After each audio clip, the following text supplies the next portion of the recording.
Good morning, everyone, and Tanse. Welcome back. It's me, Lance Cardinal, your host with the most. So excited to be here again, once again, as your MC, and honored to be here today as we all continue forward and gather towards healing and love and support of each other. It's been such an incredible past few days.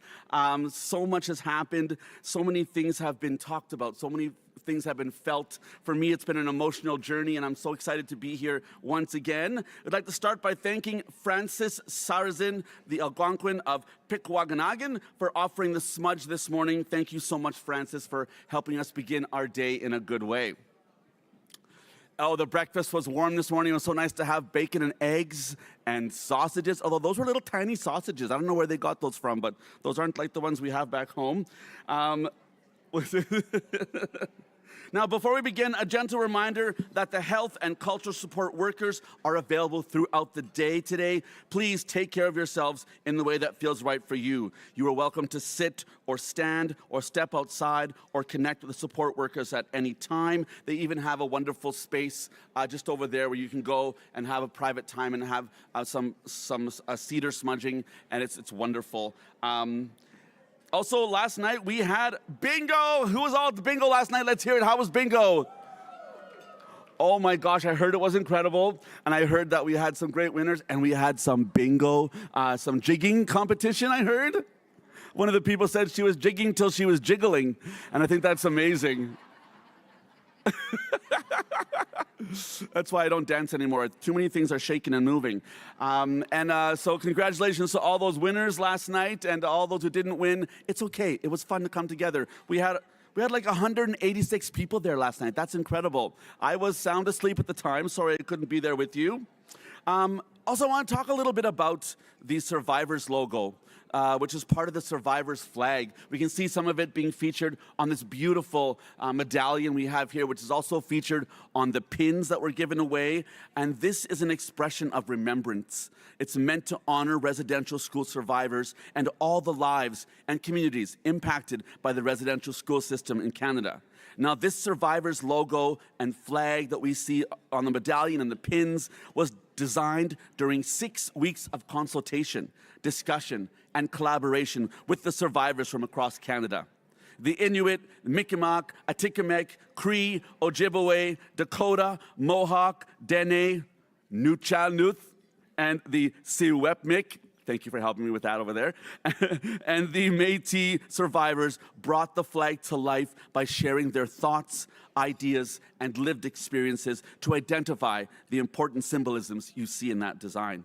You'll see elements that incorporate nature and First Nations, Inuit and Métis culture, the family, the children, the tree of peace, the seeds below the ground, the cedar branch, the eagle feather, Métis sash, and the Inukshuk. So it's incredible. So let's give a big round of applause to all those people who put that design together and made that happen. And it's so cool to still see this medallion being used every year on September 30th. And it's so beautiful to have that reminder all the time of that beautiful collaboration. All right, my friends. We're going to begin our morning right away with our plenary. So we have our first session here in the space. We're going to be doing a gathering for survivor reflections, marking 10 years after the Truth and Reconciliation Commission's report. We are grateful to the survivors who have chosen to share their voices and experiences with us. So right now, I'd like to welcome to the stage our survivors, Eugene Arcand, Elder Keith Cheapmoon, Brian Normand, and Janine Eluhok.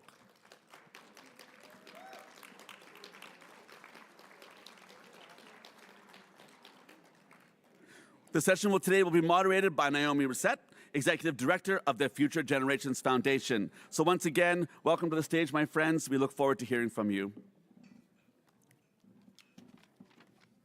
Good morning. Have a seat wherever you like. I think the moderator's on this side, so you guys can take the far seats. We'll put moderator here.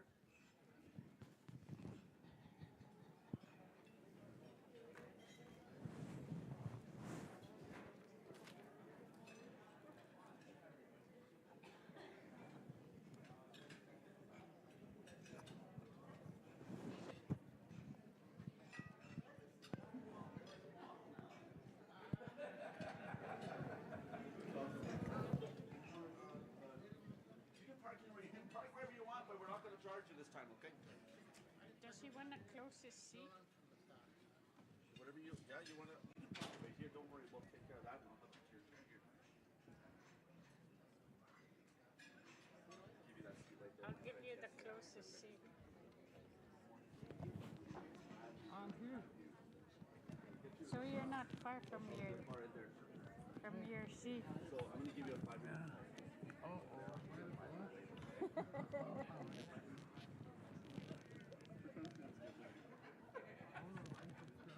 Yeah, really great.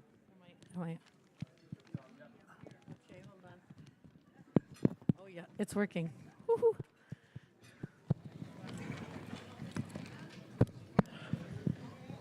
Good morning, everybody. It's a pleasure to be here with you all today. Like Lance had said, really take care of yourself. It's been some big days, and we're really happy to be here. We have 4 wonderful human beings on the stage with us, and I know that they're all really honored to speak with you today, to share their thoughts, their insights, their stories, and to be with you today. I'm Naomi Reset. I'm from Little Black Bear. It's where my grandmother's from in Saskatchewan, and my grandfather's from a Métis from the Qu'Appelle Valley as well.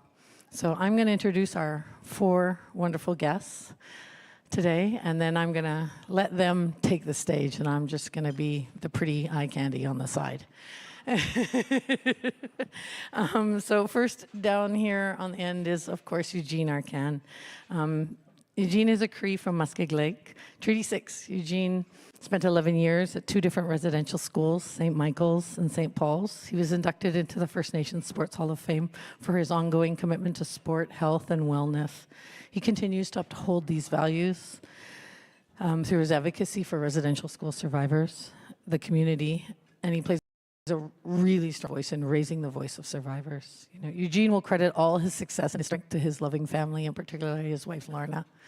I know he will. And then our next is Keith Moon.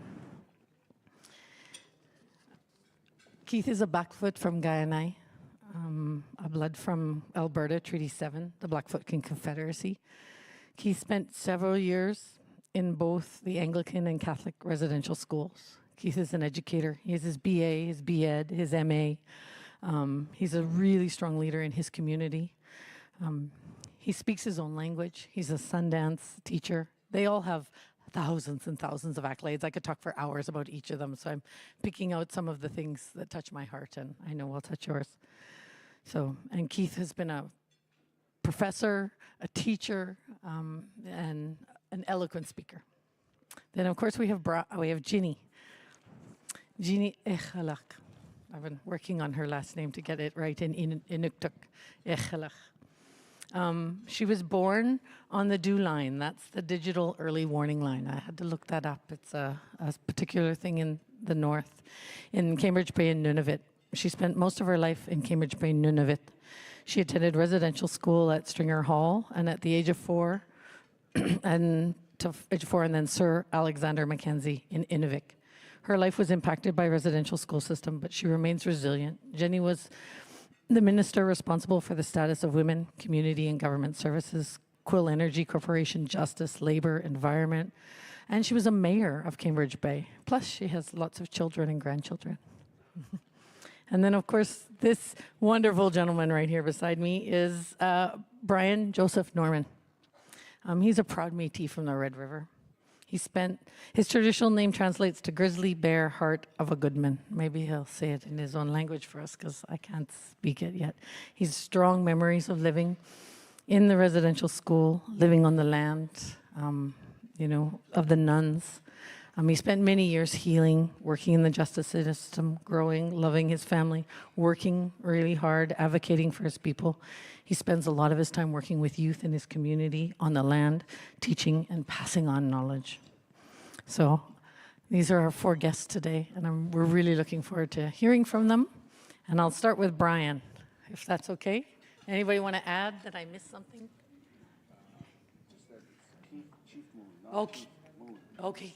Keith Chief Moon. Okay, I already got it wrong because I'm so nervous. I'm so sorry. I'm so sorry. You're right, Chief Keith Moon. No, it's wrong. So, Brian, I'll start with you. Hold on, I got to turn my page. Brian, healing is a really slow, long process. And the residential system attacked us on all levels, on our language, on our families, the connections and knowledge to the land. Through your work with those in the justice system, with youth, in ceremony, what lessons would you impart on us to get to live the way life was intended? Thank you, Naomi. Good morning, everyone. My name is Brian Joseph Norman. I'm a proud Métis Michif descendant from the Red River settlement. I'm reflecting back on this week right now, and I'll answer your question. It's been a roller coaster ride for me, bringing a lot of memories, emotions, and and each time I hear stories, I start to remember more and more of what damage that has been done to me.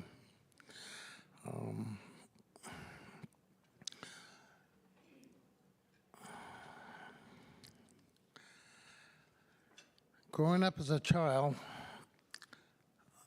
we were called road allowance people. And what that meant, we lived by the Red River, gravel road, and a highway. Our homes were like castles. We call them our castles, but people would call them a shack. And we didn't have any running water. We didn't have no hydro. We lived cutting wood with a lantern for lights, and we had a good life. We laughed a lot. We cried. We prayed together, and we shared together. And throughout time as went on, my mother and father also went to a day residential school, and then went to St. Germain School. And one day my mother came home and said, "We have to move." I understand that. How come? 'Cause I was happy where I was. Even though we lived with my kukum shushum, we were told later to call them Memer and Prepare. And you know, at home, my bed was 2 chairs. And in the wintertime, I was happy because I was off the cold floor. And in the summertime, I slept on the floor. It was nice and cool. And so my mom came home and said, "We got to move, we got to go," and because there's going to be a bus to come and pick up some kids here. I didn't quite understand what she meant, but later on I found out that it was the year of the 60 scoops that was happening in the 60s, and so we moved to St. Charles, and there I went to St. Charles Day Residential School at the age of 6, going on to 7 years old. At school, I was damaged there. My spirit was broken. Every time I spoke my Michif language, I would get hit. And with a big stick, it was a huge stick. I know today it's a yardstick, but I didn't know then it was that. And I spoke, and the sister says, I remember those words, "Tu pas un savage, you're French Canadian. You're not a savage, you're French Canadian." And I said, "No, no, no, no, no, no, no." And I kept speaking, and she kept hitting me and hitting me. And I was scared. And she says, "You have to go talk to the priest and say your sins to the priest." I didn't know what a sin was. And he would say, go and kneel down and pray. I didn't know what for I had to pray for, because I did nothing. And as time went on, the sister also, when she hit me, she says, come with me. She grabbed me by the ears, and she took me into this dark room. I remember something happening down there. I was crying. I said, no. She says, "Boy, again." She said, don't say anything, because you're going to go to hell. I didn't want to go to hell. It's hot. It's hot down there, I was told. And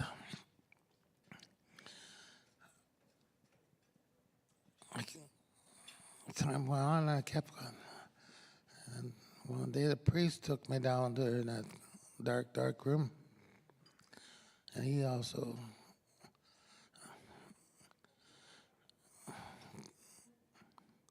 killed my spirit. I had a lot of shame, man. For years and years, I carried a lot of guilt, shame, hate, resentment. I don't know who the hell I was. I didn't know where I came from anymore. I didn't know where the hell I was going.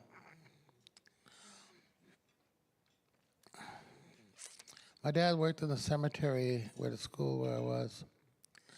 My dad became very sick. He had stopped working and came in as an alcoholic.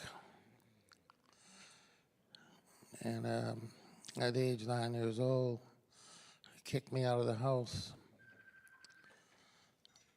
I had to walk a long way back to my community where I come from. And that's where my grandparents took me in.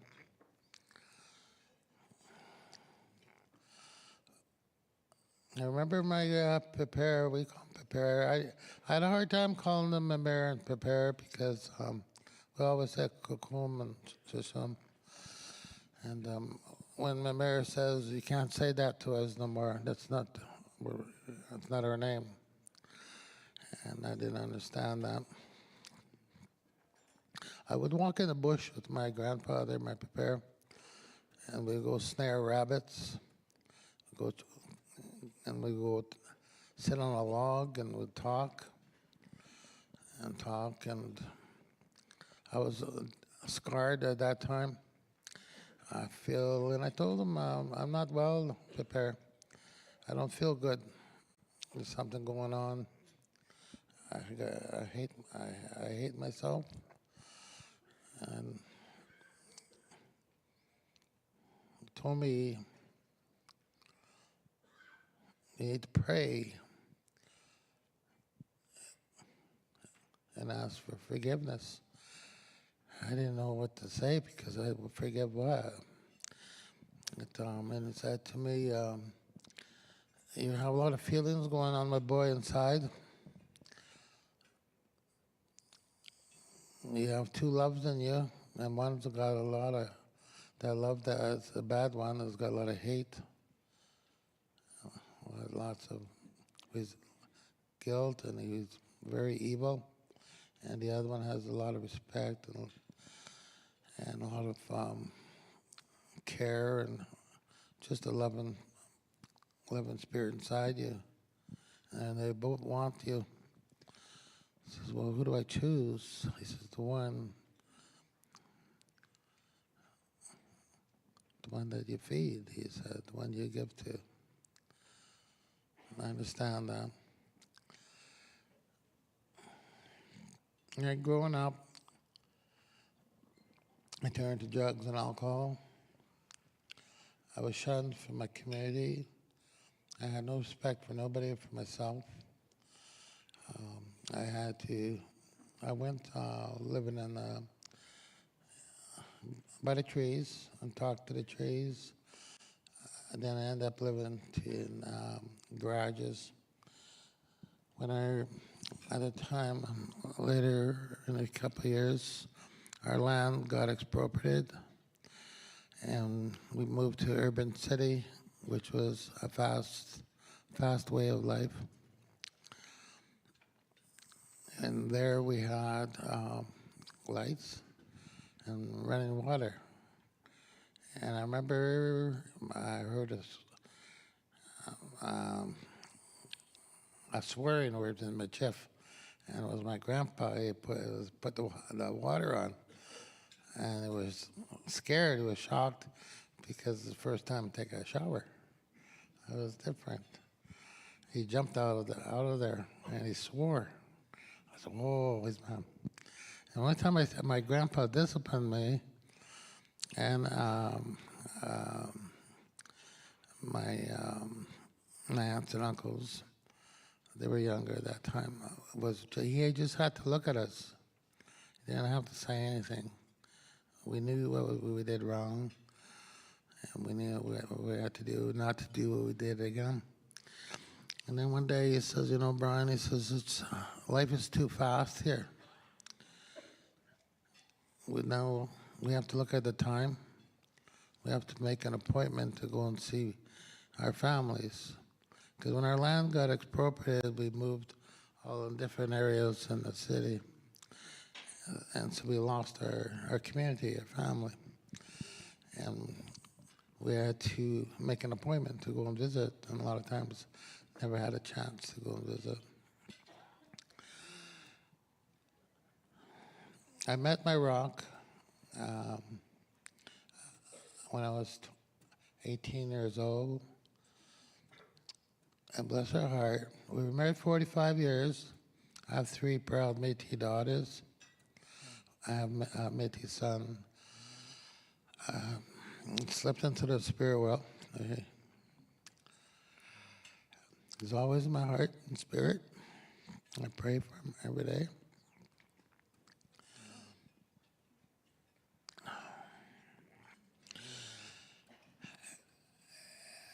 And one day I went to Manitoba Youth Center. I went to do some volunteer work and help with a plumber. And I was up in the ceiling and I was looking down below, and here I saw all these young men and young boys when I was young.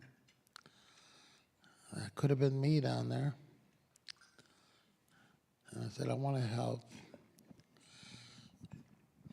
So I went home and I said, you know, I want to become a counselor. And everybody just laughed at me. So, no, I'm going to be. So I went to Red River Community College, and I took criminology, and was successful there. And I began my career in working in the Justice Department at Agassiz Youth Center, Manitoba Youth Center. Then I at Marymount Treatment Center for a young woman that had been sexually exploited. That all have, even our young men have addictions, drug and alcohol, mental health and health problems. And then I went to work at Stony Mountain Institution, the federal prison, and I worked with the high-risk sex offenders as well. And I didn't judge them or anything. And I started talking about my story to them and to the young people, and shared my story about the impact about intergenerational of the survivors, of their parents that were in schools. And I say that because they were they admitted that they were their parents, grandparents went to residential schools.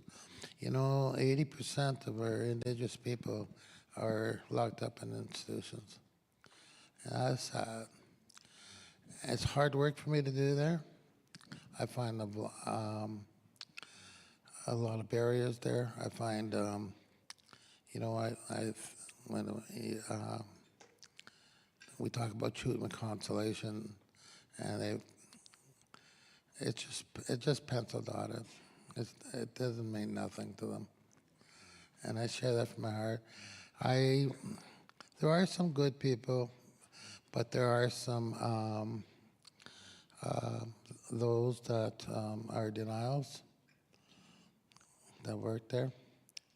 Even our own community, even my own relatives, there's some denials. They went to the school, but they don't want to talk about it. And but that's okay. But for my healing journey, I need to share the truth. I need to talk from my heart. I don't want to carry all that stuff with me anymore. I want to give it back to them.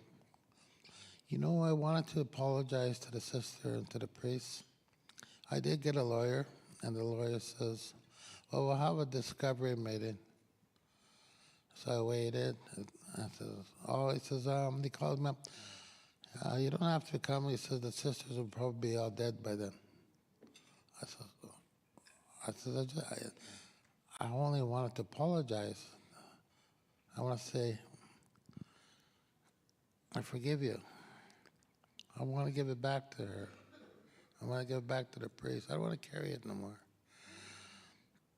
So I never had that opportunity to say that. Because I know the Great Spirit will take care of them. Will look after them. And when my wife slipped away, it re-traumatized me again. I woke up in the morning at 6, and I just went to the bathroom, and I came back out, and her arm was sticking up, and I yelled, and I swore I don't swear, and I was mad, I was angry, and saying a lot of things. I phoned 911, and they asked me to do CPR. I knew. And I did that, and she wasn't there. I wanted to tell her that I loved her. Hey, don't leave me. She's gone.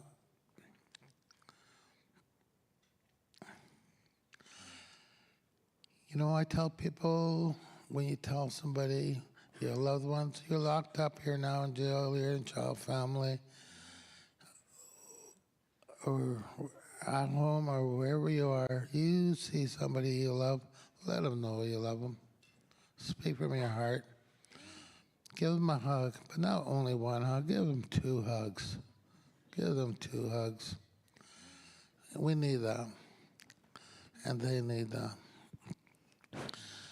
She visits me, and I say, thank you, Creator. I saw the arm going up, but I'm okay. All right? Yeah. The 2 hugs is a good place to finish. You work. I don't want to cut you off. I've worked with the Sisters of Good Shepherd, and they sent me to Angers, France, to teach Métis culture, spirituality, and I was chosen out of 71 leaders throughout the world to attend the pilgrimage, and it was quite an experience. Even though the nuns damaged me and that, but I've learned to live life, love life. I'm a proud Métis. My children are proud Métis people. Nobody is going to take my power away anymore. Simply with.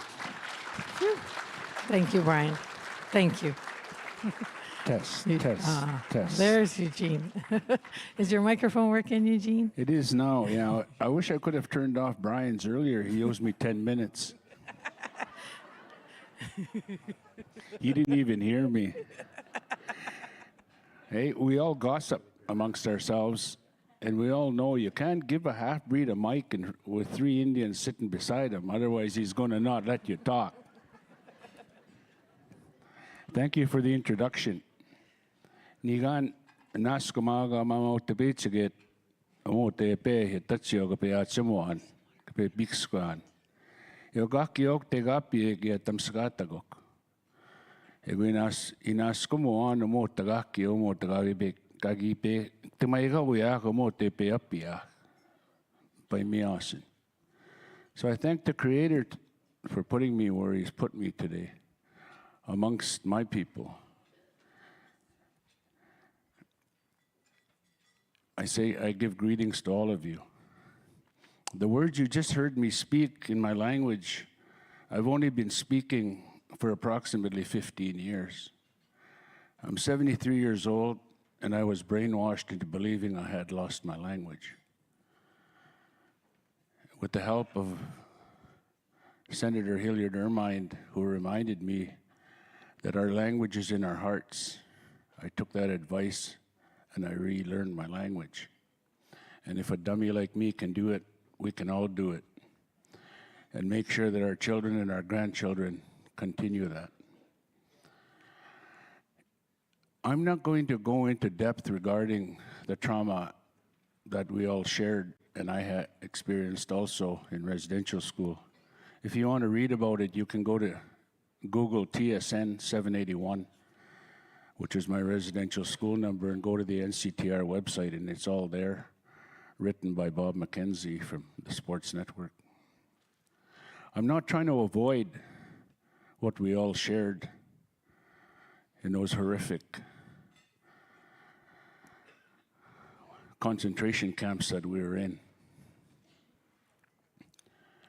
I want to move up to about 15, 20 years ago when my friend Ted Cusance and I were drowning our sorrows in a bar in Saskatoon, and he told me, "Hey, Bird," he said, "we're going to deal with this residential school issue." I told him, "Dream on. Not going to happen in our lifetimes." But reality of it is, with the strength of Phil Fontaine and the leadership of the Indigenous organizations, lo and behold, we got an Indian residential school settlement agreement where they attempted to buy us off to keep us quiet. Along with that came the Truth and Reconciliation process, which opened the eyes of many Canadians. I had the great honor of serving on a survivor committee for the Truth and Reconciliation Commission. Madeleine Basile from Quebec, and I'm sure she's in the room, my friend Madeleine, and I were the youngest survivors on that committee.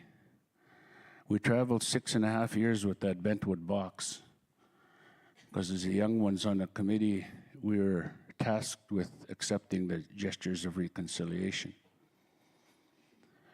In that process, Madeleine doesn't speak any English, and I speak no French. Kwe is all I know, because she taught me that.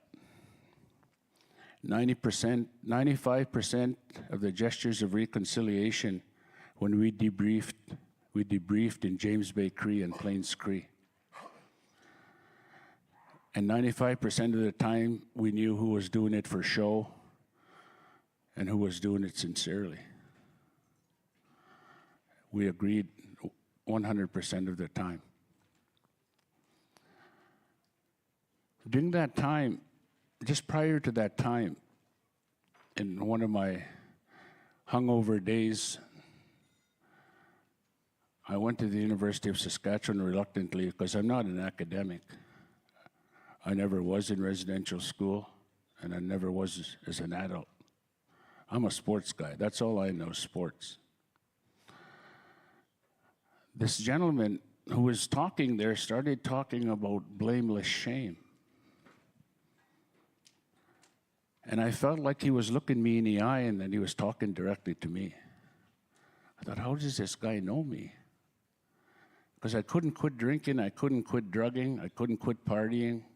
I was the most irresponsible adult and the most irresponsible parent you ever want to meet.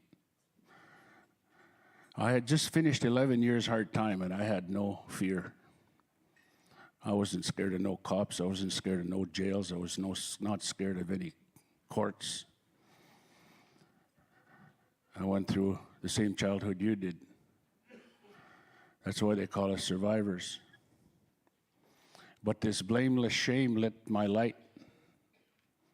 I'd been carrying the shame of having sexual activities with perverts, deviants from the clergy and the staff in the Indian residential school. And I couldn't shed it. I had nobody to talk to about it. And if I did find someone to talk to about it, I was too ashamed to even go into it. Then all of a sudden, the Indian residential school settlement agreement came along. I was looking forward to the common experience payment because, like everyone else in the room, we were mired in poverty. A lifetime of poverty, being poor, depending every paycheck and looking on that little paycheck, that welfare check, to go into Kentucky Fried Chicken in North Battleford, Saskatchewan. That was our treat. And then there was the IAP process. Most of us in the room went through that IAP process, and there's nothing in my lifetime that re-victimized me and us as much as the perverts who were running the IAP process. I was part of a team that was advising them on what should be asked. It makes me wonder how sick these people were who put that IAP directive together. When we were in the consultation process, they were getting into the graphic nature of what we experienced. Stupid, rough, rank questions like, when you were sexually abused, how many times were you penetrated? Who the hell asks that except perverts? And they didn't ask us if we had happened to us once. They wanted to know how many times in every graphic detail of what happened to us. And then they turn around and say, the more damage that you endured, we'll give you more money. It was just a continuation of what we experienced in residential school. Only they wanted to know the secrets. I don't want to pee on the party of 10 years of the calls to action of the Truth and Reconciliation Commission. But everywhere I go, everybody wants to take a shortcut to reconciliation without talking about the truth. Every one of us in this room were a part of and a witness to the destruction of a people. Think twice before you start dealing with that buzzword of reconciliation. Because each and every one of us can ask, what am I reconciling? What did we do wrong?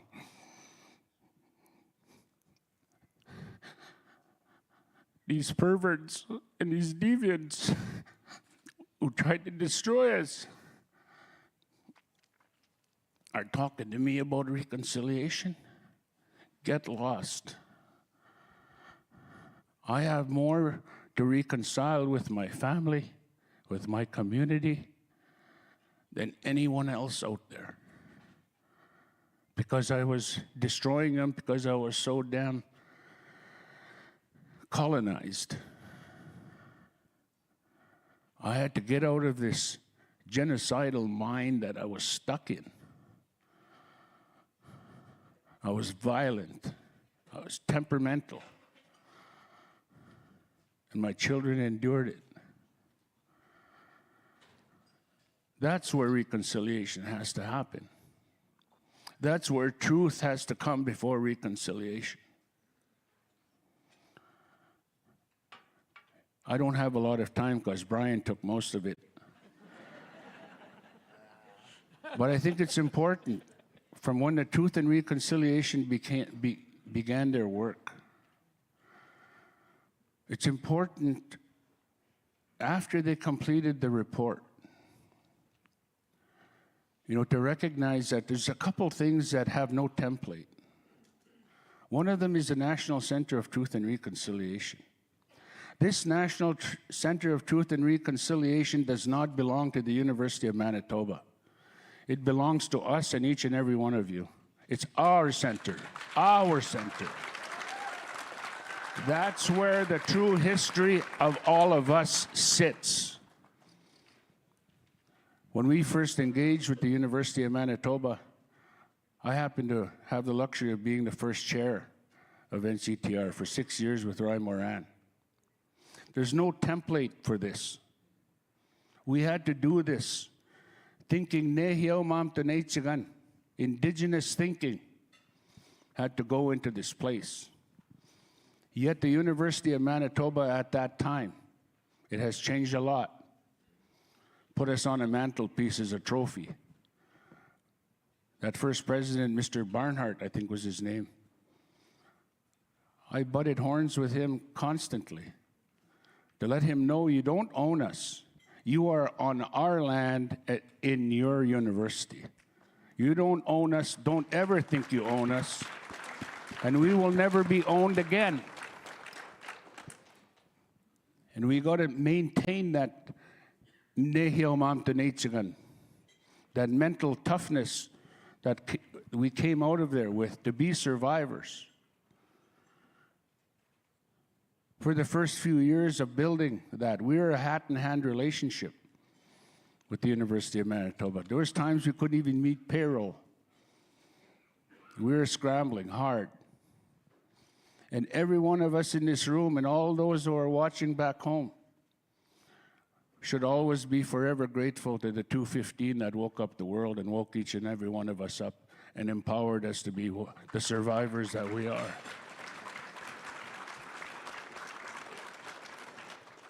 The 215, and of course, the naysayers say it was 213. Well, too bad if we missed by 2. You missed by 350 million people, and there's only 1% of us left. You want to do numbers, that's the truth. But if it wasn't for the 215, who were so powerful, they actually canceled Canada Day in this country and put residential school and Every Child Matters flags at half-mast right across this nation. Thank you, 215. And all the other missing children and unmarked graves across our lands. That's why we do what we do. It's in honor of them and our buddies and our relatives that have passed on in the last number of years. Because I'm estimating there may be 30,000 of us left. And we're dying fast. We're up there. And we depend on the young ones who are in residential school in the later years. Many of you are in the room. Many of us are mentoring those young people.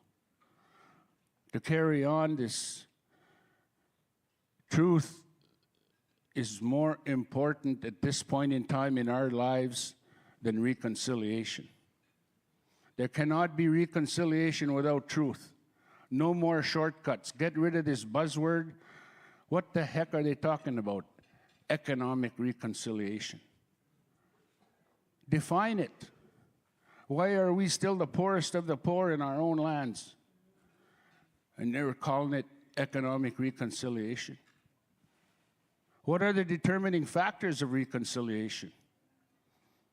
Does it mean that less of our people and our children will be incarcerated and our women going missing and incarcerated? Does it mean less of our men will be in federal institutions? Is that reconciliation? You take First Nations, Métis, Inuit people out of every social sector, the provinces in Western Canada would go bankrupt. Potash was down the drain, uranium is down the drain, agriculture is down the drain, commodities are down the drain. Yet Saskatchewan in the Harvard study was the most economically successful province in Canada. That resource was us. You take us out of any one of those sectors and that province will go bankrupt. And yet Scott Moe, the Premier of Saskatchewan, is one of the premiers that doesn't recognize Orange Shirt Day and has such a coward, goes to a powwow and wears an orange shirt on September 30th and won't recognize Orange Shirt Day. And we're okay with that, and you're talking reconciliation, get lost, Scott. That is where I stand on it. Thank you, Eugene. And I applaud the people of Manitoba, not only the Indigenous people, the settler community, for electing Wab Kineau. Premier Wab was an honorary witness. He felt our tears, he felt our pain, he felt our wounds. And now he's making a change in that province. Substantial change. And he won't avoid the truth. That's what reconciliation is about. I see you touching your shoulder. I'm more observant than Brian. I know I've taken more of my time, and I look forward to the questions that come after this. So thank you very much. No, Hi. Thank you, Eugene. Thank you. Ginny or Keith? Do either of you want to go? Ginny or Keith? Good morning. My name is Jeannie Haklwa from Cambridge Bay, Inuit Nakdun, named after my grandmother Hakunga.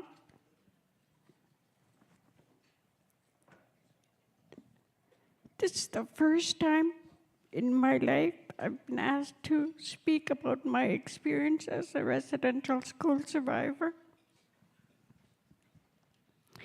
This is my story.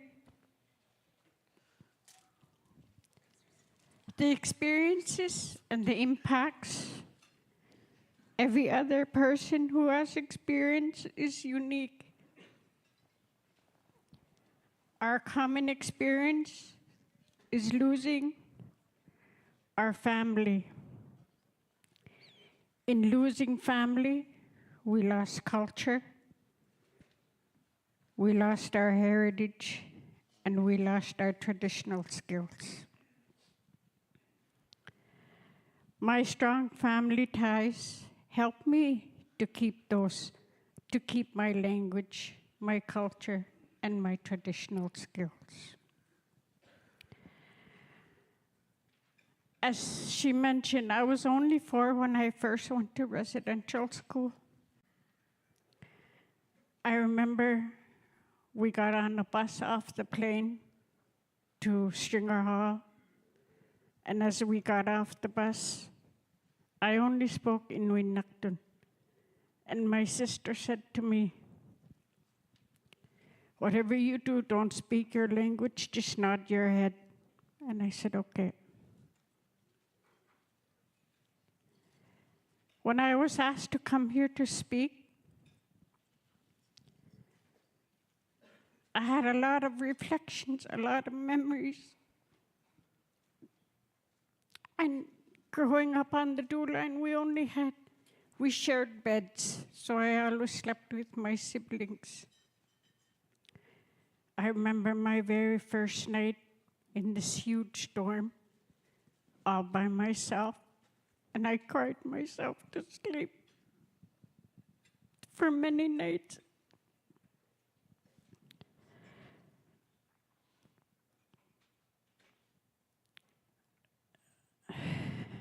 I've made a lot of friends along the way. I was educated. I was able to eventually attend post-secondary school. From my experience from that first night, I think it instilled in me that I didn't want people to feel what I felt. So I've always been a person who helps members in my community, my family. And it's always been that way. I think that's why I never meant to go through my political career. It just happened because I like to help people.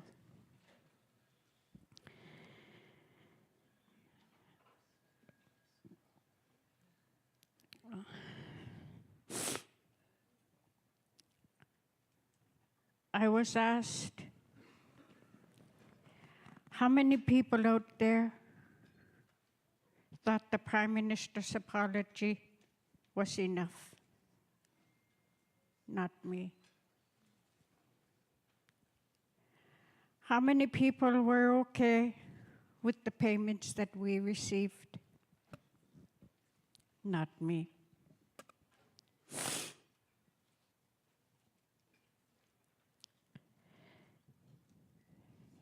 How many people were relieved when the Pope finally said sorry? Not me.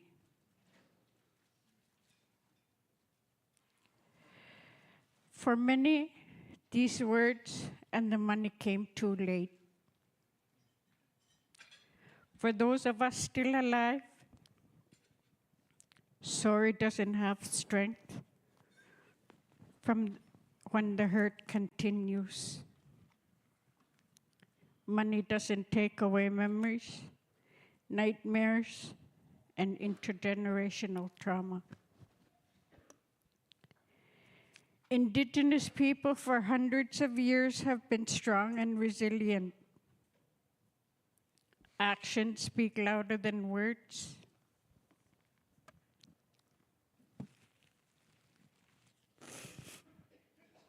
It's time for us to take back and give the next generation the tools they need so that they can survive, so that they can heal and thrive like our ancestors did.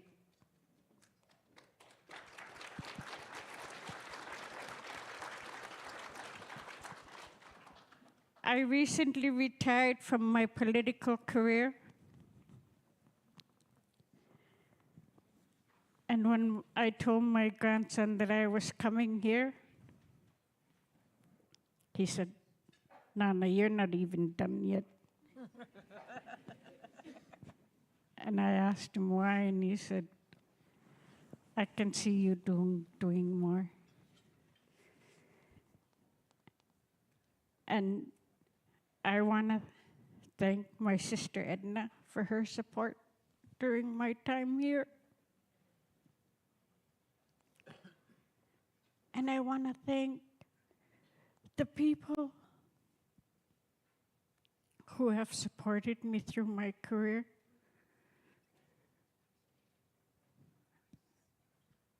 And I just want to say to those future kids, to our youth, anything's possible. We have doctors. We have lawyers. One day, I always tell the kids, one day you might be Prime Minister. So thank you. I want to thank you for inviting me to come. Thank you very much. Thank you, Ginny. Thank you.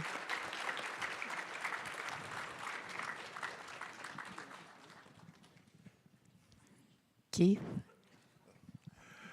Okay, next kuwa. Kita kana eksematsem kwa. Kaskanato ne watswa pekastiko. Kimokse utap akswa no ta pai. Seksini takini sitkhotse utatsek kas kitap akswa. Greetings to all of you.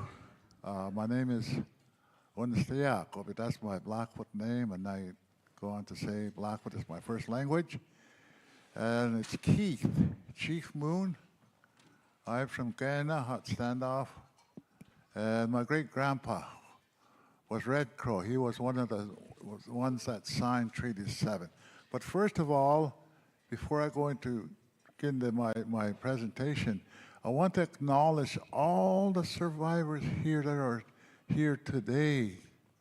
I want to acknowledge you for your efforts to survive. And I want to encourage you, each and every one of you survivors here. I like to say in our language, Ika Kiman. That's the word that my dad shared with me. He said, don't give up. Ika Kiman, don't give up. You might fall, get up. Ika Kiman. That's the message I want to give each and every. I want to honor you for being here, for surviving what Canada did to us. There's no questions about it. It's called genocide. And they have trouble understanding that. They put fancy words in front of it, like cultural genocide, all kinds of different English words, which in English, every word has two meanings. So my encouragement to all of you to share with you that Canada did genocide to all of us way back. He's been still doing it for 158 years. That's how long it's been going on. We're still here. Sakita, but we're still here.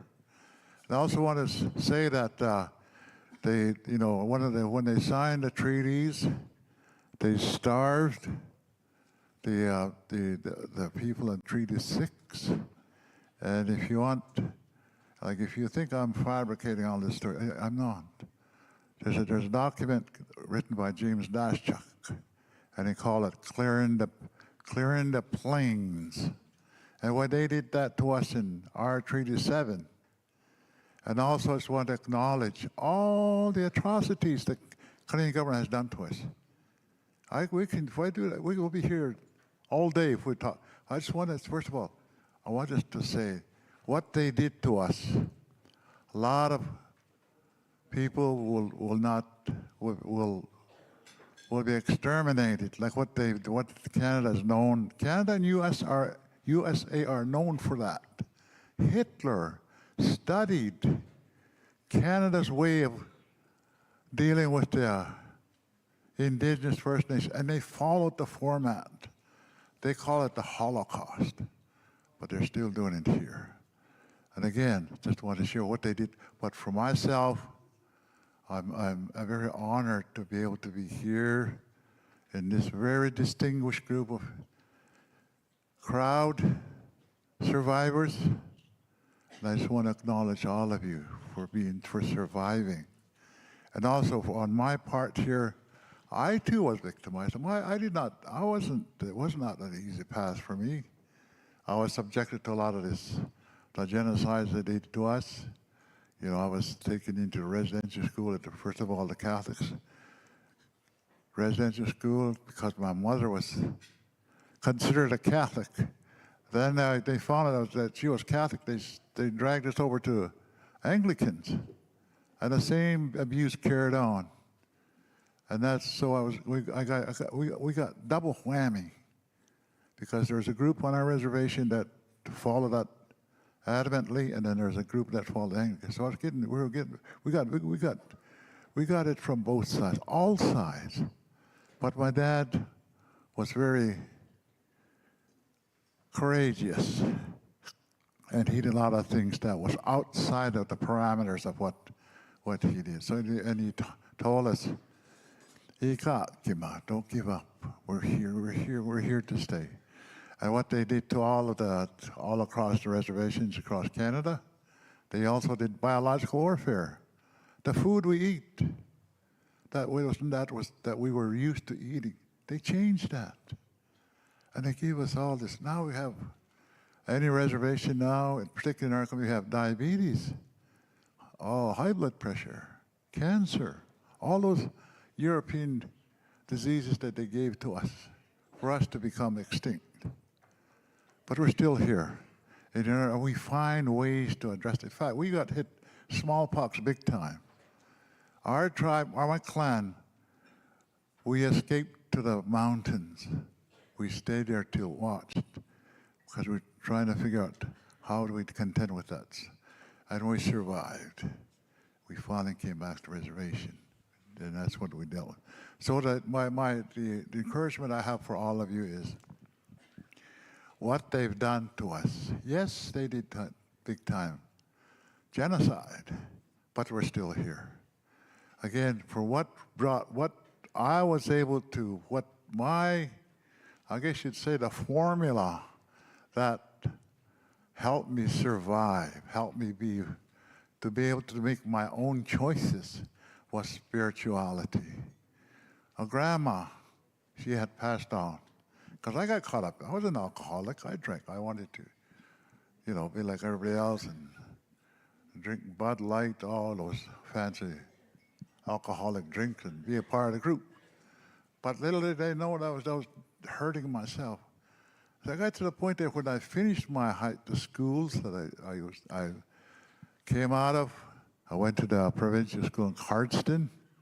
That's where I was introduced to racism, bigotry, all the abuse from the Caucasians. And I struggled big time because they made fun of us. They looked us up and down, the clothes that we wore. But my mother, in her way, she sewed our clothes for us to go to school with. And we went to school. We were a laughing stock at our school. And it hurt it. It got to the point that, and the teachers would say, you're just a nuisance. You don't know, you never amount to anything. You're a stupid Indian. You're a savage. All those things were being, I guess you'd say, propagandized, using propaganda. I started believing that. After I finished my high school, because a teacher told me, if you get your high school diploma, you get a job any place. So I went to Cardston, I went to every store. I asked them, I have a high school diploma. They said, get out of here. We don't allow Indians here. What are you doing here? Get out of here. I went to every store trying to find a job. The only one that would hire me was a farmer. And I sat on this swather from sunrise to sundown. That's when I realized there has to be a better way to live. And at that particular point, I was contemplating suicide. I said, what's the point of living? They told me to do this, I did that, I got rejected there. And they told me to do this, they said I would never amount to anything. I started believing that. So I decided, well, I guess that's it. There's nothing to life. Why bother? Why live? There's nothing for me. I started believing that. That's when the grandma confronted me. Said, Tsiki, can't stop. And the Blackfoot means, young man, you quit what you're doing. You're heading for a road of destruction. When she said that to me, I was just kind of really hit me. I had a choice. Do I listen to her? Or do I think about myself? But her message, and she had already passed on. And that's what really, she's already passed on. So I thought I was having DTs. So that's when I realized what she said. That's when I started doing, because my uncles and relatives, they're all showing me doing the ceremonial stuff. He said, go get this, go get this, go get. And then I said, why do I also have to go get this? Why do I have to go get those spring flowers? But little did I know they were using a hands-on teaching method for me to recognize and differentiate what kind of plants are out there. It finally sunk in that there was a reason why I had to pick up, that kaksimi, that's sage, also that kipiapi, that's a mental health medicine. Crocus. My mother said, you watch in the springtime, when that flower starts to bloom, you go get some. Little did I know that medicine was used for depression. I didn't know that, because she said, she'd be so happy. So anyways, but my encouragement to all of you, part of my presentation, I struggled. It wasn't easy for me, because I started again being told that you'll never amount to anything, that you'll never, and I started believing what I was told. But that's when I snapped out of it, when I went to the spirituality. And then I started following, I understood not fully, but the creation stories that were shared with me. Because my grandpa would talk about the creation stories. And I said, why is he talking about us? That's the same story. I keep hearing that over and over again. But then little did I realize that there's so much principles for me to realize what they were. The first one was love. Pimaatisin to be kind, to love, to accept, to work with you. Ika kiman is the courage. Mokakishin, hukamu tabi. Ashtoe satsios. There are 7 sacred principles, and they were told in our creation story on the Big Dipper. If you look up in where I'm from, to the northeastern skies, you see the Big Dipper. Those were the 7 sacred principles that the Creator gave us. And that kind of comes in line with live life the way it was intended to be. That's what I saw, there's a dichotomized view. That's what each and every one of you were given here to. That's what the Creator put you here for to do. And as a reminder, I look up in the sky and say, at the end of the day, if it's a clear sky, I look up, oh yes. Then I check in with myself. Well, how did I do today? Was I being honest? Was I being courageous? Was I being respectful? Was I being kind to my neighbors? It was a checklist that I had to do. And I do that every day if it's a clear sky. In the morning, as a ceremonial participating as a sun dancer, the sun gets up in the eastern. I greet the sun every morning. I smudge. Because the sun shines on every human being. Doesn't matter if it's First Nations, Caucasian, Asian, Black, all human beings. That's the path that I was trying to follow that. When my instructor, my teacher, the elder told me that, I said, oh, I can do that stand on my head, that's nothing. But the more I realized that the first thing, when I got to that point, I told myself, if I ever get a chance to get even, particularly with the Caucasians, I'm going to get them big time. That was my commitment to myself. I'm going to do it. So, anyways, but when I got into the ceremonial component, that's when about our sacred principle, forgiveness. And I had a challenging time doing that. I didn't just do it overnight. It took time. I slowly was able to walk through that. And it's a hard, and again, I share this with you. Pimaatisin is a very challenging way of life. It's not a religion, it's a way of life. That's what I acquired. That's what I was able to learn. So so for me, when I had this morning, I had a quick discussion with the guy that's doing this much. I said, yeah, it's good. We do that every morning. So and again, my encouragement to all of you is if you're not sure how to deal with the impact of the genocide, spirituality is what worked for me. I just want to encourage you, whichever language. Every language that has a creation story, I would encourage you to get to know your creation stories of us need sitapiyo. That's in our language, the truth-speaking people, the original people. That's what I wanted to share with you. And again, I'm not here to scold anybody. I'm just here to encourage you. And again, I'll use the word my dad, ika kima. So every one of you, take the time to check in with yourself.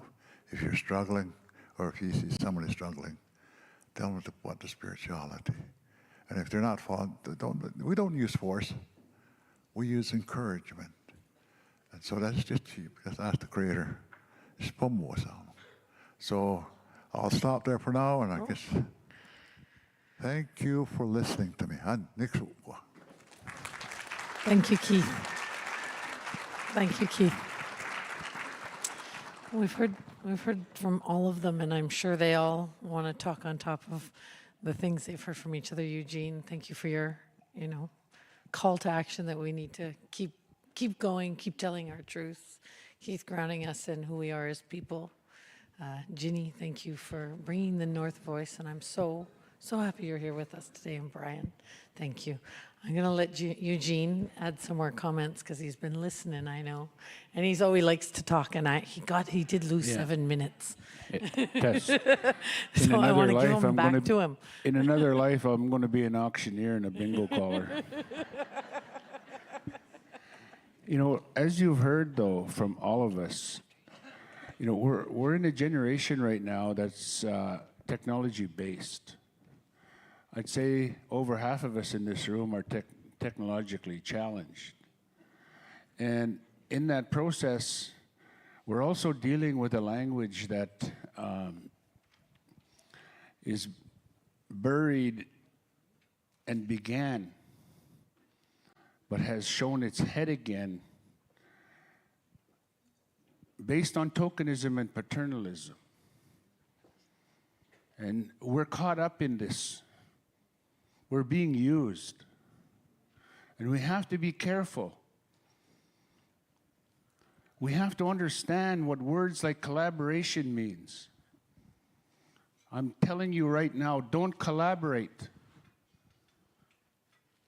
Look at the root of that word in that dictionary, in that phone that you have.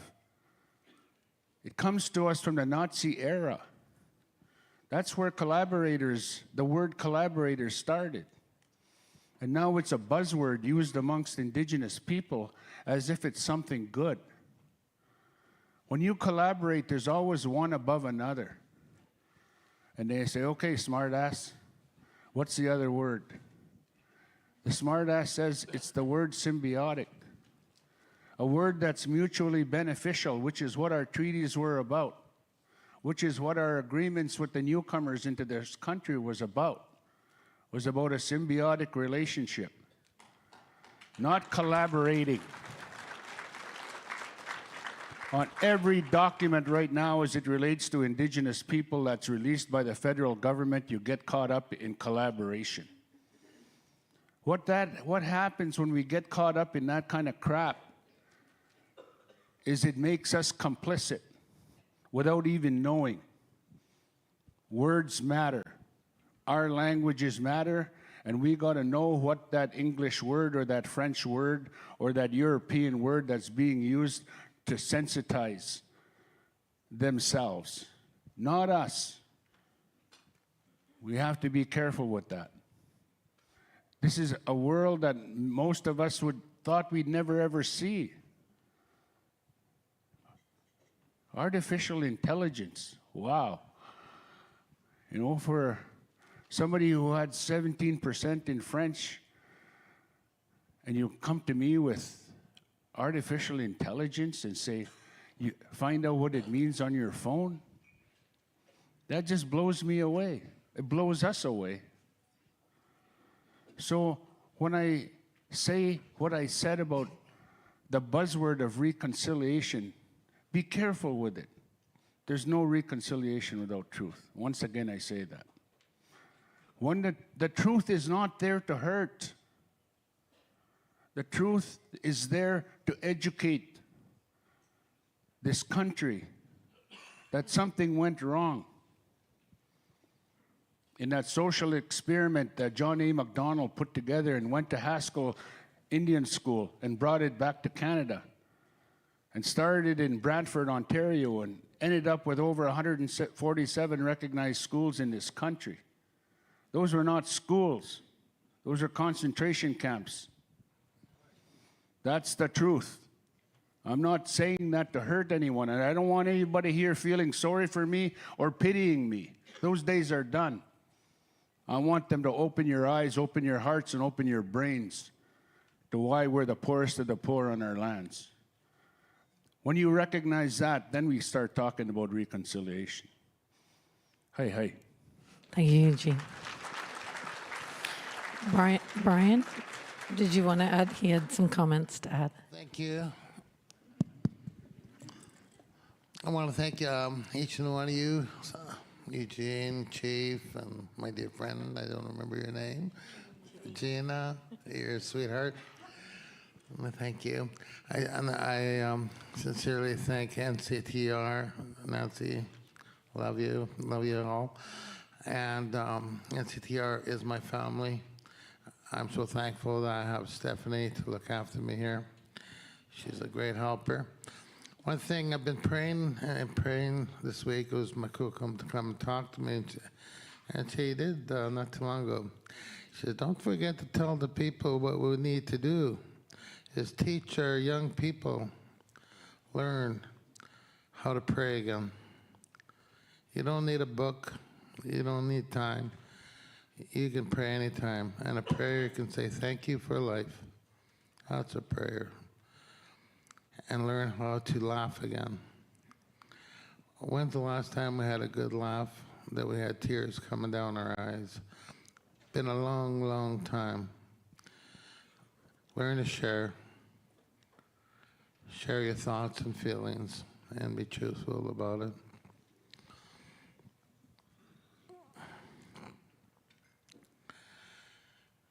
And learn to love yourself and love others unconditionally. Education is a key part for our young people. They need to hear our stories. They need to understand the impact of the harm that has been done to our survivors from the residential school. My Kukum went to school at the age of 4 years old till 16. She was number 4. Her sister, Doreen, was number 7. She was number 11. And how she communicated there, couldn't talk to another, is where the point came. So, over there. So I thank you from my heart for listening, and be kind to yourself. Be kind to others, but be careful when you're too kind to others. People will take advantage of you. So be careful of them. I'm retired. I'm 68 years old. I still work in the prison system. And all I want to do is help people because they need a lot of help. And I sure would love to see a lot of indigenous helpers to come and help there. We need a lot of help. We don't have enough indigenous helpers there and working in our institutions, as well as child and family services. So I thank you for listening, for being patient, and for respecting our stories. Chimigwech. Thank you, Brian. Keith? Keith's already. I just wanted to add on to what Eugene has referenced, talked about the moving forward. Don't shortchange yourself. Right now, we had a recent Supreme Court of Canada decision in our territory, and it's been going on for such a long time. But they finally came down a decision, and we had I guess the privilege, or we had Supreme Court Justice Obamswin, in interpreting, in giving her opinion. She declared that the treaties were equivalent to Magna Carta. Like, I'm not a lawyer, I don't know what that means, but they said that Magna Carta was what the treaties were equivalent to.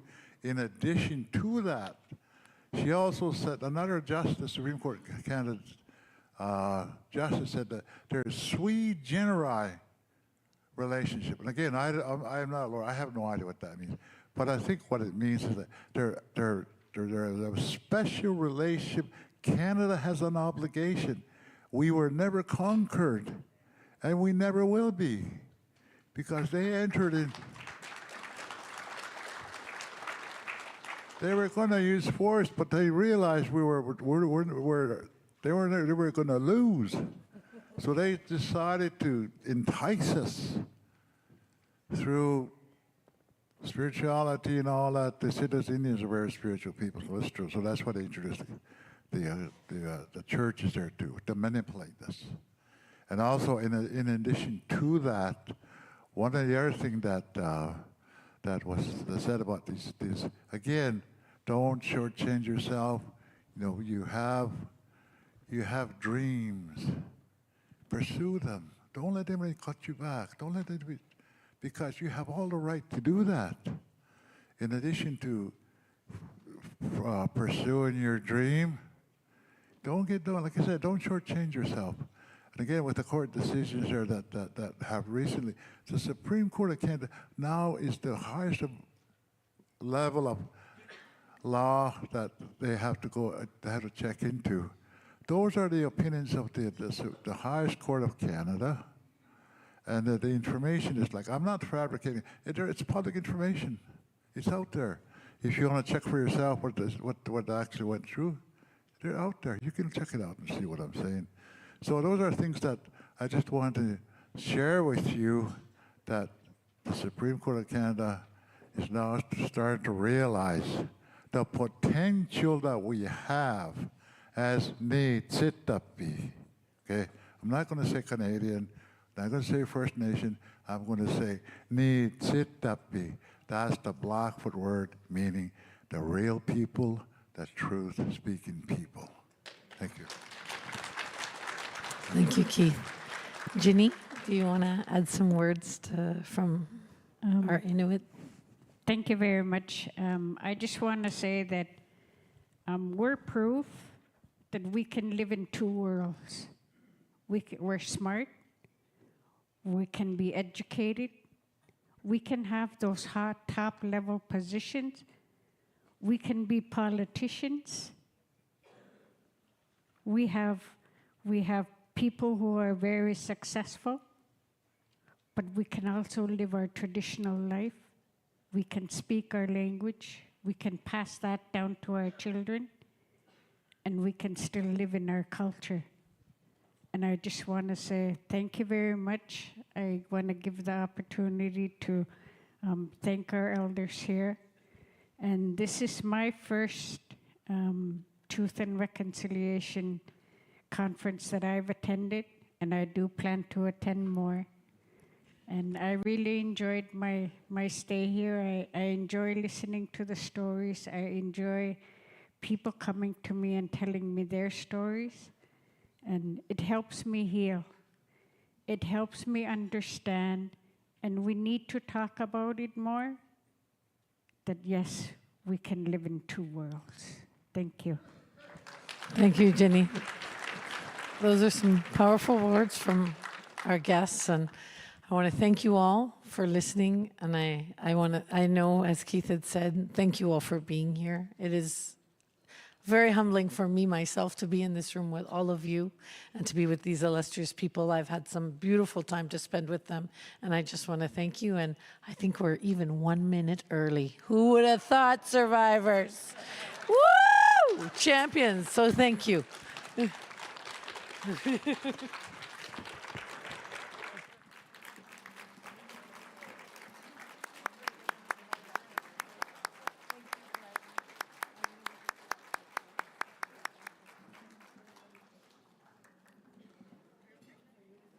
Well, miigwech to our survivors and to Naomi Reset for holding this conversation with care.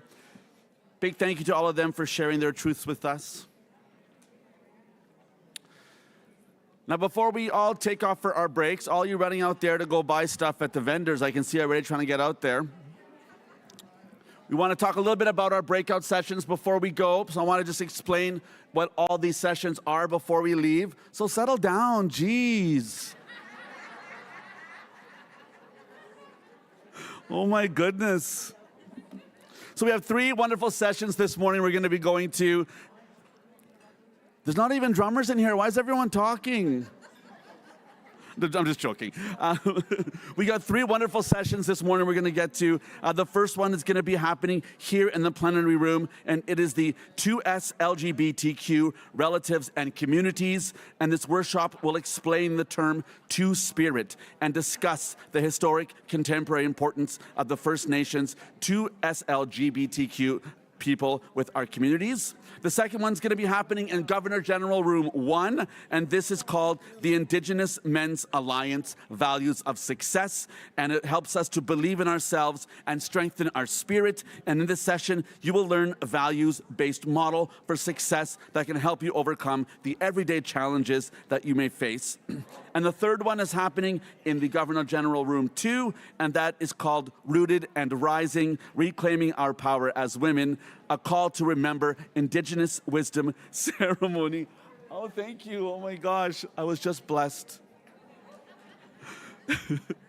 Oh my gosh, I felt goosebumps. What was I saying? This session, it's about reclaiming essential for our healing and for the healing of our families, communities, humanity, and Mother Earth. This session will explore how we can reclaim our power and inherent rights as women, mothers, aunties, grandmothers, caregivers, teachers, and healers. All right. I've said my piece. 3 sessions. We have a half-hour break until 11 o'clock, so come on back for your sessions. Thank you so much. Have a great morning.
All right, everyone, welcome to our first morning session. So excited to be back from our break. Hope you had a good chance to do some shopping, do some healing, get some emotional support, whatever you needed, do a little bit of visiting.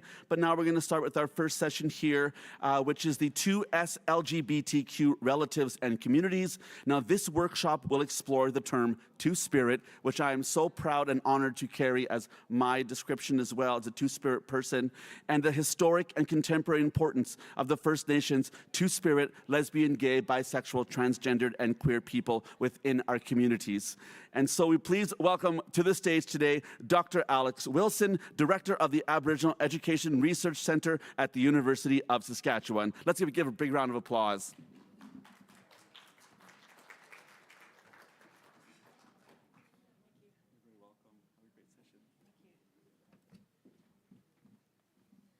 Danse, good morning, everyone. Wasnas and Tisnagasun, Pamaskatapan, Opasquia, Cochinina.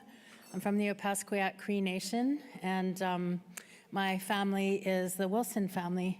I'm really happy to be here, and I was really excited to get the invitation to come and be here, meet all of you, and to present as well.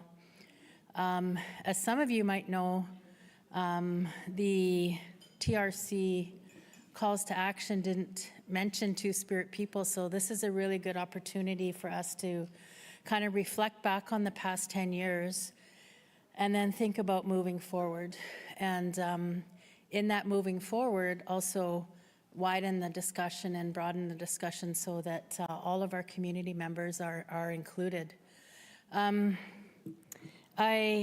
mentioned I'm from the Opasquia Cree Nation, and growing up there, one of the things that was a little bit unique from some of my other friends is that there's a fairly large queer Indigenous community there. And people, my friends from Winnipeg used to joke around and say, the Paw's the gay Indian capital of the world. And some of you know who grew up there as well. And that is to say that we were a fabric of the community for sure, but that didn't mean that there was any less kind of homophobia and heterosexism that existed there. I wanted to start by just kind of giving everyone an opportunity to maybe jot down some of your questions, or at your tables discuss some questions that you have. Can we? Okay. Jot down your questions anonymously. What you've always wondered about or wanted to know about 2S LGBTQ people, but haven't had the opportunity, or maybe you were afraid to ask. So you can write these down anonymously and keep them, or we can come and collect them later, and I will try to incorporate those into the presentation. Another way to do it, you can do it pen and paper, or if you have your phone with you and you know how to do this, you can put the smart code in and then just type in your response. So I'll give you a few minutes, just even if you don't want to write them down, just to think about, what do you want to know? Like, what do you want to know about the Two-Spirit LGBTQ community or people?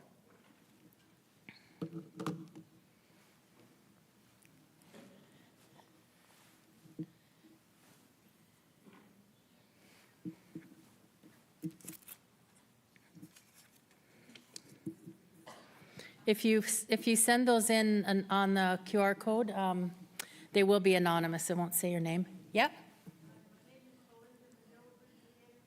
Tanse. Yeah.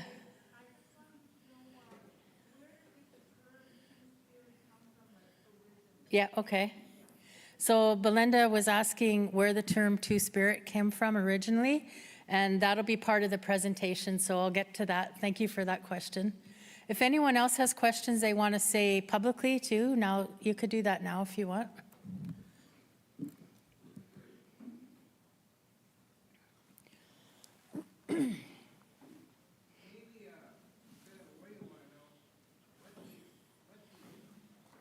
What?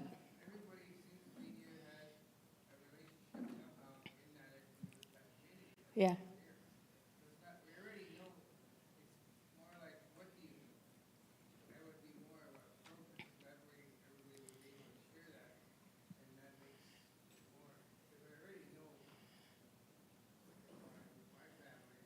Yeah. Yeah. Sharing what people already know. Yeah. Yeah. Thank you for that. Yeah. Yeah. And how many of you have Two-Spirit or LGBTQ people in your family? Yes, all families do. It's just a matter of kind of knowing, right? And so that's a really good point as well. So we can share, I'll share some of what I know, and then maybe in your tables you can also discuss some of what you know as well. Yep.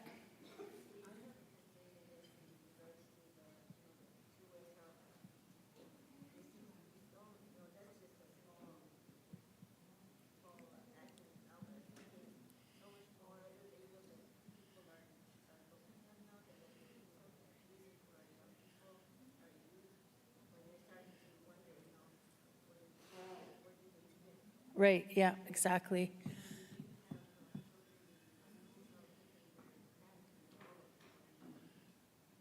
It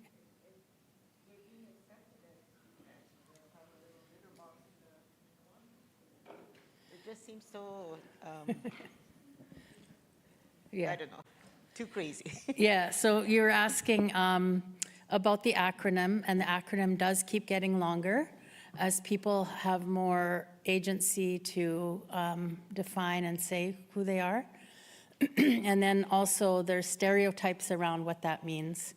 And one of those stereotypes is that furries have litter boxes in the bathrooms. And that is part of the propaganda that right-wing people put out to undermine any kind of movement around human rights, really.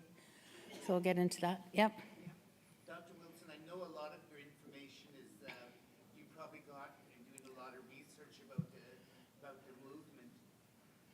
All too often, as two-spirited people, we're getting our information from as such because we are in the year 2025.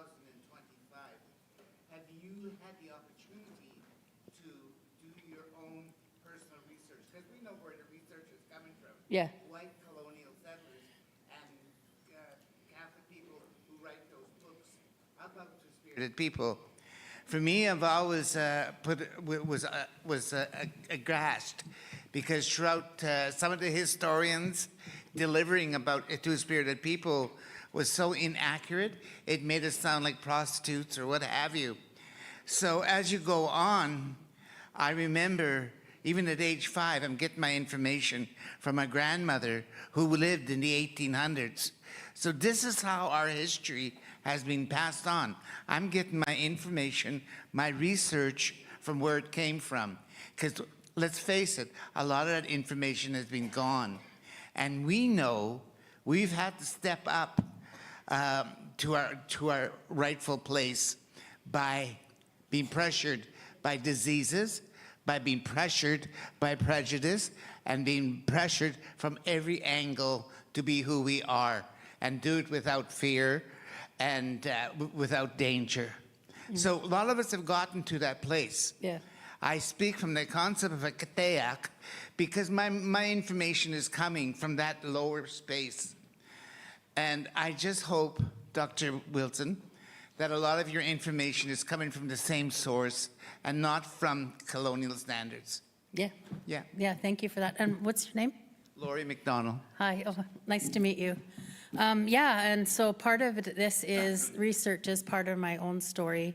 As I mentioned, growing up in Opaskwayak and at an early age, kind of figuring things out and, you know, observing and also talking to community members. And maybe as I'm telling the story, you can think about your own lives and when you come to some kind of awareness of a shift happening or something happening where you're not being treated the same as others. And one of the first memories I have is, you know, some of the memories of racism in the town of the Pas where I had to go to school. And just not being allowed into kids' homes who weren't First Nations or Indigenous. And then as I got older, seeing also how I was treated as a girl. And one of the examples is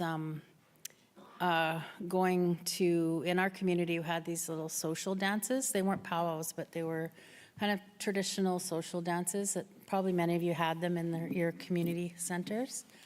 And I remember dancing and one of my friends saying, "Oh, quit dancing like a boy." And I stopped and like in a second was processing everything that happened there. And in that processing, thinking like, well, what does she mean dancing like a boy? And why is she stopping me? Like, why is she taking it upon herself to stop me? Was it because she's protecting me or regulating me or controlling or... And then at the very same time, simultaneously, you know, the elders that were sitting along the edge were saying like, oh, don't listen to her, just be yourself. So there's that message of non-interference or the, you know, encouraging me just to be myself as a person. And then as I got older in high school, I remember it was like phys ed class, and I always played hockey because we had a little creek behind our house, and you know, most of us, that was just what we did in the winter. Even before school, we'd go play hockey. And then so it was time for skating at school, and I brought my skates, and the teacher said to me, "Oh, you can't wear boys' skates. People will think you're a dyke." And then, so that kind of stopped me, and I'm like, what? Okay, well, what, you know? So in that instance, there was a combination of things happening. One is sexism, homophobia, and then also an element of racism from the white teacher. And so at that point, I realized that, you know, we're never just one thing in our identities. And because of governmental policies, practices, procedures, our true identities are always being challenged or gatekept or trying to change to fit this kind of norm that wasn't a part of our traditional lifestyles. So we were never really given the space or the opportunity to live the life that we were intended to live, which is kind of the theme of why we're here.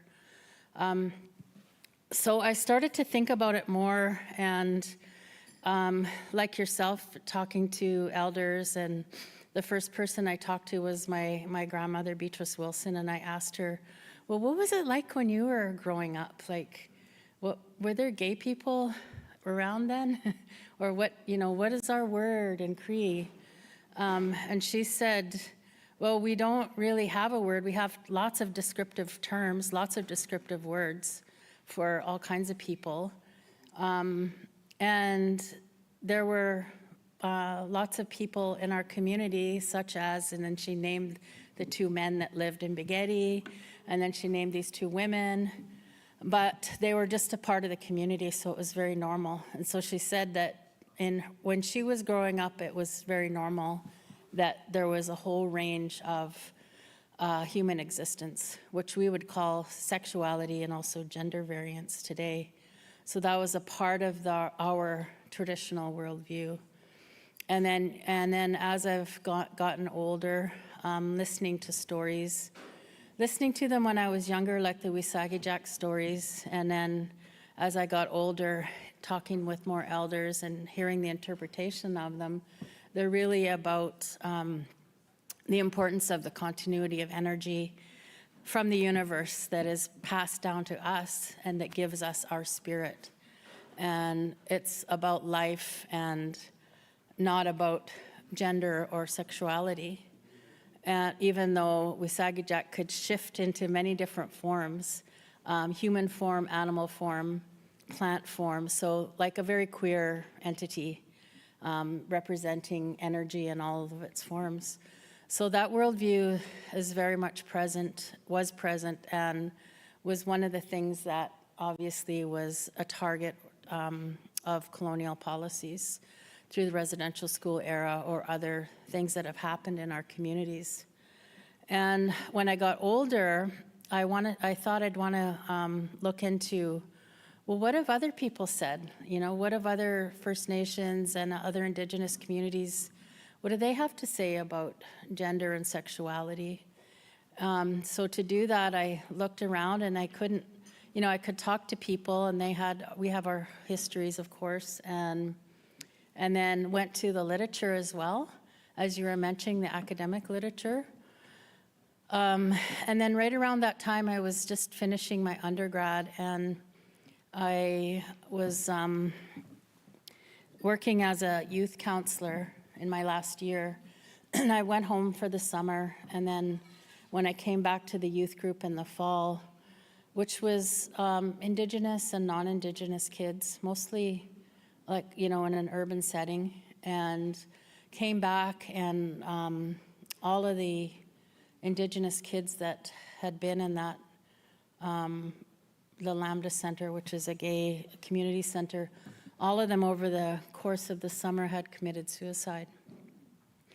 So that was, of course, devastating and traumatic, but it also really made me think about, so what is going on, like when our worldviews are inclusive and loving and there's a place for everybody, and then yet we're faced with these other worldviews that exclude, and not just exclude, they exude violence towards our people, to the degree where somebody internalizes it to the point where it's not safe for them to be alive anymore. And so at that point, I decided that that I was going to focus on finding out why. Like, why is this happening, and how can we continue to empower ourselves in positive ways? So some of you might have gone to the World Indigenous Peoples Conference in Education, or maybe your friends did just past November. So there was one of those gatherings happening at that time, and this was in the late 1990s. And I put in my abstract to do a presentation. We didn't start using the term, hadn't started using the term Two-Spirit yet. So it was like gay and lesbian or bisexual Native people. That was the terminology.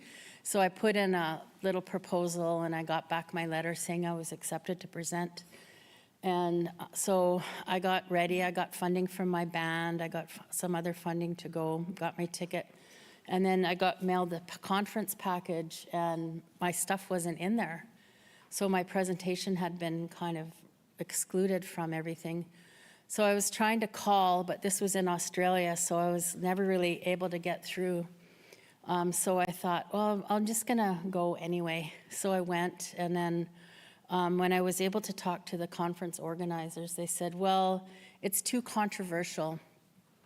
The theme of the conference was inclusion, by the way. So I thought, you know, I'm just gonna go and keep talking and meet people, talk to other Indigenous people, and, you know, kind of network and find out what they're doing and maybe what their traditional roles were and things like that. So we decided we'd have a meeting on Wednesday on the grassy hill at lunchtime. And so we got, you know, rounded up people, and we were going to go meet. And then very quickly, the Maori delegates were told if they went, they would be kicked out of the conference. Then the Australian delegates were told that, and then others as well. So then they had to put a stop to this little informal gathering. And then I thought, I don't want to be in this conference because it's just, you know, excluding. And so I went to the beach and went swimming and got bowled around by those big waves. And I noticed that there was this little old man standing on the sand, and he had a long braid, and he had like gray and black hair. And he was like really laughing at me. Because, you know, we're so unfamiliar with the ocean. And then when I came out, I came up to him and I thought, like, what would I do if I was at home? I would talk to an elder, right, about what's happening. And I knew he was from somewhere, like North America. And so I just went up to him and introduced myself, and he introduced himself. His name was Jerry Brown. He's from the Flathead Nation in Montana. And I told him what was happening. And he goes, oh, that's not good. And then he said, just come back. Let's just come back. We'll it'll turn out, don't worry. So I trusted him and changed, and we went back. And then when we got back, they had this open mic session. And the open mic session, people were lined up, and then you could talk about whatever you wanted. So he said, it's perfect. Come on, I'll go with you. So we got into the line, and then as soon as we got to the front of the line, they put up one of those little red ropes. Open mic session's over. So I was like, oh, okay. This is just not meant to be. Like, it's not just coincidence. There's like a systemic thing going on here. And so I said, forget it. And then I just, didn't go to the conference. But on the last day, and he said, just come on the last day at least, come for the closing ceremony. So I did. We went to the closing ceremony, and everybody was dressed in their traditional regalia, and it was a very festive scene. Everyone was happy, and they were even, there were skydivers, people parachuting out of planes, unfurling giant Aboriginal flags. And as part of this session event, the culmination was to announce the next community that was going to be hosting this WIPSI, World Indigenous Peoples Conference in Education. And they have a sacred bundle that they pass over to the next community, and it's a big secret. And so it came time, and they said, well, we're going to announce that the next community that's going to host this. And it is an honor to host it because you get to showcase your culture, your community, and then there's also an economic kind of aspect that, people from all over the world are coming, and not just to learn from you, but also to, be in your community. And they announced that the next community was going to be the United States. And everybody started cheering and everything because it was a big surprise. And then they said, can we have the delegate representative from the United States come up and accept the bundle? And nobody was coming up, and everyone was kind of quiet and then looking around, and nothing was happening. And then people started getting uncomfortable. And then finally, Jerry, who was sitting next to me on the grass, stands up, and he has this little grin. It was him. And he walked all the way through the crowd, slowly and purposely, and got up onto the stage and graciously accepted that bundle on the behalf of the United States. And in doing so, after, he told a story about the Winkte in his language, which is a part of their creation story. So without that being or that person or that community, they can't exist as people. It brought them from one world to the current world. And the Winkte is what we would call Two-Spirit today, or, in English, LGBTQ.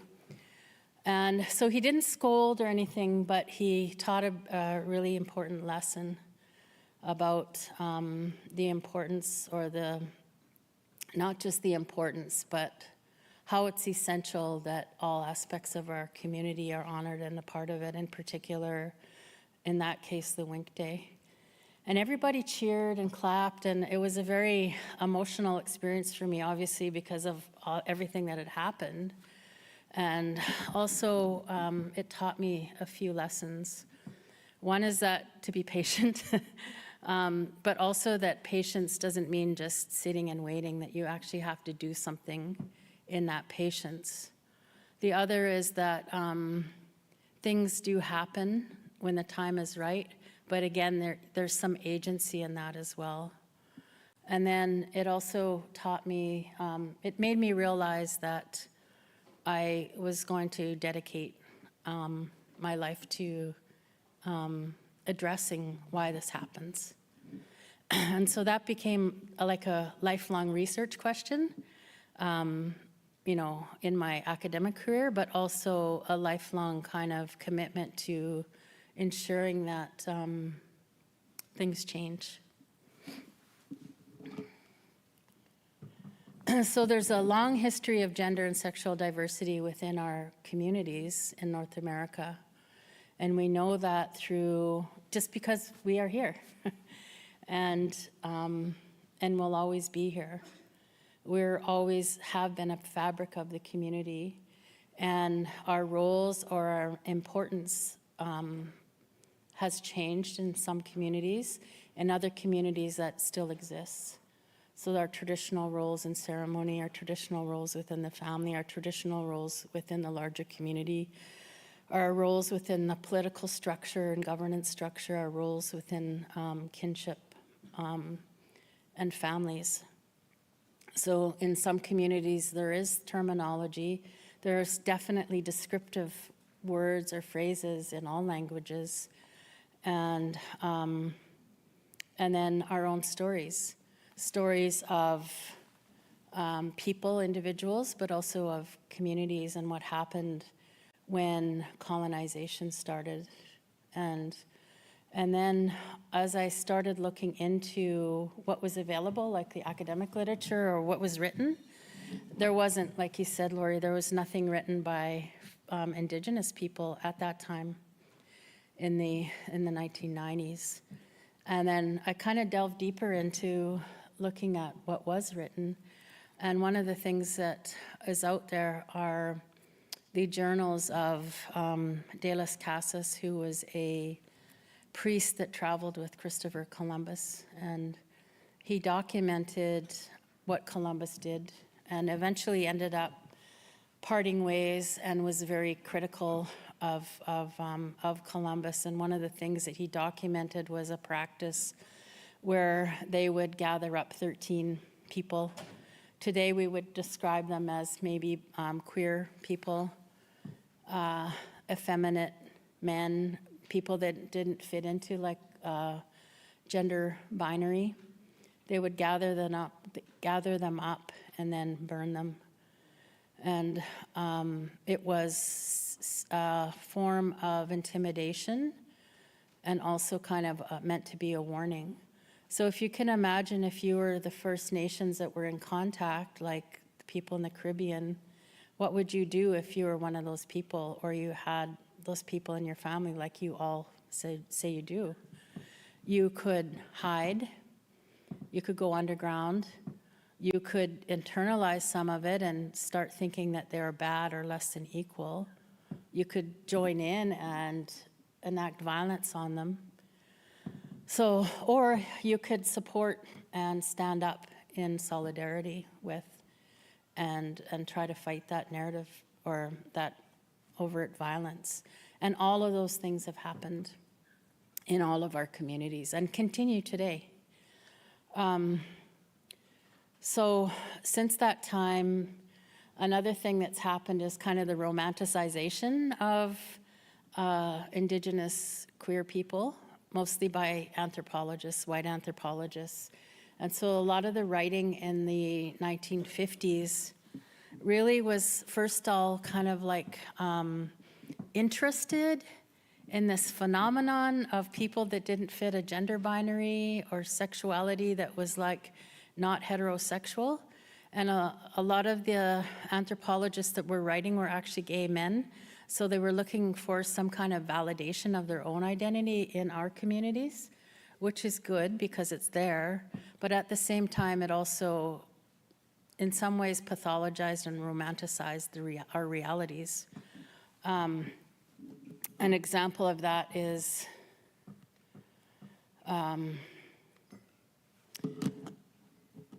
Angelino and Shed, who were two famous anthropologists, and they were so perplexed by this sexual activities that were going on in the community of the Choctaw.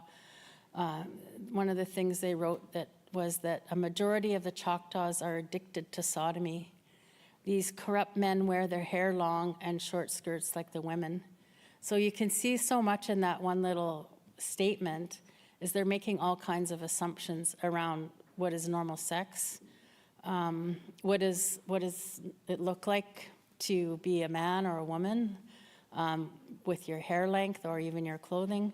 So there's all kinds of assumptions happening in judgment.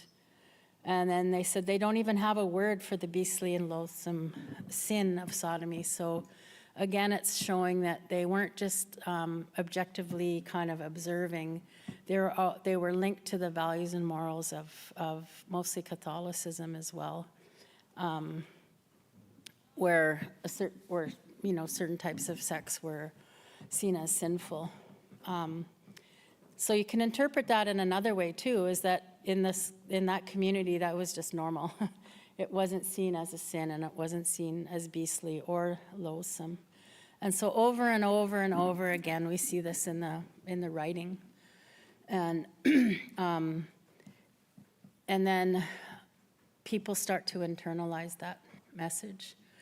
At the same time, we have other impacts in our community from churches, but also from government, that kind of collude to support a form of white supremacy that also supports a form of straight supremacy, which means that women or queer people are less than human, and white men have all the power. And so all the systems were based on that kind of power structure. And so it wouldn't take long for a community to kind of start hiding or being ashamed of people that didn't fit into that. This is a painting by George Catlin, and he was a famous artist in the early 1800s, and he made this painting. And what he was famous for also was like dressing up natives, like overdoing it. And so he had these little kits of clothing and stuff and paint that he would take with him to the different communities and paint them, like other photographers did around the same time too, to keep this kind of romanticized image of Indigenous people. And so this one was the dance to the berdache. So we start to see this term berdache being introduced by anthropologists in the 1900s. And the term berdache was a Persian word, berdaj, which actually started off as more of a positive term referring to poetry that was written by men for other men. And then that kind of got transmuted into other languages, into the French in particular, where that word berdache came from, that was brought in by the Jesuits. By the time it was brought to North America, it referred to sodomites. So there was a definite negative connotation to it, that that gay men were seen as kind of evil, or trans people were seen as evil. And that also was the term that anthropologists started using. And then they started using it as a romanticization, saying that every community has a berdache, and this was kind of like this paying homage to, or seeing them as like higher than other people. It's romanticized in some ways, like it's positive, because it is highlighting that there were roles, spiritual roles, and in some communities that person would be held in high esteem. They may be a medicine person, or they may be somebody that's called upon to do certain kinds of ceremonies. But at the same time, it also paints everybody with that same brush when there's a lot of diversity within our communities. And so that's what romanticization does. It may seem positive, but it's also very negative, because it excludes the reality, all of our realities. It also excludes the reality of the same things that are going on at the same time, like homophobia and heterosexism, misogyny.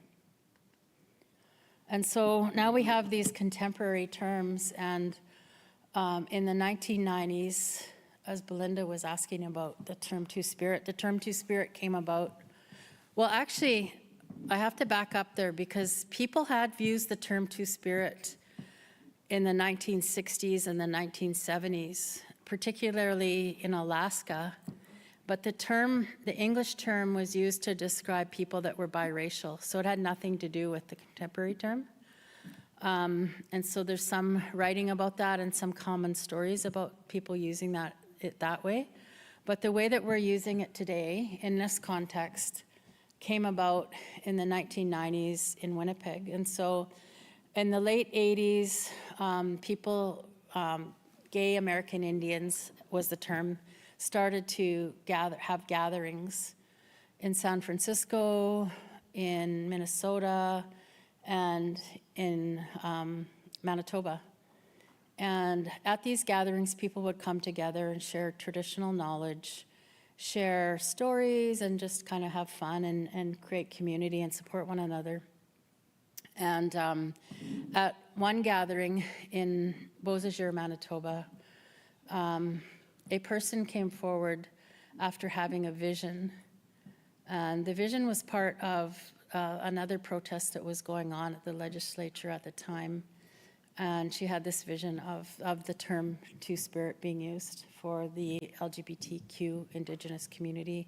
So it was brought to that gathering, and the name was feasted and taken on as a spiritual name as a self-descriptor for the LGBTQ Indigenous community.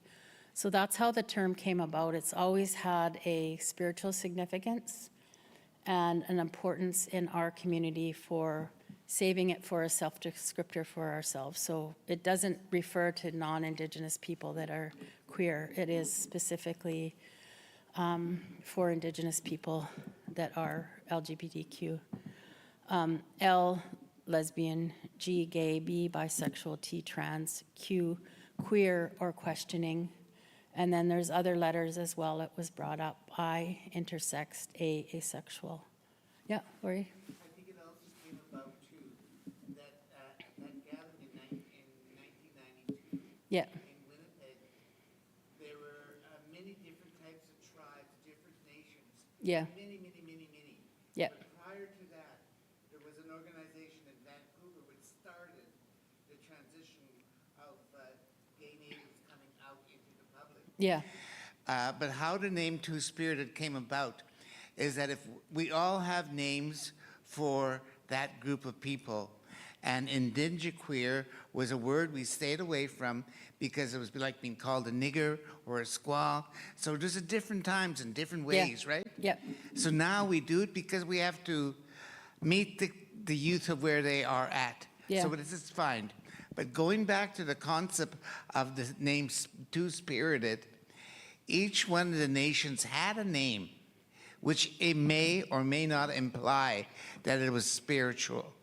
And so to be even amongst all of us, instead of being called this and this and this and that, they went across globally, nationally, of using the word, you're having two spirits, you're walking in two worlds. Basically, that's where the contemporary meaning came from. Yeah. And you were right that there was a lot of movement starting in that sense, yes. yeah, thank you for clarifying that, yep. Yeah, so it is a pan-Indigenous term, and intentionally so. And some people don't identify with it because they use their own term, like Nadle, Navajo people, they use their own term. So, and things are changing and evolving. So one of the terms, indigiqueer, that was created by Theo Cuthand, was to acknowledge the younger people that like to be called queer, like they think of queer as, my friend Kalani describes queering as transforming poison into medicine, and I really love that. So it's kind of taking a term that was negative and reclaiming it, and that's indeed what it does. And there are other terms as well. And there probably will be more to come because things are changing, but that's one of the beauties of the world that we're living in, that we can still have our core essence. The energy is still the same, and we can, language changes or it evolves. And so these are some of the terms that you'll see.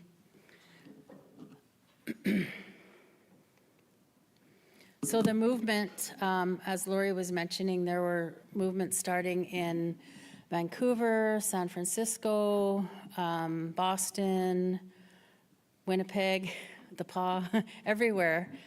We have pockets of people doing the work and gathering. And there was an anthology that was created called Living the Spirit, 1986. That was really the first publication by people that were LGBTQ and Indigenous. In there was poetry and writing, people telling their own stories. And then when the term Two-Spirit came about, we start to see Two-Spirit people writing more and making videos and doing performances and plays and just becoming more vocal and being more supportive.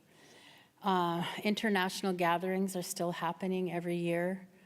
There's one international gathering that rotates between Canada and the US, and then there are other gatherings as well. There's regional gatherings, and so it's really common now for there to be Two-Spirit gatherings across North America and beyond.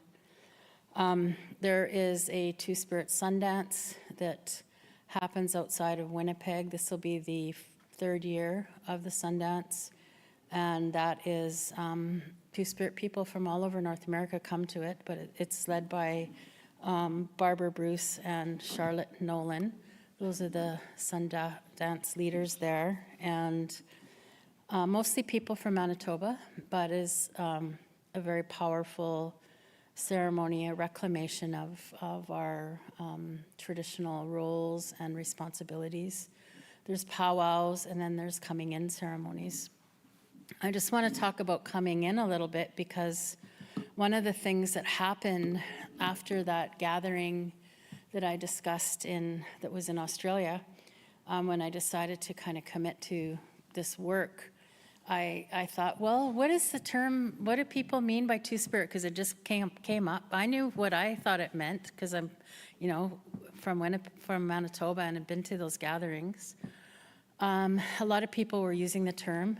And then I also thought, how can we maintain or support empowered identities despite all of this stuff that's happened to us? How are we even still alive? Like, how is that possible? So I did that for my master's and for my doctoral studies. I asked people that self-described as Two-Spirit, like, what was your experience like? What are some, what does that term mean to you? And how, what makes it so that you are still here? And one of the things that came out of that was this concept of coming in rather than coming out. So you've probably heard the term coming out when somebody's like, I'm coming out, when they're like declaring to the world their identity. And it's very individualistic. It's like, you have this big celebration of your identity, which is fantastic, by the way. But things don't usually work that way in our communities, because someone's gonna make fun of you or whatever. And also, we're never just alone, right? We're always a part of all of our relationships, whether that's to family, friends, community, land, animals, plants, whatever. It's right in our naming structure that we're a part of something else. Yep. Somebody in the lobby in Oh, okay. 10, 15 minutes. But I wanted to acknowledge and thank this conversation going on. I'm from the Inuit Nation, and I grew up knowing that they always exist. They have a name for, same sex, gender, diversity and stuff like that. They have a name already long time ago. It's called CPO. And the teaching that we learned from our ancestors, from our elders, the aunts and the old folks, ladies, is that when there's a lot of movement while you're in the pregnancy, that's when their action is happening. Sometimes they're changing sex already in there. So people have to understand a lot of them have no choice how they were born. We have to be accepting. And as we grow older, we have choice too, how we want to live. So sometimes it hurts me when I hear these stereotype people when they have judgment.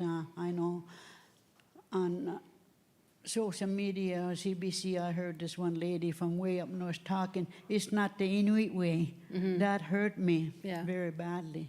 It's always been there. We were taught from since we were little, and our parents said, you be nice to them, they'll be nice to you. Be accepting. So we live normal life with them. Sometimes our peers wondered and asked why they had pitch high voice sometimes, or how they act sometimes. And I have grandson,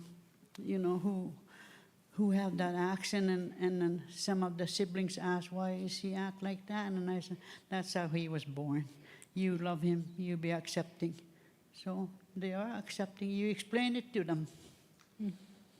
And then we live a better life with everybody. So I'm so glad you mentioned other place overseas that they're doing some action. Yeah, and I was in Denmark 2018. They had a big parade in Denmark, Copenhagen. So I appreciate seeing those kind of support.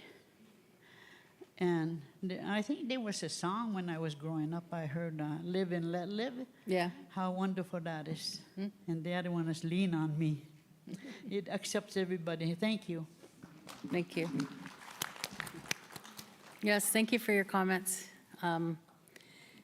Yeah, I think even in other communities, like not just main big cities, they're having pride parades or pride ceremonies. Like in Opaskwayak Cree Nation, we've had pride for the past 4 or 5 years. We even have our own pride flag that replaces the regular flag for the whole month of June. So BCR was passed to have that, and other small communities as well. So there's definitely a movement happening.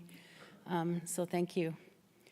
So this notion of coming in, oh, yeah, go ahead, yeah. Okay, I'm going to be honest. Yep. I'm not here to hurt anyone's feelings or anything, but it's for me. I don't understand. I don't understand the gay, how you become gay. I don't understand none of it, and I still don't. And I would like to sit down with someone that's gay. I have questions. I have gay people in my family, and we're close. I got 2 nephews who are gay, and but I still don't understand it. Does it have to do something with the brain? Why you see yourself as like I say, let's say I'll use the men. Sorry about that, but they see themselves as. Do they see themselves as women? Do they think like women? My granddaughter, she was about 4 years old, and my nephew, they were the same age. And she came up to me and she says, I don't know what's wrong with him. I said, what do you mean? She says, he always wants to wear my dresses. When they played house, she says, always wants to wear my dresses. And she noticed that at that age. I says, oh, well, you're playing house. He wants to be the mommy and you be the daddy. But I didn't know how to explain it. And I still don't understand it today. We do have gay people in our community. And I have 2 nephews who are, and we're very close. They're family members, and we're very close. But I still don't understand it. Maybe there's something wrong with me. Well, I was going to say, no, just kidding. Just teasing you. I have heard that from other people as well. They don't understand it. And I think that's why we have these conversations, because people don't understand. And I don't understand how people are heterosexual. like, I don't understand it because that's not me. So it is, it's like if somebody asked you, why are you straight? Like, That why? doesn't answer my That's just question, how though. you are, right? It's Doesn't just it- how you are. It's just how we are. Is this the way, is that the way we were born as babies? Like, Yeah, did some- we have like different minds? Our minds are, I have a male mind and they don't have, Well, that's strange questions, but Yeah. that is questions that are out there. Yeah. And I'm one of those, and I'm being honest. yeah, And I have a lot of gay friends, very nice people, like, yeah. and lesbians. I got a lot of friends like that. And my granddaughter, loaded with friends like that, and she really, they're close. She doesn't see them that way. She sees them as friends. But what I don't understand is, were they born like that or what? You're asking a question that there's no answer to. There you or there's go. many answers to, because scientists and everybody have trying to been answering this question, is it biological or is it cultural? And the obvious answer is it's both and it's everything, and 'Cause- it's none of that. So we don't have a definitive answer. All we can say is that this is how we are. Some people are born, we're all born a certain way, and then culture and society shapes us in other ways. Maybe we're all born gay and society shifts us to Never know. heterosexuality. So there isn't a lot of difference between the male brain and the female brain. That's kind of a stereotype. Brains are similar. What's different is the levels of hormones, and there's a whole range there, in every society. There's women that have high testosterone, there's women that have high estrogen, there's men that have high testosterone or high estrogen, so there's a whole combination. And there's a whole combination of what bodies look like. My daughter was very tomboy. You would think she was male, but she was very tomboy. And then you read it in the news today that the Olympics, they don't want a man that was born male to compete with the women because they're gay.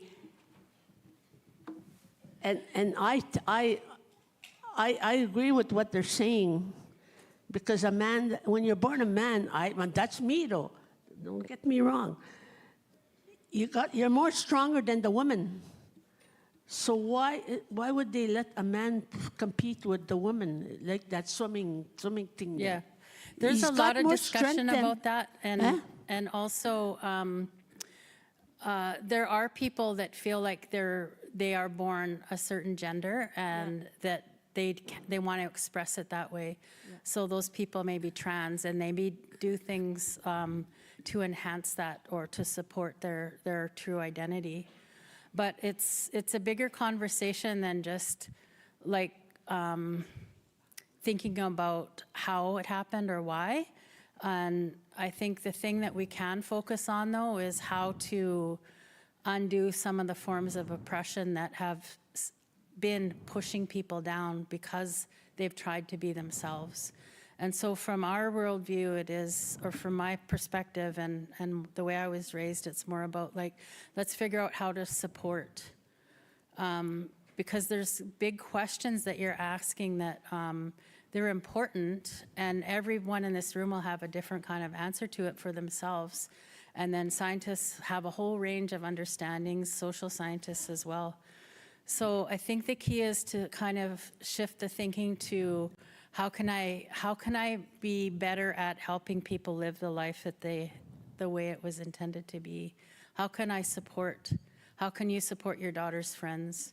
And continue to have those conversations in like the way that you are in a non-judgmental way, but also to keep looking for information, because there's a lot of information that's intentionally spread. It's disinformation, it's false. It's spread in order to support a certain agenda. So like the anthropologists were talking about, aligned with what the church was saying, that we have two genders, and if you don't align to, if women don't wear skirts, they're not women.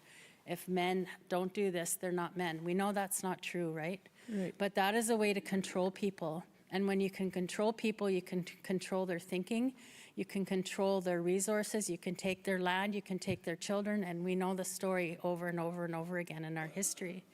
So the thinking part's really important to kind of, if you hear something, to look a little bit deeper, because maybe that's propaganda, like from an agenda that wants to have a certain, certain kind of rights, have some people that have more rights than others, people that historically have privilege and power. But thank you for your question. I think there's some others that have comments as well. I have one more Okay, example. okay. We had a golf tournament, and the gay person, he joined I'm saying he because he joined the women's group, and he had the longest drive. So they're wondering, should they have given him that longest drive because he's a man, he has more strength, but thinking that he is, I don't know if he thinks like he's a woman. Yeah, he's trans female. Mm-hmm. I have a problem with that. Might just be a better golfer. But I'm not against gay people, and that because I have a lot of them in my family, and we support them. Yeah. And it's me. It's curiosity. I've Yeah. always been curious about that, and I'm glad that you had this meeting here. There. I'm willing to Thank talk you. with you about it after. Right, okay. Thank you. There's a question back. Belinda and then Lori. Thank you. I first want to acknowledge and honor my first cousin, Timothy Laughlin, who was two-spirited, and he was like a brother. We weren't first cousins. We were like brother and sister. And I think the one thing that I always wonder about this, when we make a judgment call on human beings, like, who are we to do that? Who are we to do that? We are all born from spirit, with spirit, okay, with spirit. Because if you don't have spirit in your body, you're not here. You're dead, okay? So when people make judgment calls about any human being, like, who am I? How dare I think that I should judge what Gisemantu made? Because we all come from Gisemantu. I don't know about anybody else here, but I don't come from a monkey, and I don't come from the ribs of man. I come directly from Gisemantu. That's where I'm from.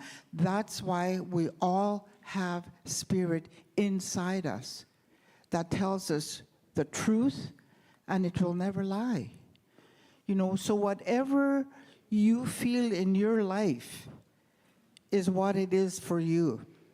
But I'll tell you, I have two people that, I didn't know what else to say, but two people that come and clean for me, okay? One is, she's a lady, a woman. The other person is gay, two-spirit, okay? So, but when I met her, I didn't know that. So in my mind, she was a woman, okay? So in my head, I still say, oh, are you ladies done? And I'm thinking, and then she corrects me, and I'm glad she does, because I gotta change my attitude about that. And it's not easy to do that when you see one thing as it is, and then something changes. Well, like, your little brain is like, oh, okay, let's just fix that as fast as we can, so that we know what we're saying is true, right? That we are all from Gisemantu. And I honor every human being on earth, whether you're good, bad, ugly, different, whatever. The life that you choose here on earth is yours, not for me to decide whether you're good, bad, or whatever. you know. So today, I want to honor all two-spirited people who have suffered at the hands of other human beings because of what they see and what they think. So today I want to honor everyone that is living that life. Thank you. Can I add on that? So in my community back in Nagukuk First Nation, we started this group called Pseudo-Jakuk, which means all spirits. And I primarily helped, I'm like an ally, because my son is transgendered, and he came to me and said, Mom, I feel like I don't belong. I don't belong in my community. I need to feel connected. So it like brings back ceremonies. So I went to one of my elders who helped do this, and she committed them to a week-long ceremony to get their spirit names, to make them feel connected back to their community. I just wanted to share that part on when you're talking about ceremony. I know you're almost done here, so I think we'll go to Lori. Yeah, thank you. And thank you for sharing that. First, I just want to thank our sister there for her inquiries. You know, you hit it right on the nail. When I say you hit it on the nail, you said these words which just are profound, and words like I would like to hear, and I'm sure your family loves to hear. You found your family member loving, and you found your family member kind. And for us, sometimes we'll never find a perfect answer for what we want. We never will. And but it's all right, because you said your sisters or your relative was kind. That's a gift. And if we ever achieve that, that's all that matters. Because we have you to say, I lift this boy up or I lift this girl up. We're well on our way. You have part way to your understanding. And that is awesome. Awesome, awesome, awesome. For us, we've been fighting for this for the longest time, just for the recognition. And I'm so glad. I just saw her eyes just sparkled when you asked that question. But that's a question we hear all our lives. And if anything comes out of this, this room should be packed, because it's a much bigger story than bringing out a definition. Mm-hmm. People don't really understand that as a two-spirited person, what that person had to undergo just to stand up in front of a group of people and say, I am who I am because Creator made me who I am, and I'm damn proud. And it's taken a lifetime. But what people have to understand is that little boys like me had to go into an institution, but I grew up with the feather in the fan. I grew up with that. I grew up with the understanding that I was loved and that I was cared for, and I had a friendly family. I grew up with that, and also in the community. But because of progress, or whatever they call it, and by living under the Indian Act, I was removed and put in an institution. I never returned home for 60 years because it was not safe. But if I had you as a relative saying that, I would be home in it like that, because it's already started, the understanding.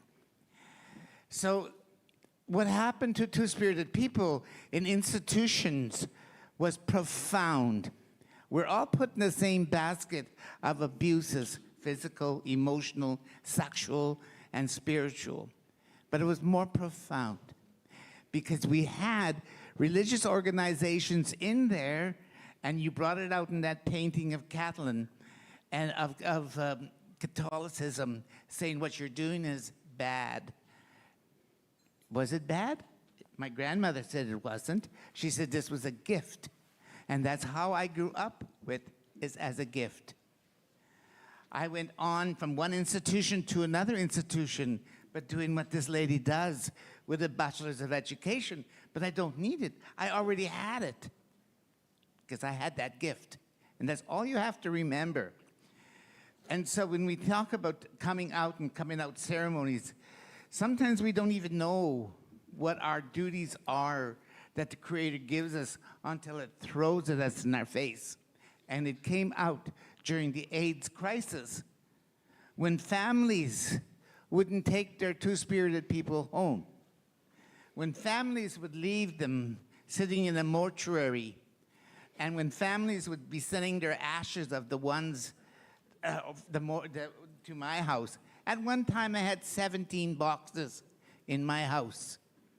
The families would not claim the two-spirited people, but we did. So these ceremonies came out to you without you asking for it. So if you ever want a definition, you're not going to find it boldly written in a dictionary. You already have it. You said your relatives were kind. And to us, that's all that matters. Thank you. Yeah. Paula? There's a... Onion Lake has a question. No. Oh. I know she had hers. Yeah, back there. Hi. Can you hear me? I'm just going to put my some name is questions up Mina. here for you guys to think about, because we're wrapping up now, so things that you can take home with you as people give their last comments. I'm Inuk. I'm originally from South Baffin Island, Nunavut Territory. Like my friend Lavinia mentioned earlier, as a child, I knew about two-spirited people as well. Because since we were kids, we were taught and told about whenever a baby's born. And of course, our mothers go and help out with the delivery. And as kids, we would be excited about newborn babies in our camps, traditional camps. And we'd be excited to hear what the gender was. And since that time, I always knew about two-spirited people as well, because we call them supinikuin, supiyok. As a baby's born, being born, that's when the people knew that their sex changed during the birth. And for us, they were normal within our community because we knew about the name and everything. It was only later on when everybody was gathered into bigger settlements by the government, that's when everything started changing about people not understanding about two-spirited people. And that's when people started judging others, people, two-spirited people. Before that, it was normal for Inuit to know that. Thank you. Thank you.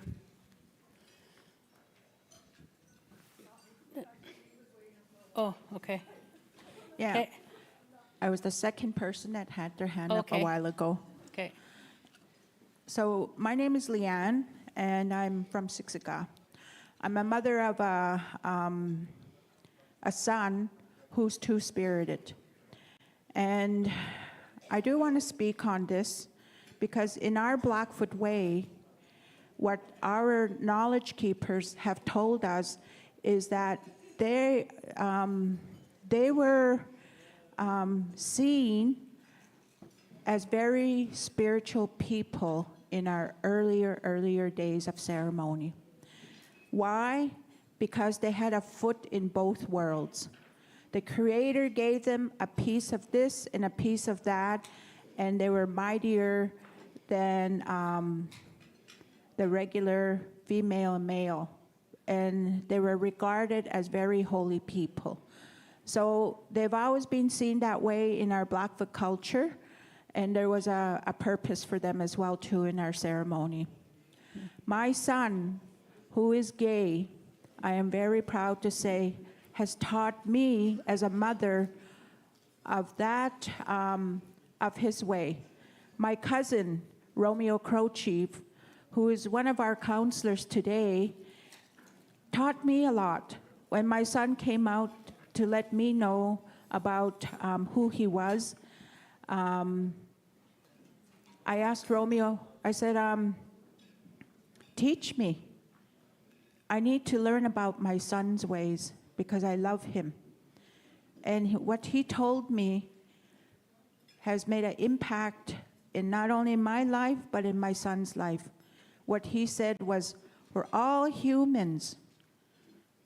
God gave us our breath, and he put us in this world for a purpose. Tell him not to wear that label in front of him. He needs to put it behind him because he has a purpose in this world. He is a human, he is a human being, and every breath that he takes is given from God, our Creator. There's no need for him to label himself. He is a human being. If he wears that sign in front and starts labeling himself, he will walk into a battlefield. So I share that with each and every one of you. You know, they're very, very spirited people because they have a leg in the woman's world and in a man's world. And they're a gift to us. So thank you. Thank you. There's one last question, and then we have to wrap up here. One more question? Yeah, corner. She's, so is she. We'll have two then.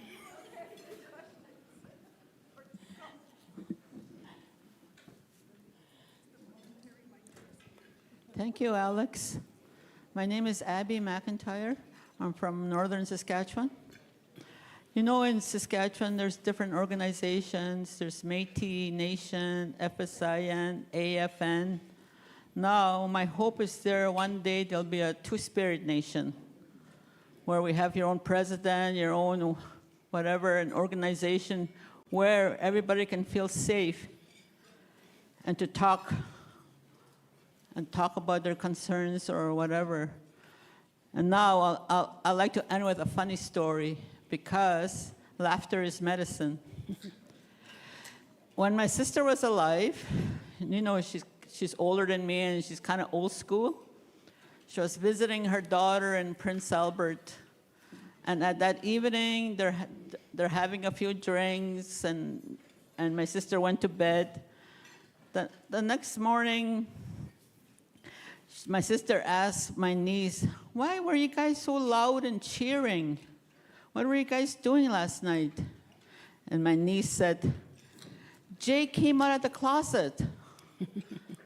And my sister looked real worried and said, what was Jay doing in the closet?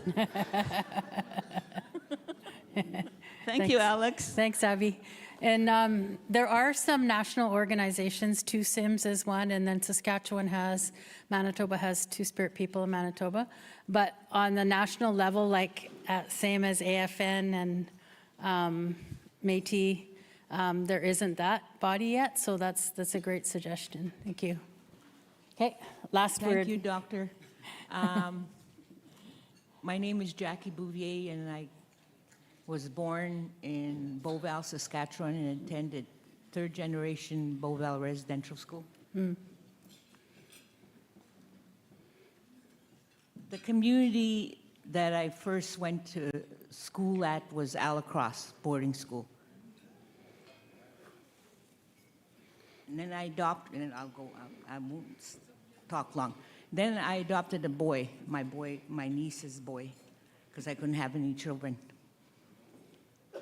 The community that I grew up in was very homophobic.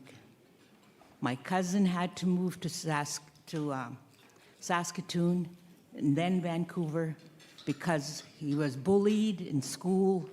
All Roman Catholic village. It was a village at that time. And my son grew up in Saskatoon. We grew up in Saskatoon. And it wasn't nice to live in Saskatoon being gay.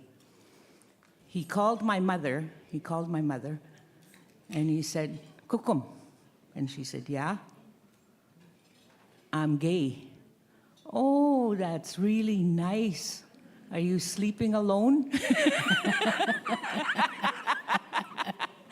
But she supported him. She supported him right to the day she passed away. She passed away at 92. And he said, "I will never forget what Kukum said to me." And I supported him through him being bullied, being beaten up. I'd travel to the school and just walk in there and say, "Why are you not doing anything?" Now he's a guidance counselor at the Vancouver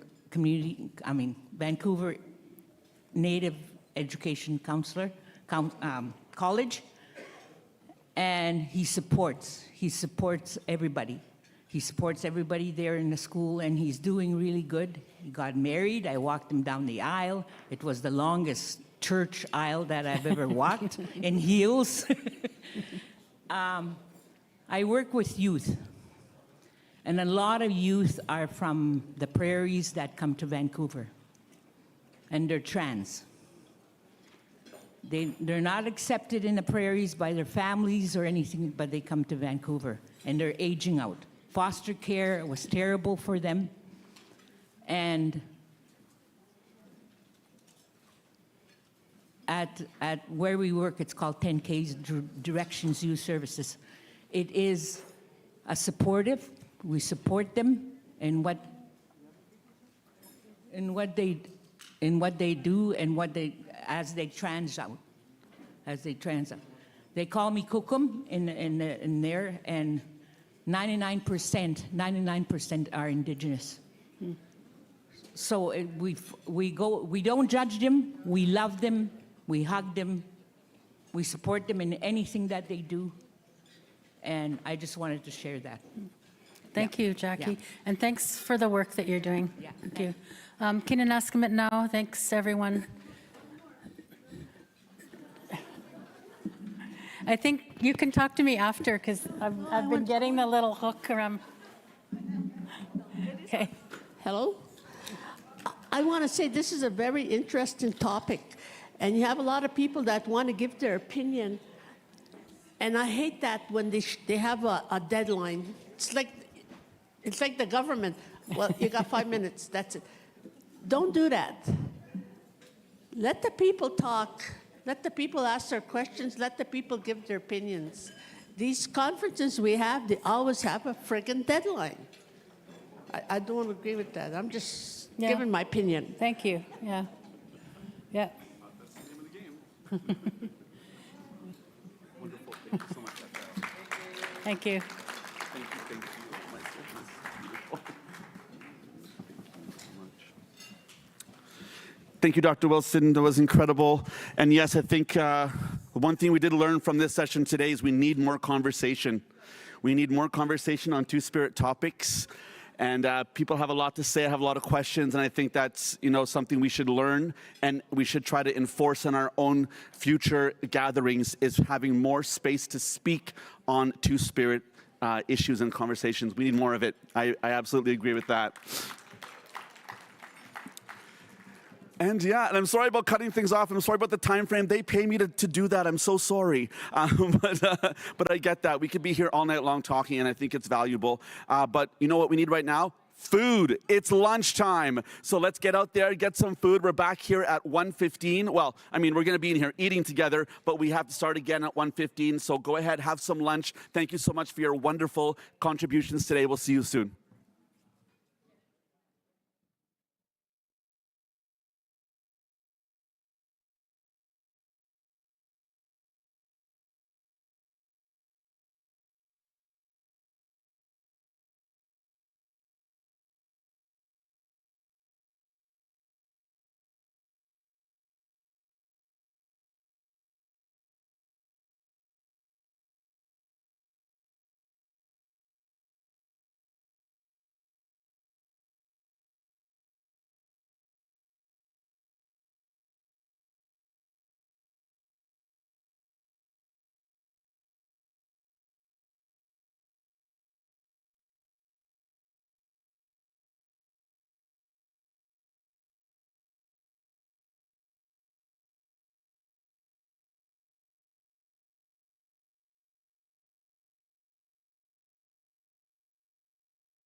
All right, everybody, it's Lance Cardinal here again. Hope you all had a wonderful lunch. So excited to be here today as your MC for the last couple days. We have so much to get through today and tomorrow. So I want to start a little bit earlier than we scheduled.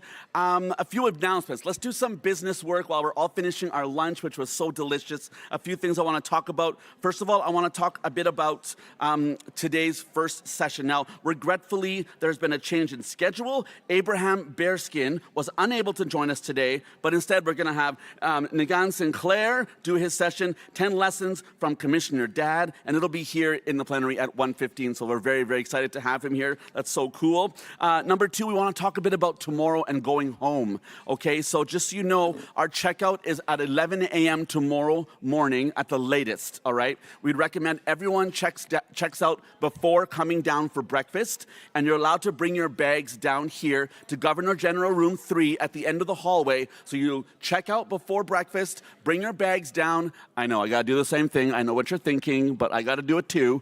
And I got a lot of bags. I had a shoe suitcase, okay? Let's be clear. And a hairspray suitcase, one of the same. Anyway, so bring your suitcases down after you check out, bring them to the end of the hall, and there's gonna be someone in there the whole time watching our bags for us, okay? So don't worry about that. Now, your airport transfer vehicles will be coming 3 hours before your flight departure time, all right? So if your departure is at 7 p.m., 7, 6, 5, 4, 4 o'clock, you'll be getting your 4, yeah, that's right, 4 o'clock. I'm not good at math, okay? So 3 hours before, and we're gonna gather on the 4th floor at the top of the escalators to go down to load the buses in groups to avoid filling the lobby up. So please come to the registration desk if you have any questions about when your time is and when you should be ready for those buses, okay? We don't want you to get left behind. Also want to announce we have Peter McCallum is requesting that the Saskatchewan delegation meet in the lobby for a group photo at 1:30 today. Now, if you have any questions, you can find Peter and ask him about it, but they're going to be doing an honor song out there being sung by Wayne from BC, and it's going to be for all the RHSW and survivors across the country that have passed on to the spirit world. So if you're a part of that group, you can make your way out to the lobby at 1:30 to be a part of that exciting moment, okay? All right, now, to begin our afternoon in a good way, we're going to have a brief word from our Raymond Frogner, who is the Director of Archives for the National Center for Truth and Reconciliation. Let's welcome him up here with a big round of applause.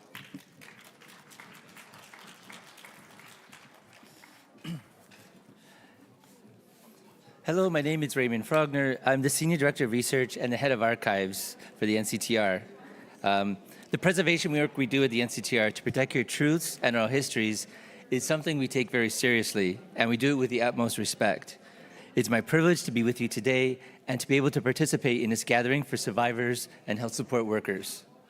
I would like to offer a special thanks to Her Excellency, the Governor General, Mary Simon, and Ken McKillop, Secretary to the Governor General, for sharing the gift of their time. We're delighted to have you this afternoon. I wanted to welcome you all back to the gathering and remind you that we have booths outside with our statement gathering and NCTR information team. And we've also been sharing our 10-year report, so be sure to pick that up. And I'd like to just add one final note. We also have the independent assessment process forms for survivors who wish to have their statements preserved at the NCTR archives. That's not meant to be shared, that's preserved. And if you don't fill out that form and express your intentions, your statements will be destroyed in September 2027. And the loss of those statements, I think, would be a tremendous loss for everyone. So please go out and, if you have a chance, go to the booth, fill out a form. The IEP forms are all there. Amber Davies and some other of the NCTR staff are there to help you with those forms. That's the only way that you'll be able to have your statement preserved for future generations. So on behalf of the NCTR, we're honored to be here with you and are grateful for your participation in this gathering. Thank you.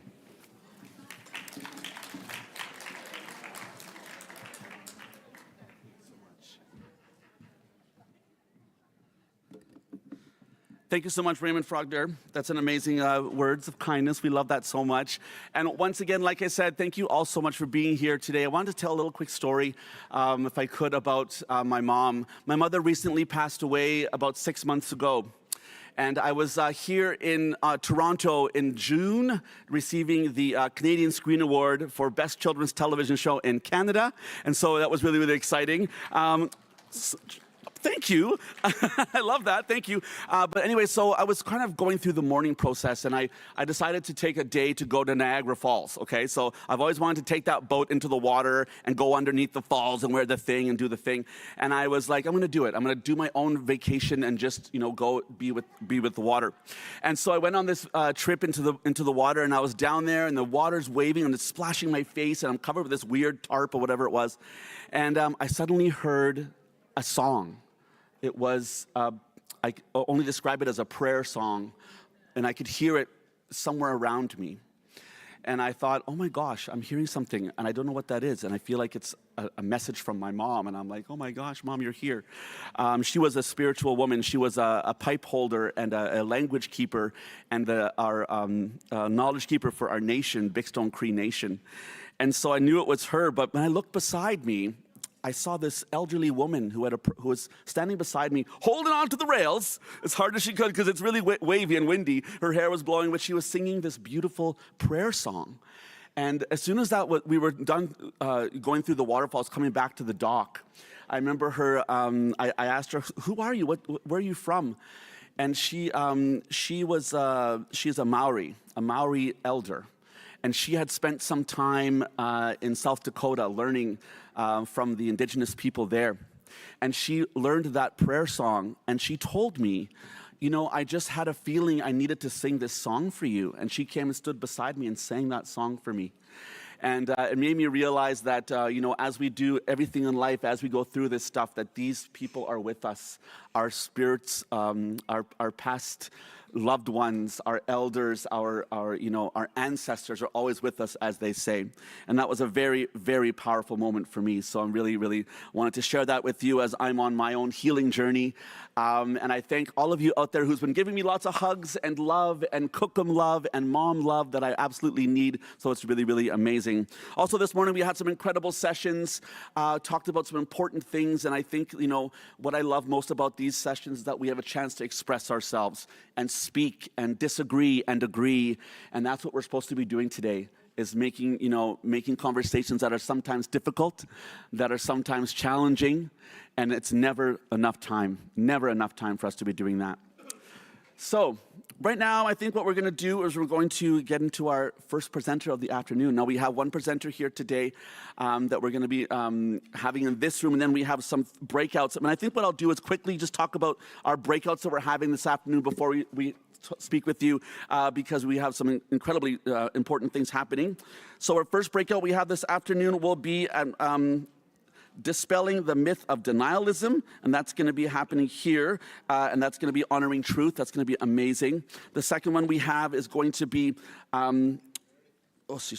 laughter yoga. So this unique workshop provides you with the knowledge and practical skills to practice laughter exercises that bring health and happiness into your life. That's going to be amazing. That's happening in breakout room number 1.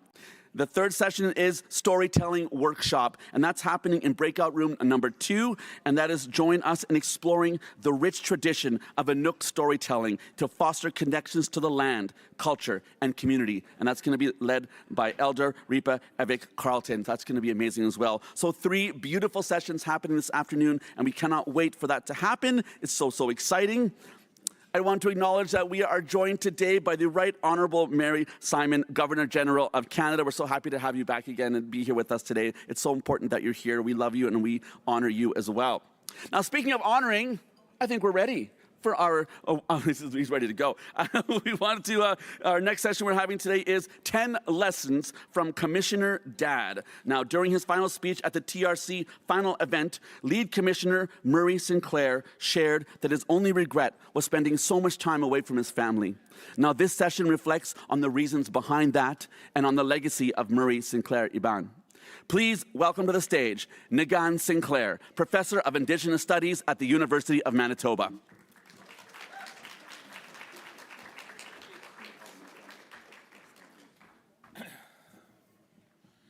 Wasn't sure if this notes got transplanted, but how's everybody doing out there? Everybody good? Yeah? You're having a good gathering?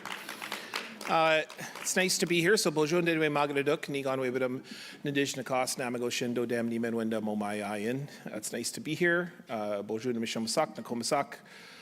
Mijana gije kiban nidede nimiji nibakwe nidanis. It's nice to tell you a little bit about my family, a little bit my father, or talk a little bit about my dad, which is right here. And some of you I know, and some of you I've met today for the very first time, but I know that you have been along this journey with me and my family, and of course my father, for a long period of time. And so you probably would have seen me around, or maybe I've seen you around. It's very nice to see all of you. I reach all of my hands out to you and embrace you for your work, and say miigwech for leading us all to this beautiful place. Nimen wendam omayayan for your gifts that you have brought, so that we are all here. It is a miracle that we have all gotten here, that we have arrived, and we are offering these gifts to each other. Big thanks to you.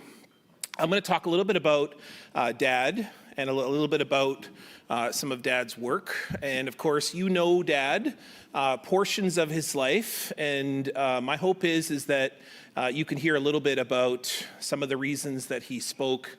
I'm not sure, it wasn't this room, right? It was downstairs. Anybody know, Steph? Or was it downstairs, the really big room where the final report was? That was downstairs, I think, over there somewhere. The really big room, yeah, over there. And so, but the last time I was in here, I was here for the final report, which was 10 years ago, a couple days ago. And so it's very nice to be back. It's very nice to be back here in the Weston and to talk a little bit about Dad. So I have a little flipper here. Here's my mandatory embarrassing pictures that you can see. I'm going to talk a little bit about Dad and I. I could sort of talk about Dad all day and the different things that, the stories that I know. And of course, I took care of Dad during the last 3 years after he left the road. His final event was the September 30th, First National Day of the First National Day of Truth and Reconciliation, which was here in Ottawa. And of course, he got COVID on that trip. And so he never traveled again after that. That was the final trip that he took. And I remember my mom said, "You're never traveling again." And he took 2 years to unpack his bag, which tells you a little bit about how he expected to continue to go out. He'd cough all day and never be able to get out of bed, but he's like, "I'm still gonna go on the road." And so we're all like, "Dad, you're done now." And during the last 3 years, of course, his health very quickly failed. And of course, we've all feel this great loss from his passing, which is now just over a year. And for a year, as an Anishinaabe tradition, we're not supposed to use his name. And so we just did his one-year giveaway in Treaty 1 in Manitowoc. We come from Peguis. And so we just did his one-year giveaway, meaning that his spiritual self is now untethered to creation. And all of his physical items have now been dispersed to everyone who he loved and loved him. And so we have given all those things out. We continue to deliver those things, give those offerings to different people who have had impacts in his life. And so, but if you have met Dad and if you've carried a teaching from him, that he has already presented that to you, so that you are already carrying that beautiful gift, whether it was maybe sharing food or a story, or maybe a laugh, which is what, of course, Dad was best at, and maybe sometimes it was money, which he gave a lot of people too. He used to carry $5 $20 bills when he'd walk from his apartment in Ottawa to the Senate.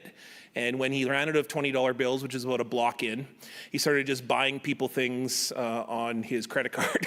And so we'd always be like, my sister took care of his accountancy. He'd be like, "What's with all these accounts? Like $48 $2 charges." He's like, "Coffees." He just bought coffee for everybody. But my point is that he was a constant gift giver. And you can see in this photograph that myself and my sisters, I have 4 sisters. My mom passed away shortly before my dad. And they both passed away within a couple months of each other. So you probably met Animkikwe, which was my mother, Catherine. And she passed away in June of 2024. And she was able to make it to her 5th degree in Midewin, if you know what that is. We're very, very excited. I was able to carry her items and walk her through that final ceremony. And she died about 7 days later, which was a very beautiful moment for our family. And Dad, of course, who was so heartbroken that he just couldn't continue life on without her.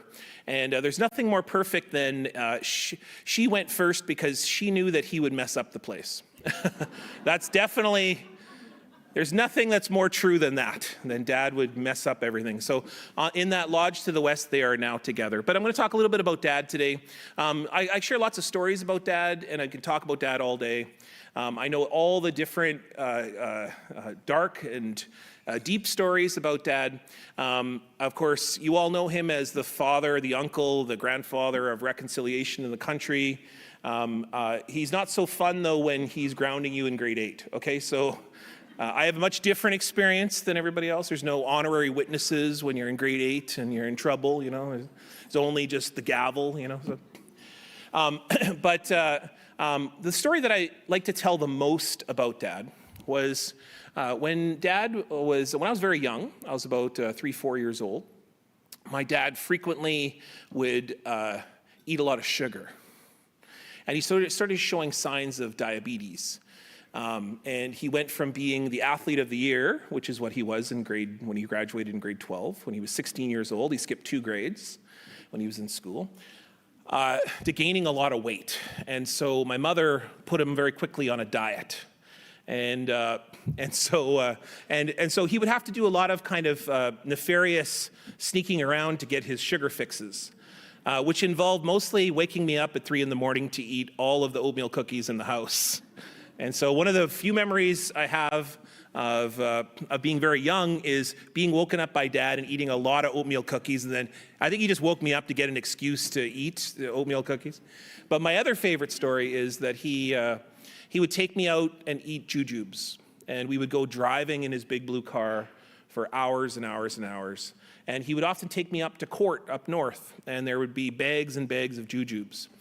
And so I've eaten probably my fix of jujubes by the age of 5, the entire weight of my body in jujubes, which if you know what those are those little gumdrop candies that are my dad's favorite.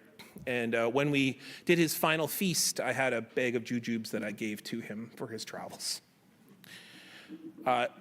This is the dad that you know. You know, the dad that you know is a very public figure. He helped you. He stood beside you. He took your direction. He was constantly committed to this work, doing with the Truth and Reconciliation Commission. He was committed to you. He spent most of his life really preparing for what he called the hardest work of his career, which was working and doing the commission of the TRC, because the commission of the Truth and Reconciliation Commission, the head of the Truth and Reconciliation Commission was about children. And I'm going to talk a little bit about Dad's love of children for just in a minute here. There is no one that Dad cared more for than children. And what he did is probably because he had such a little childhood himself, he never really got an opportunity to be a child. For him to see the harm of children, knew that that was his life calling. When he was asked to head up the TRC, he had to be asked 3 times by the Prime Minister to head that commission because he said no twice. Both because he did not think that he was capable of the work. He was very humble and didn't think that he could lead that work. And the second is that he didn't want to spend time away from us. He had spent most of his time in his life up to that point in the year 2008 when he was asked after the first TRC failed. He had spent most of his life on the road doing commissions and inquiries. And he had spent his entire time doing court on First Nations. He missed all of my athletic events, while most of our children get their parent or their grandparent, someone to come and see their athletic events, their band, their performances at school, their parent-teacher nights, their time in whatever club that they are in. If you get a chance to do any of those things that I got the opportunity to, you have like a parent or someone show up. I didn't have anybody. And for a long time, that was very angering for me. And it was very upsetting for me that he would spend more time with all of you than he spent with me. It took me a very long time to reconcile that. But it was when I became a father when I realized that he was doing it not just for you, but also for me. And it took me a long time to figure that out. But that's the dad that you know. He was there for you. He came every time he was called, he came. And of course, the many accolades and awards that he's received as a result are notable. You know, he was the first in every room that he walked into.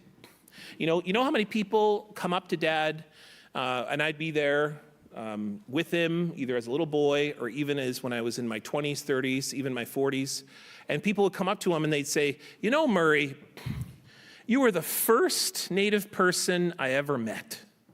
And I'm like, you're in Manitoba. Literally 20% of us are Indigenous. And these were like CEOs, these were like presidents, these were like, you know, heads of major organizations. Like, are you kidding? No, Dad was not the first Indigenous person you met, but he was the first Indigenous person in power that you met. My dad was the first person in every room that had some measure of changing the room or could engage the room or had power enough to be heard in the room. And there are many of us who have parents, grandparents who are those, and many of them are in this room, whether that's the first Governor General or the first lawyer or doctor or teacher or writer. Dad was the first Indigenous judge in Manitoba history. That means there had never been someone who looked like him before that moment sitting on the bench in Manitoba, impacting the lives of Indigenous peoples who are disproportionately impacted by the justice system. And this is what he looked like. This is the day that he became a judge, when he was 37 years old. The robe fits. Wearing it, 37-year-old Murray Sinclair will make history. I grew up in a house with my grandparents, who were my parents, who encouraged me to respect education. Education and discipline were the watchwords for Sinclair.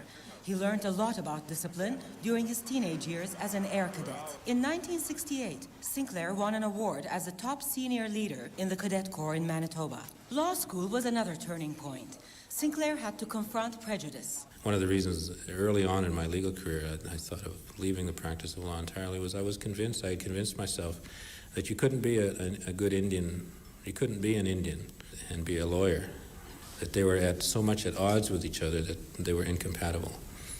And so I struggled with that for a long time. You always have to deal with the image, the racist image that people have of Indians.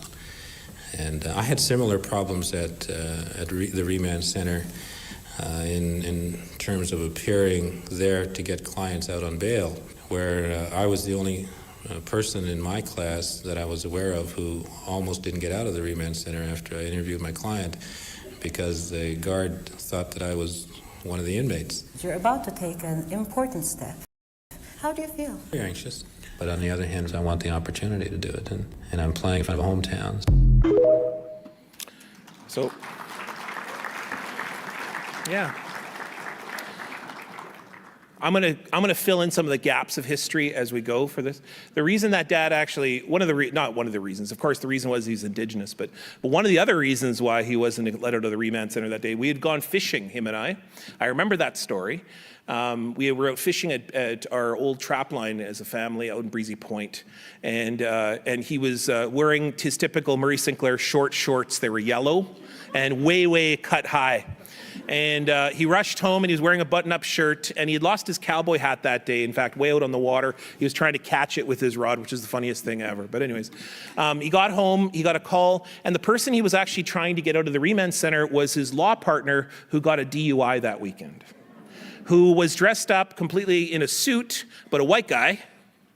And Dad went to the Remand Center, rushing from his house with the short shorts and the button-up shirt. I'm not surprised they thought he was an inmate, but he, Murray Sinclair in his short shorts, everybody. That's a beautiful image and all. That's my gift to all of you. Yeah, if that gets you applause, this is an easy crowd, I guess. Two things important to remember about Dad's first moment as a judge. he was a lawyer in Selkirk, which was on Manitoba Avenue, and we were forcibly removed. You're going to hear that story in just a minute. So our family was kicked off the land in 1907, which is what my great-grandfather fought very hard to keep us together as a family. But Dad grew up literally in one of the only Indigenous lawyers ever in our town's history, in Manitoba history. Of course, there had been a few in those days, but not many of them in our town. And so when Dad was nominated to the bench, it was quite a remarkable moment because he was best known in town as the bingo caller at the Friendship Center, and he was a complete failure at that. He called way too slow, which you can imagine how people would throw things at him. But he was the bingo caller. And then everyone was like, and now you're a judge? It was like, because he volunteered at the Friendship Center all the time. And so it was a big deal when Dad was, very big deal. All I really remember, because I was 12 years old at the time, was just going to event, to feast, to blessing, to event. Like, I went to so many events where Dad was offered paintings, gifts. There would be entire events centered around Dad speaking, and I remember that being very impactful to me. And only a couple days later, after Dad was put onto the bench, or announced that he was put onto the bench, there was a man in Manitoba called J.J. Harper, who was the chief of the island, the chairperson, of the Island Lakes Tribal Council, excuse me. And J.J. Harper was an Indigenous leader in Manitoba who was shot by a police officer in a racially motivated killing. The same week that Dad was put on the bench, there was much discussion in Manitoba about whether this was a racially motivated event. And of course, it was found out later that the police officer had shot J.J. Harper in the back. And so absolutely it was a racially motivated event. But when Dad walked into the chambers, he looked exactly like how you just saw him. He had a long braid.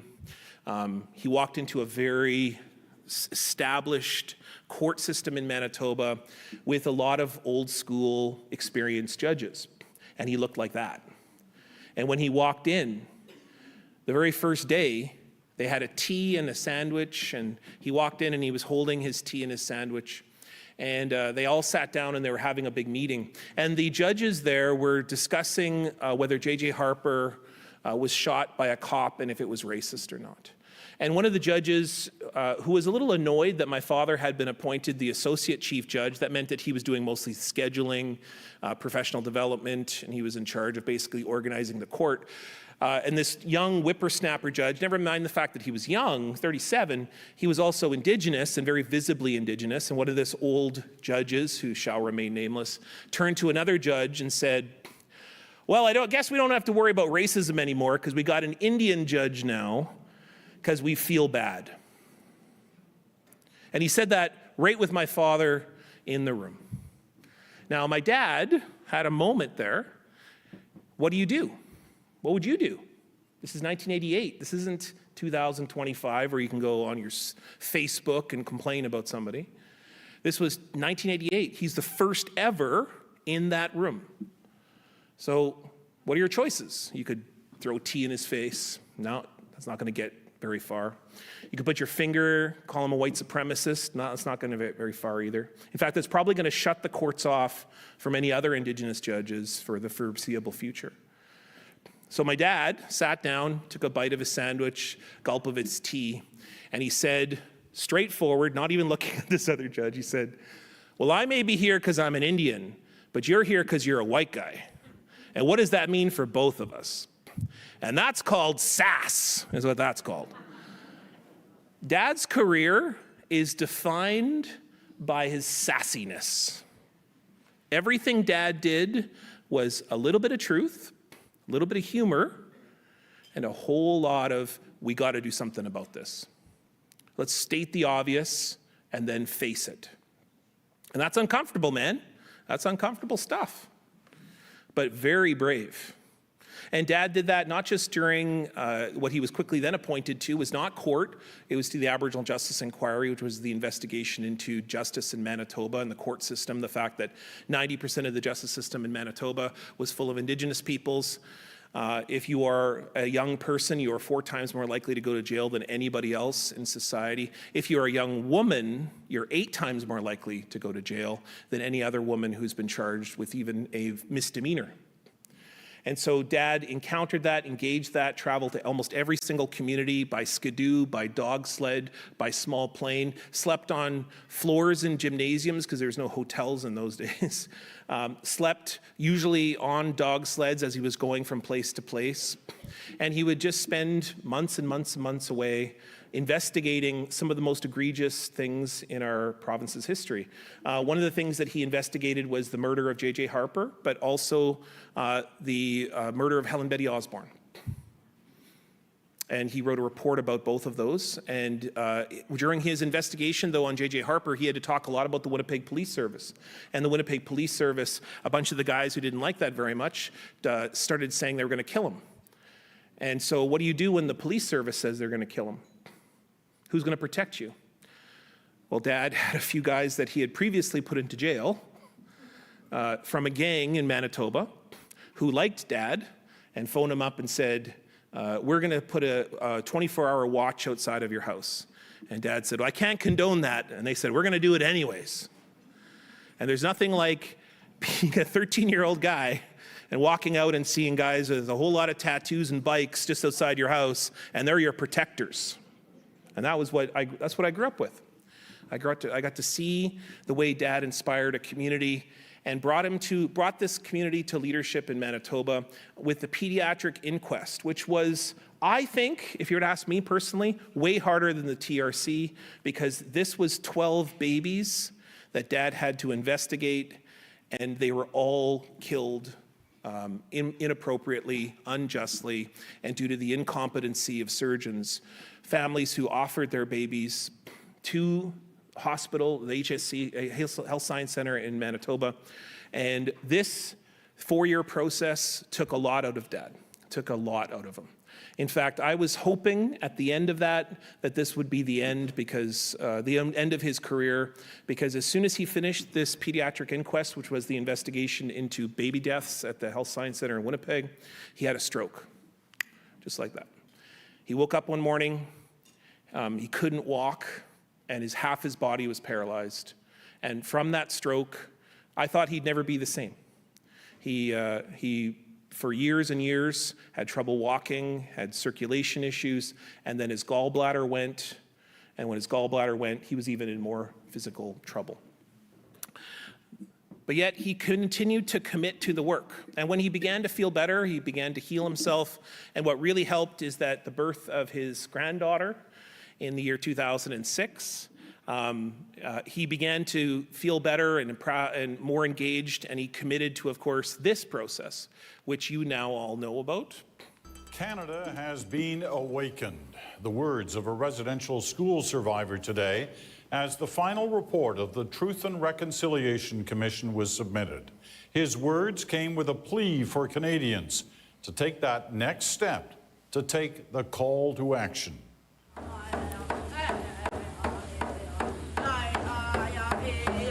The head of the commission, Justice Murray Sinclair, opened the closing ceremony with a message for the boy who drummed in the participants.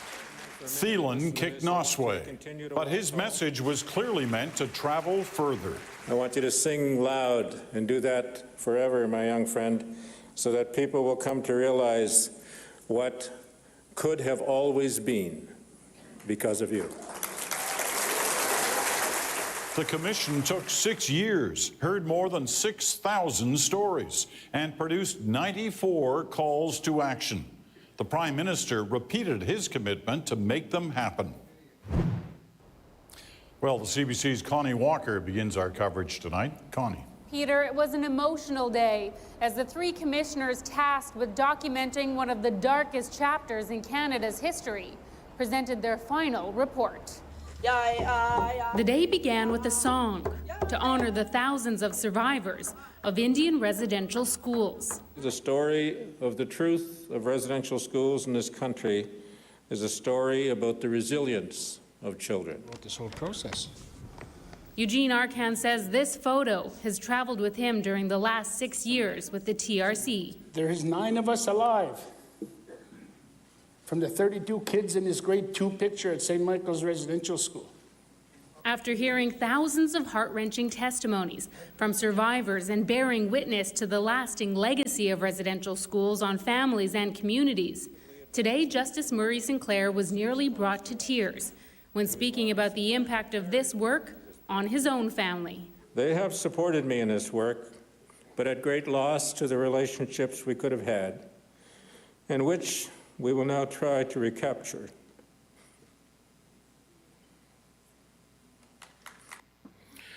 That's the only time I've actually ever seen my dad cry during the entire process of the TRC, was the time that he talked a little bit about us. Because I think he wanted so hard to be good for you. He wanted so hard to be there for you and to be strong for you. And I think that that's beautiful. That's a really beautiful thing. I know Dad really cared very deeply about that work and joining with you.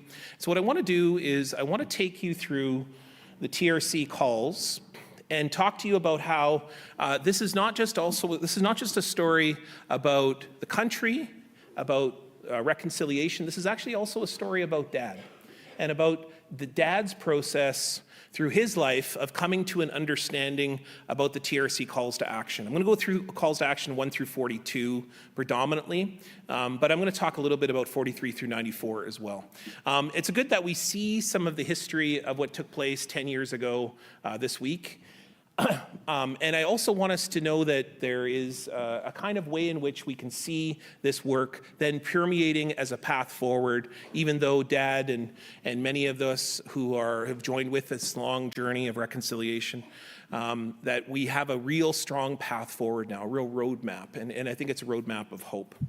Of course, we know that the first 42 calls to action, child welfare, education, language and culture, health and justice, are the systems that have done the most amount of harm to our families and our communities and embody that principle of Canadian superiority, Indigenous inferiority, that have driven much of what Dad experienced in his early point of his career. But it was really what Dad experienced while growing up, because we as a family were refugees. If you know the history of St. Peter's in Manitoba, we were the reserve led by Chief Peguis, or the community led by Chief Peguis, which then formed the St. Peter's Indian Reserve, which signed the first treaty in Manitoba back in 1817, the famous Peguis-Selkirk Treaty. And that treaty then involved us committing to a process of trying to reconcile Christianity, Canadian identity, Médéwin, and Indigenous Anishinaabe Cree community principles that we were living on the Red River. And so many of our people back in 1817 involving Chief Peguis took the name William King because he wanted to honor William Cochrane, who was the Anglican priest who offered him an English name. And he also baptized himself and asked for an English name and turned to William Cochrane and said, "What's the name of your leader?" And he said, "Well, it's a king." He said, "I shall be named King." And so he called himself William King. And he said, "What's the name of the sons of the king?" And they said, William Cochrane said, "Princes." And that's where the name Prince comes from. So most of us know Tommy Prince, for example, but you might know the famous singer William Prince. This is where the name Prince comes from. It comes from, on the Red River, that tradition in our community of committing to reconciliation and trying to figure out how to bridge this. And that's where Dad comes from. That's where we come from. But it is through intense violence that even though we were, most of us baptized, many of us spoke English, we were traders, we were farmers along the Red River in what St. Peter's Indian Settlement, that's the bottom arrow right there, the bottom picture. We were still never going to be civilized enough, never going to be professional enough, never going to be Canadian, assimilated, English, Christian, whatever the list of isms it might be, we were never ever going to be enough, no matter what we tried. And so in 1907, we were forced off the land in our community by gunpoint. In the Great St. Peter's Indian Removal, which was an act passed in the federal parliament. And we were also forced by the Manitoba government to hold an illegal and unjust vote in which we were paid $121 million 100 years later for the unjustness of it. Dad was the inheritor of this. This is my great-great-grandparents, Henry James Sinclair, who I'm named after. And this is Catherine Simard, who's from Manicatogan or Hollow Water up in the east side of Lake Winnipeg. They married and tried to make a living in what's now St. Peter's, but after the removal, were forced to move north and only lasted 2 years. And my great-grandfather, who was a trapper and a boat builder on the Red River, only lasted 2 years in a flooded-out community from the Fisher River. After 2 years, came back to move to Selkirk, which was a bustling town in these days. And eventually we bought our old trap line off the Haberman family, a German family that was given our land. And that's where my family and my father grew up, on the Red River. This very beautiful little territory just north of Selkirk, what's now the Healing Center, or the airport, if you've been out there, or the seaport, which is where the river port is, where all the planes land. And that's where we come from. So the first thing that you should know is that my dad came from a community that was always embedded in trying to figure out what is this interrelationship between the newcomers and our people.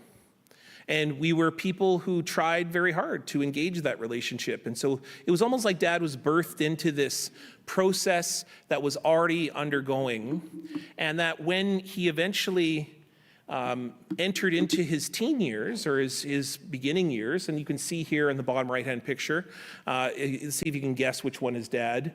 Any of you who know how much he liked overalls, you can probably figure out which one he is.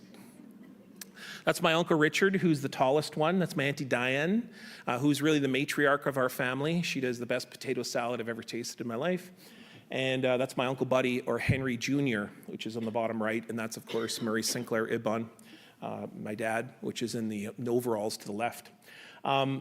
My grandfather, Henry Sinclair, who was named after his dad, he was a veteran. He was also an attendee of the residential school at Fort Alexander Residential School, the same residential school that Granny Kate, who is in that picture just to the left of you. And of course, that's Henry James, the same one you saw just a minute ago, who bought the trap line back from the Haberman family. Granny Kate, you're going to hear about in just a minute here. But when my grandfather lost Florence Mason, who was my grandmother, at the age of 1, or giving birth to Henry Jr., that's the one at the bottom there. When my dad was 1 year old, he lost his mother, and his father could not parent because of his own abuse in residential schools, which during the TRC process, my dad discovered that this was physical and sexual abuse that he had experienced, which made a lot of sense of understanding of why my grandfather gave up the kids, and he decided to go live on the streets of Winnipeg for about 15 to 20 years as an alcoholic, as a person who is homeless, and as a person who is very much fighting for his own well-being with a man you might have heard of named Tommy Prince, who was his best friend on the streets. They used to take care of each other and share an apartment. My grandfather gave up the children, my dad, his 2 brothers, and his sister. And if not for Granny Kate and Henry James, my dad would have entered the child welfare system. And so my dad often says that the child welfare system was the most important thing to him because it was that system that he easily could have went into in those days. And that he easily could have, if not for his senior citizen grandparents who worked very, very hard to try to raise them, even though they themselves had finished raising already 5 daughters. Their bravery, their commitment kept that family together. And because of the bravery of Henry James, and particularly Granny Kate. Granny Kate was the matriarch of our family. She was the one who gave my father everything that he has. You all know my father as somebody who was able to see a bridge between the Catholic Church, our traditions, our Midewin traditions, our traditional traditions, our ancestral traditions, those things. But I can tell you that the first person to do that was Granny Kate. Granny Kate was a fierce, proud Catholic, and she was also a very staunch Midewin woman. She was a person who kept those medicines throughout the experience of residential school. And she gave my father the belief that you can bridge those things. And because of that, you get a Murray Sinclair. And the reason that you can get that is because Granny Kate knew how to cook. That's how fluky it is. Because she knew how to cook, the nuns brought her into the convent, and at that same residential school that her own son would be physically and sexually abused, and many other children would have been harmed, she was shielded from that. And because she was cooking for those nuns appreciated the little zing that she'd put in her food, which involves picking medicines, putting them into the food, and then on top of that, continuing her traditions, which they didn't mind in the convent, but absolutely did not permit in the school. She had a very positive relationship, in fact, with the nuns. And as a result, she instilled that in my father, so much so that she promised the priest upon marrying an Anglican, one of the biggest sins she could possibly do, Henry James, that she would give one of her children to the priesthood or the nunnery. And of course, with her first 5 daughters, none of them wanted to do it.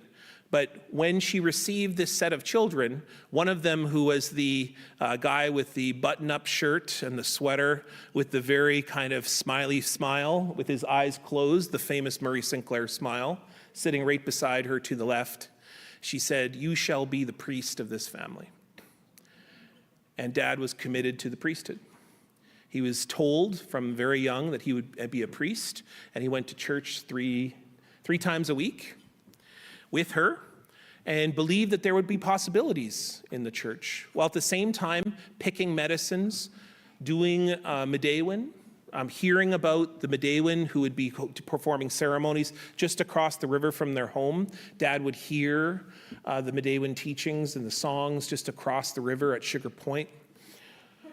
And Dad experienced all of that. He spent most of his upbringing with Granny Kate, and he was invested in the principles that because Granny Kate could find some reconciliation in all of this, you could find a healthy life. And so what we've got here is we've got the child welfare system, we've got language and culture, we've got health. And then, of course, there's Dad's fun upbringing of being a young guy, growing up north of Selkirk, going to the movies. It's experiencing a whole set of different experiences. One thing that he often would say is that it'd be 15 cents to go to a movie, and that would get you a popcorn, that would get you in the movie, get you a drink, and that also gets you a little bit of food from the candy store afterwards, a little bit of candy from the store afterwards.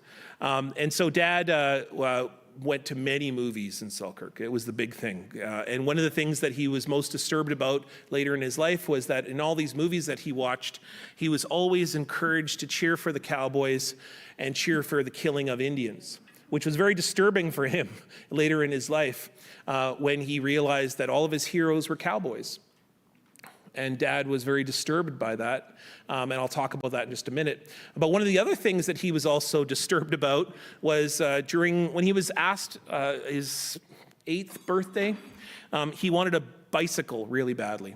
But the family was very poor, and so, but they could afford a hand-me-down set of what's called the Book of Knowledge, which was a set of encyclopedias. And so when he came down for Christmas, there was this big box that said Murray on it. In fact, his first name was actually Calvin, but Granny Kate refused to call him Calvin because that was named after his uncle and she really didn't like him. So she used Murray as his name, which is where Murray comes from. That's his middle name. And so he saw a big box that said Murray on it, and he opened it up thinking it was a bike that he could put together. No, it was a box of encyclopedias, which is probably the biggest disappointment of his life. But he committed to reading all of those encyclopedias, and he did. He read so much that Henry James used to ask him, because his eyesight was failing, to read to the family, the newspaper. And in those days, the scandal in the world was the removal of King Farouk in Egypt by a military coup, who, if you know Farouk, was a terrible dictatorial crown leader who was very corrupt and problematic in the 1950s. And then eventually was removed by the military. But my dad thought the military removing a king was the most unjust thing he'd ever heard of.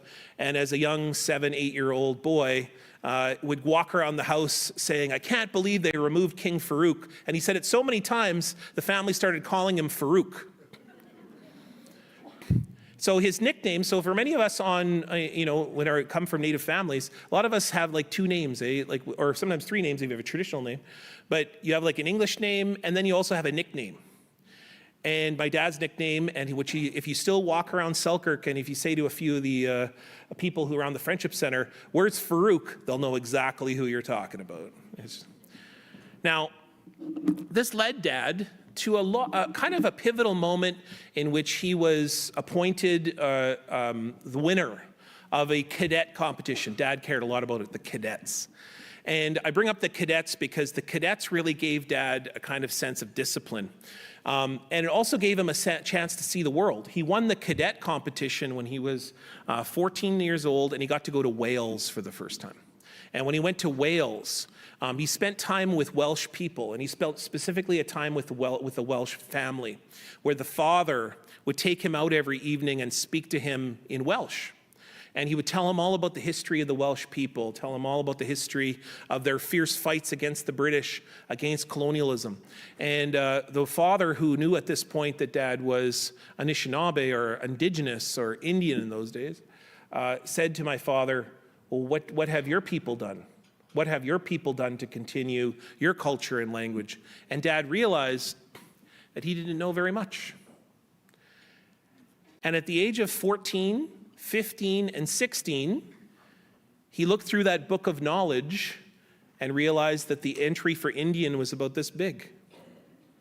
Of the vastness and the total contributions of Indigenous peoples, according to the encyclopedia, was about this big. And that started the process of education.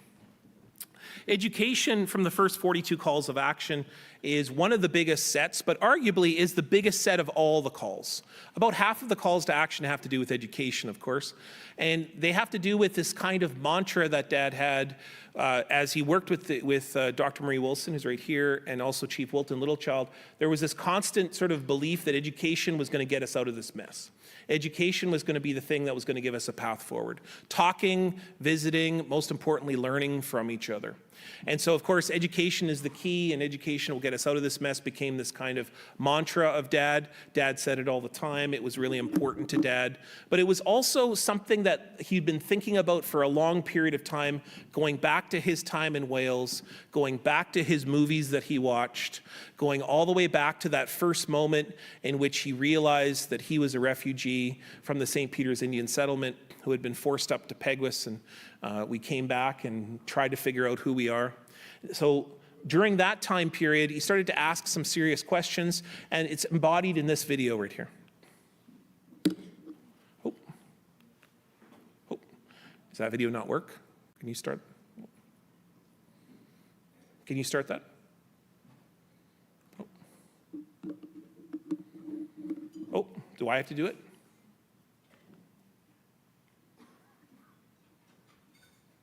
Nope. Give me the nod or the... Oh, that should be good.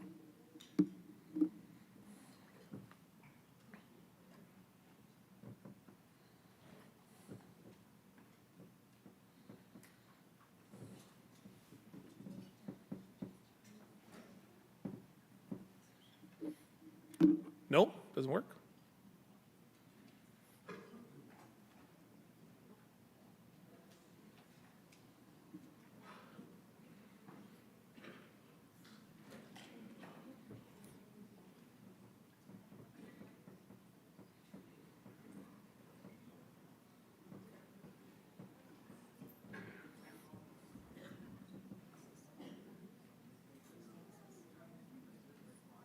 No?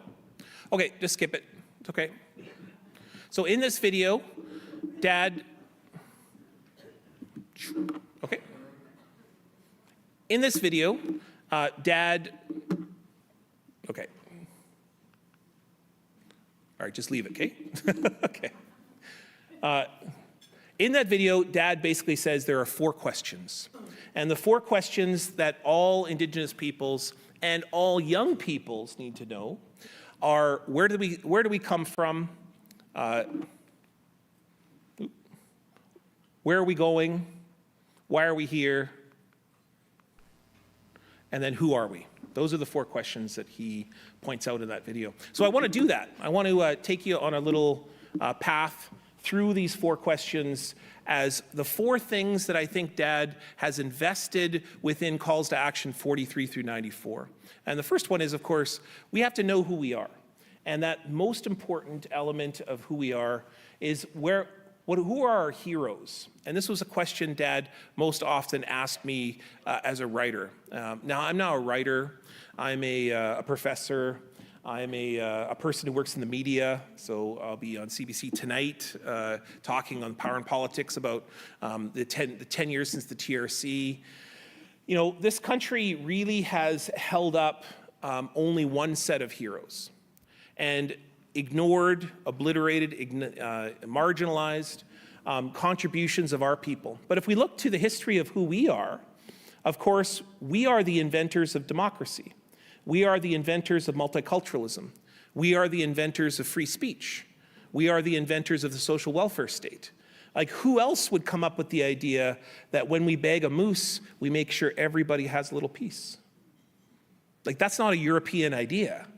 A European idea is, oh, we take all the moose and we give it to the king.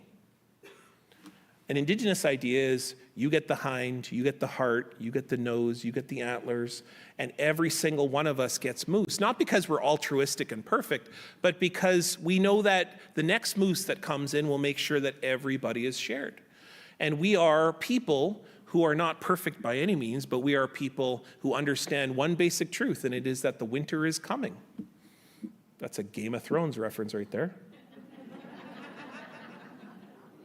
We are a people who fundamentally understand a basic truth, and it is that we are better together and we only survive and thrive if we work together, if everybody puts their hands on the lodge, if everybody brings their food to the feast. And if one person doesn't, then we all are lesser than. That's what every basis for all of our traditions are. And yes, we all come from hundreds of different languages, territories, traditions, but the fundamental truth that we all have is that the only way we survive the elements, a very harsh world sometimes, and some of the biggest struggles of our lives, which are always embodied by fear, is when we commit to each other. That's why we hold up heroes. The heroes that we must hold up as a people are those who bring people together, those who believe in all, not the individuals, but in the all.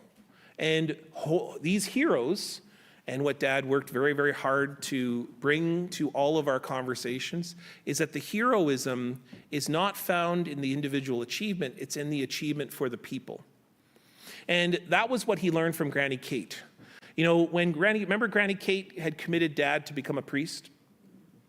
So Dad was, when he graduated high school, he was 16 years old. And he needed permission to go to university. And Granny Kate really wanted him to become a priest. She had made that promise to the priest when she had married the Anglican Henry James way back in the day, that she was going to have a kid enter the priesthood or the nunnery. And so Dad came to her and said, I want to go to university. And she said, what do you want to do? He said, become a phys ed teacher. And she said, that's not for the people. I told you you have to work for the people. That's why you're going to be a priest. Because she really believed that his life had to be one of merit and of commitment and of community. And Dad said, but phys ed teacher is good. It's noble. And she said, I'm not signing the form. And so he did the only other thing that he could possibly imagine, which is he went to Henry James and said, hey, can you sign this form for me? And he said, no way, brother. That's an actual quote from my great-grandfather. No way, brother. I'm not signing that form. Talk to your grandmother. 3 days Dad took to convince Granny Kate. And the only way she signed the form is she said, I will only sign this form if you commit to always work for the people. And you must never, ever become a politician. She literally said that. You must always work for the people and never become one of those politicians, she said. And that's what he did. He tried to become the kind of hero that he knew in our family, amongst the amazing uncles that he had, his own father, who put his own body on the line while he wasn't always the greatest dad. He was a person who fully believed in the beauty of this country and the beauty of peace and the beauty of justice. My grandfather fought and went and fought with the Toronto Scottish in World War II and was heavily wounded in battle. And he returned back. And yes, he gave up the children, as I mentioned before. But one of the biggest heroic acts in my family, my dad instigated, because he believed so much in the commitment of family and peace and love, that my grandfather was sleeping on the streets. And I am the only grandson of 14 cousins. That's called humility, by the way, right? 13 female cousins and me. But when I was born, it was a really big deal to my grandfather. When Henry heard that he had a grandson, he had been sleeping in an apartment with Tommy Prince just a few blocks away at St. Boniface Hospital in Winnipeg, and he'd been drinking that day. And it was 10 p.m. at night on a Wednesday. And he came to the St. Boniface Hospital, and my dad had heard that his father was coming. And he hadn't seen his father for quite a long period of time. He had seen him only a few times, but usually when he's intoxicated, and my grandfather is quite violent. And my dad stood outside the St. Boniface Hospital, and he waited till my grandfather showed up. And he stopped him when he came to the St. Boniface Hospital, and he said, "You will never, not once, not ever, while I am alive, see your grandson if you've been drinking." I can only imagine how hard that must have been for my dad to face against his dad. And you know what my grandfather did? He quit. 6 months later, he was sober. 1 year later, he held me for the very first time in our living room. My dad did that. That's a hero. That's a hero.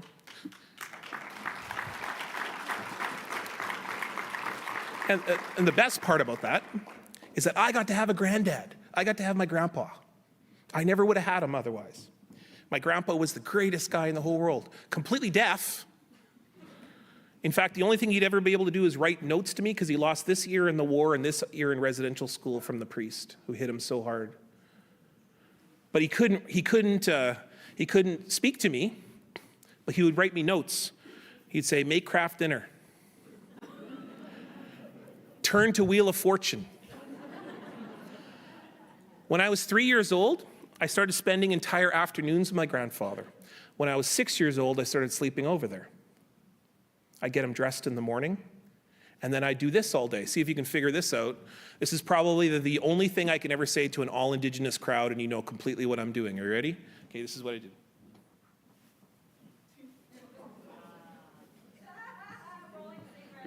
I rolled about 8 million cigarettes between the age of 8 and 18. My whole life was rolling cigarettes for my grandfather. That's what I did.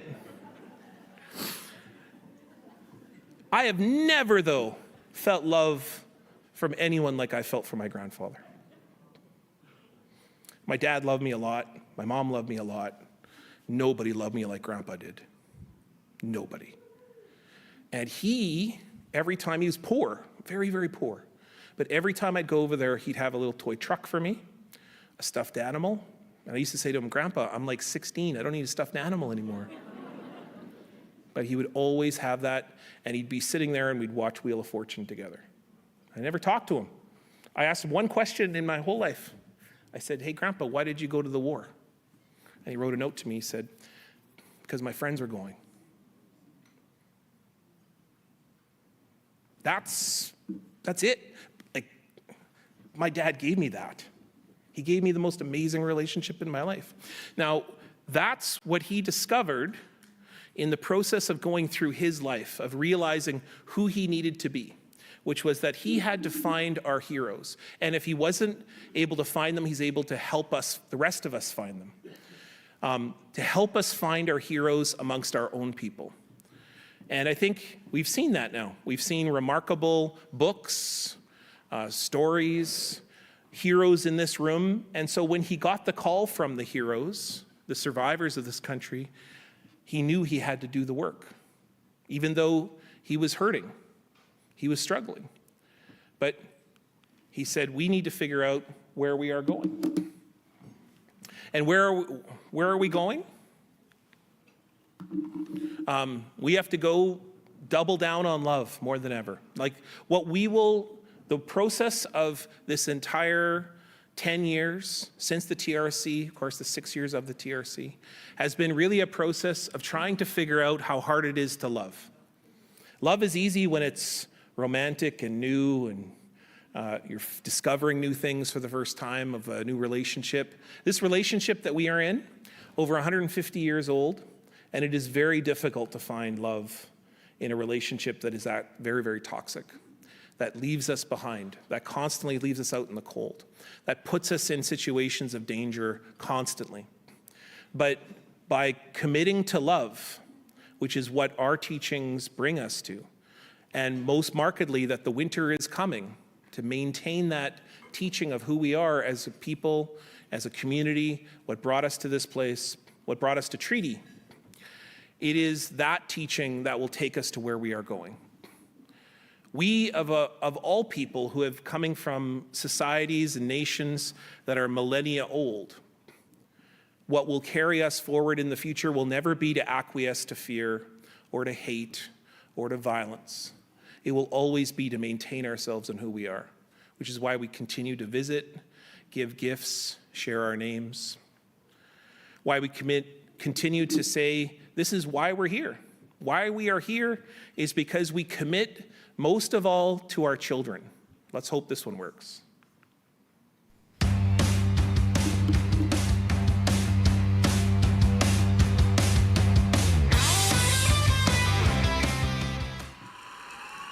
Hello, Way Day, Toronto. How are you?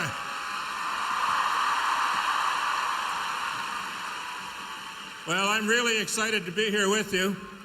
And let me tell you why, because I'm told that you are the best of the good, you are the brightest of the bright, you are the future, you are important. Is that true?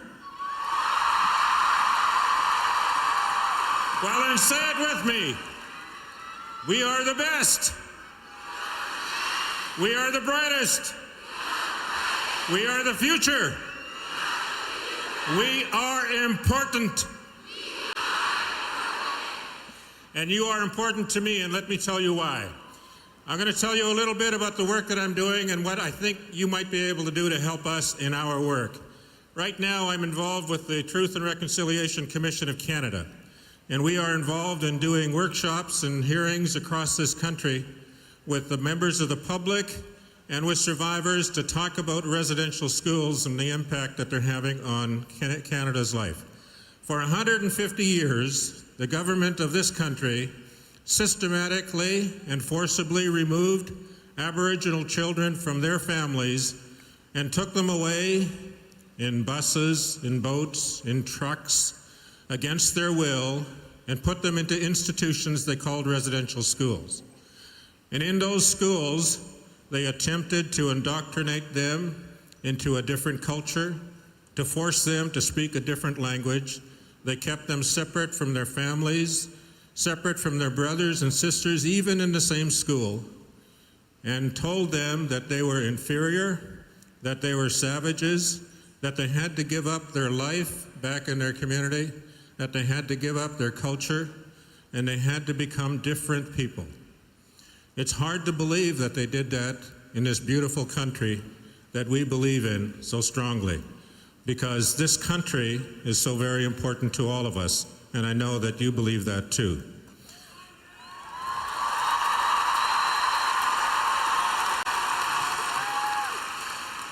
But the one thing that they tried to do the most was they tried to take away the identity of the children. They tried to kill the Indian in the child. And they did that forcibly. Sometimes they were punished and they were abused within the schools. Children were abused physically. Children were abused sexually. And a lot of damage was done to them. But even the ones who were not abused in that way were often treated horribly because they felt lonely, they felt isolated, they had lost contact with their family, they weren't allowed to go home, and as a result, their relationships with their families suffered, and their individual sense of who they were also suffered. And when they became parents and they tried to raise children, they had a hard time doing it. And one of the things that we're trying to do with our commission is we're trying to get Canada to understand that this has caused long-term damage. But I also want you to understand that it wasn't just Aboriginal children who were affected by this. Your parents were too, and even you to a certain extent, because the public schools of this country have also not been teaching about Aboriginal people properly. And what we need you to do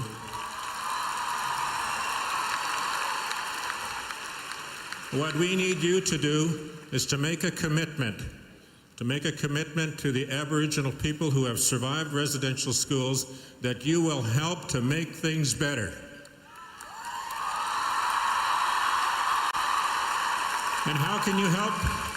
What is it that you can do? Well, when you have that day of silence, when you have that moment of silence, I want you to think of those children who were taken away, some as young as the age of 5, who were kept away from their families until they were 17 and 18, and not allowed to go home sometimes until they had agreed to marry somebody. And think about them.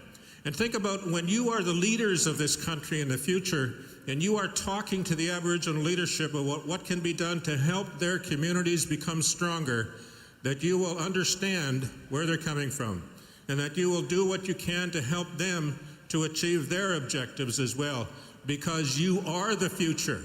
You are those leaders.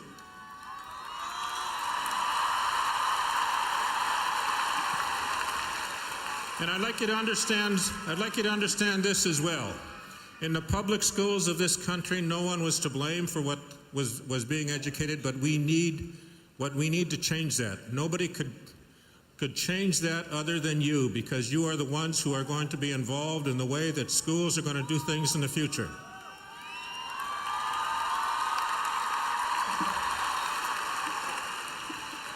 And when you are in positions of leadership and influence, and even today, we need you to go back and talk to your schools about the fact that you want to understand fully a true history of Aboriginal people in this country.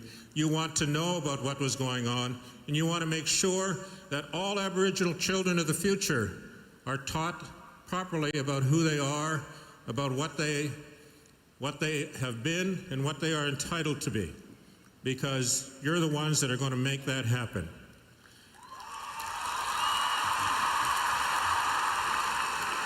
So please, when you have that moment of silence, when you stand silent on that day, think about Aboriginal children. Think about Aboriginal children of the past who suffered.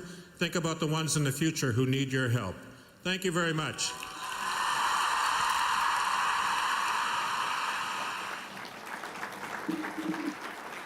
So Dad, I mean, that's what Dad did, and he particularly focused on young people. And during especially his later years, he spent a lot of time working the best that he could, even when his health was doing some of the worst, is that he would always speak to classes, and he would spend time with whomever would ask, graduate students who would come out and spend time with him at his house. And then, of course, during his final days in the seniors complex, the assisted living that he had, he would mentor young lawyers. He signed up to work in a law firm to help young lawyers to work very hard to try to change the justice system. You know, he worked because he so deeply, to his very core, believe that if we can figure out who we are as a country, which is never about the divisions, it's about how do we come together. Every single principle that belongs in this place or that is represented in this place, every single foundation of this place is based in a commitment of we, a commitment of kanata, which means the village. It doesn't mean pipeline. It doesn't mean leave people out in the cold. It doesn't mean give one group of people wealth and the other group of people sleep outside. Kanata means that we share the food. We share the medicines. We commit to a life together because the winter's coming. That's what Kanata is. And he believed that if we could just figure out what does Kanata mean, if we just visit long enough, if we just laugh with each other enough, if we make enough mistakes and stick together, because that's when really reconciliation matters, is when we disagree or when we have disagreements or misunderstandings. We can do anything, and that's what you all do. You know, the reason that you do this work is because you fiercely believe that if we just visit enough, if we care about each other enough, if we're generous enough to each other, hold each other accountable, don't get me wrong, but then that's what love is. It's the good times, it's the bad times, but sticking together. That love will be what will carry us forward. That's what brought our cultures to this place. That's what brought our nations here. That's what will bring our nations into the future. That's what will bring this nation into the future. That principle of community, that principle of we, that principle of love. All of you, I say miigwech for being a huge part of that process with Dad, for joining with him, for believing in the same vision that he did and that he knew and was inspired by all of you. And he saw some pretty remarkable change at the end of his life. This event that we are participating in, and what we have participated in for the past several weeks, if not months, it really is Manitoba's true act of reconciliation. And I want you to think of it that way. I want you to think of the fact that we are now entering a new phase.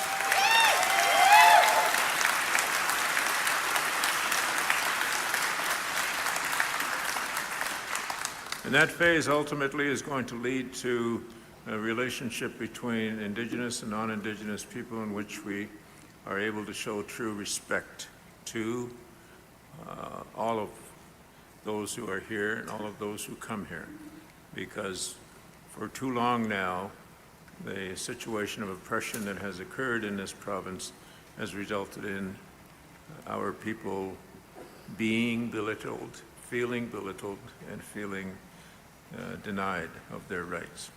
But that Seeing Premier Canoe voted in by the province of Manitoba in an election that was driven far more than anything else about whether Indigenous women matter, but also on the issue of healthcare, on the issue of the environment and the economy, and that the province of Manitoba took the risk of believing in a First Nations premier of a Canadian province, seeing that in the same place in which we, where Dad got to witness some atrocities, being a refugee, being in a place in which he sat in a movie theater and was taught to cheer on cowboys rather than the Indians, being a person who was told that he couldn't become a phys ed teacher, that he had to work for the people, and then he did. Seeing all the different things involving being told at the remand center that he looked like a person charged, not a person who was coming to bring somebody out of the prison. A person who then went and witnessed tremendous racism even when he became a judge, but instead of confronting directly, he decided to be sassy and work very hard to get the rest of us in the room. And now there are more critical, there are more teachers, there are more Indigenous peoples. At the University of Manitoba this year, we have the highest First Nations, Inuit, Métis enrollment ever in history, 3,842. That's doctors, lawyers, dentists, nurses, and yes, one-day judges. 5 years from now, it would be impossible not just to say that Indigenous peoples are first, but we are not only critical masses of industries, but we are taking over the whole place. We got one guy running the show. And for Dad to see that, it's easy to say reconciliation is dead, but it's harder to see that reconciliation is a process. And reconciliation is something that we see only in moments and instances and fleeting opportunities. And one of those was during Dad's passing. So Dad passed on November 4th, 2024. It was a sad day. It was hard for all of us. He was for those of you that care about this, he was sang out. So the Medewin from Rosso came and we sang him through. I was right beside him when he took his last breath with my sisters. But he was, one of the last things he asked was, he said, "Is everyone going to be okay?" And you know what I said? I said, "It's okay, Dad. Everyone's going to be okay." His last few moments, he was thinking of you. Because he wanted you to be okay too.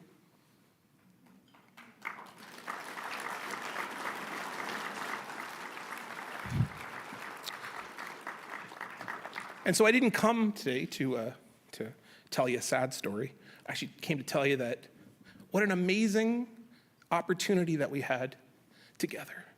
And what an amazing opportunity we now have because of not just Dad, but because of all of you, because of what you have done to make all of this possible, to give us hope and to bring our parents and our children together, to teach us love during the hard times, and then most markedly, to give us a view of what the future can look like by staying close to our teachings.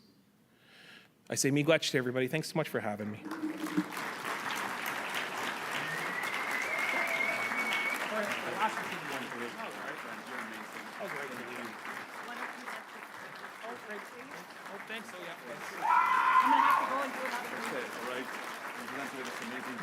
It's a medallion just like that one. You have one for yourself. And yeah, amazing. You're incredible. Thanks. Yep. Thanks, everybody. We got you. Beautiful.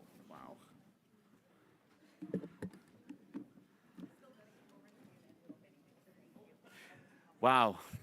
Wow. Beautiful story. Thank you so much, Miigwech, Nigan, for sharing those reflections and for helping us hold that legacy with care. So grateful that you're here to share the story and the memory and the love. All right, my friends. Well, I did a costume change, okay? I changed my ribbon shirt now from purple to blue to keep things a little bit different. And I got a lot of shirts to wear, so I had to change. So I'm excited. We're going to move into our afternoon sessions now. A very, very brief little break, but reminder that we're in this room. We have one session honoring truth, dispelling the myth of denialism.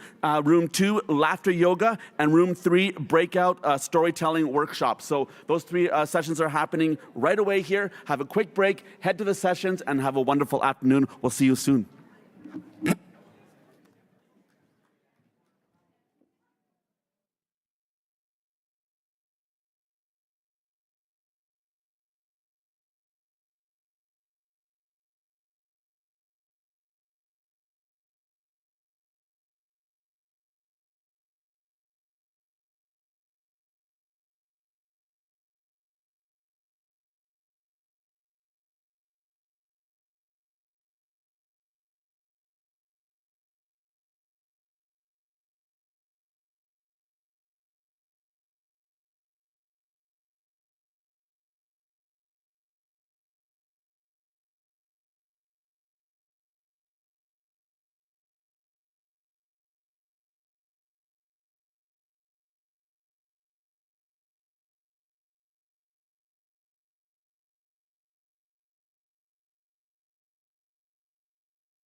All right, we have Juanita Jacobs here who would like to sing a song. She's all the way from BC and would like to sing a song for us. Please, I'm going to welcome up here Juanita Jacobs.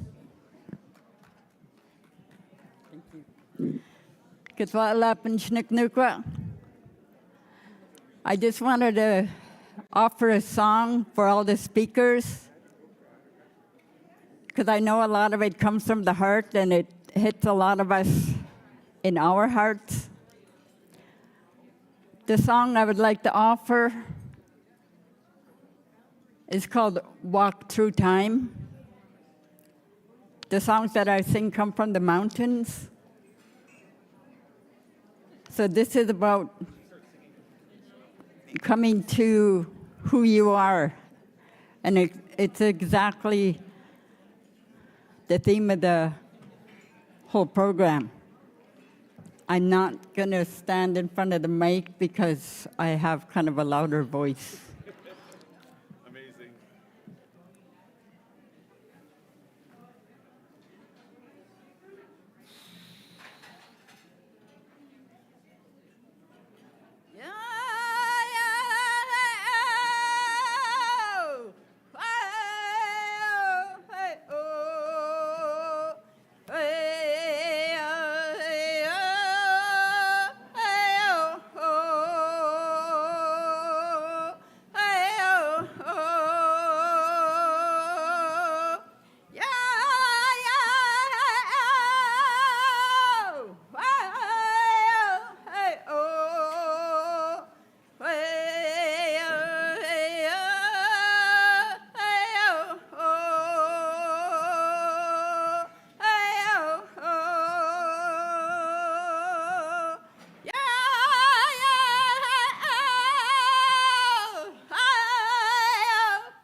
Thank you so much for that beautiful song as we honor the memory of Murray. And once again, we're beginning our session here very, very shortly. So have a quick break and come on back, and we're going to have our first session, the last session of the day, right here in this room.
Knows what's going on? In this room today, we're having this session right now called Honoring Truth, Dispelling the Myth of Denialism. And this session confronts residential school denialism by grounding the conversation in survivor testimony, historical records, and lived experiences. It affirms the truth of what survivors endured and explores why denial persists, the harm it causes, and why protecting truth is essential to healing, accountability, and collective understanding. And joining us on the stage to be a part of this conversation is Raymond Frogner, Kayla Johnson, and Nigan Sinclair. Let's give them all a big round of applause and welcome them to the stage. I leave in your capable hands, friends. Perfect. That's our start. We're good. That's a start. You're good to go. Okay. All right. These working? Okay. Perfect. Yes, these are active and live. I imagine folks will be coming in as we go. But hello, welcome. My name is Kayla Johnston. I am the Director of Education at the National Center for Truth and Reconciliation. And as Lance shared already, up on stage with me, I have Raymond Frogner and Nigan Sinclair. And today's session, or I should say this afternoon's session, is going to be tackling the rise of residential school denialism, the themes that we've been seeing, but also how do we tackle or address and push back against denialism. Roughly, I will be ensuring that our two main speakers, have about 30 minutes each to talk. I'll give you a little hand warning once we approach that time, and then we'll kind of open it up for a moderated discussion with some questions that I have prepared and ready for us. Now, with that, Raymond, Nigan, does anyone care who would like to go first? Raymond, it looks like you're sitting up. You want to go first? Or? It's up to you. Are you just going to define denialism? I'm just going to talk about how they misuse archives. Okay, let me do the... Okay, we have Nigan Sinclair going up first. I'll let you prep your computer. Okay, so can I use this mic? Yes, that mic is live up at the podium. Okay, all right. So this is coming from a book that I'm put together with Sean Carlton and myself. And Sean Carlton is an academic in my department. He's formerly from British Columbia. If you know anything about social media, Dr. Carlton is really he is one of the foremost experts on denialism. And so this session was just sort of organically created because we happen to have Raymond here, myself, and of course all the great work that everyone's doing at the NCTR, and of course all the different ways that we're seeing these kind of moments pop up in the country with a small group of very loud keyboards who are deciding to bring up some, it shouldn't be any coincidence that just as we get the position in which we're part of a mainstream conversation involving residential schools in the country, there is a force that would come up that would question the legitimacy of the conversation completely. There perhaps is no surprise at all that there is a kind of historicization involving residential schools with legitimate credentialed researchers who are now bringing the issues to the forefront of what the legacies of residential schools are. And there is a small pocket in particular key areas in the country that are manifesting a kind of sense of denialism and profiting mightily. They are working very hard to be able to profit off individuals who are just learning for the very first time, which is the bulk of Canadians. So the bulk of Canadians are only for the very first time in their entire family's generations of being on these territories, having this conversation for the very first time. And so we shouldn't be surprised that they are being manipulated easily by misinformation, because Canadians are sold the narrative that the flag is full of maple syrup. I mean, just look at the flag. It's like this maple syrupy, sweet, Canada only meant well, Yes, we had some tough times. We treated this group of people not great when we built the trains. We treated this group of people not great when they escaped from slavery. But, those are just blips in history. And everything else was necessary for us to build the economy and to build the country and to, just ignore everything else that happened because it was necessary. And it was an emergency. We had an emergency in front of us. We had urgency that we had to build schools and et cetera, et cetera. When Canadians find out that that's not maple syrup just on the flag, and there are some maple syrupy parts of the country, but that much of the flag is built on blood, it's a hard truth, man, because that is it's a very alluring story to think only of maple syrup when you hear that it's about blood. And so that's hard. I get it.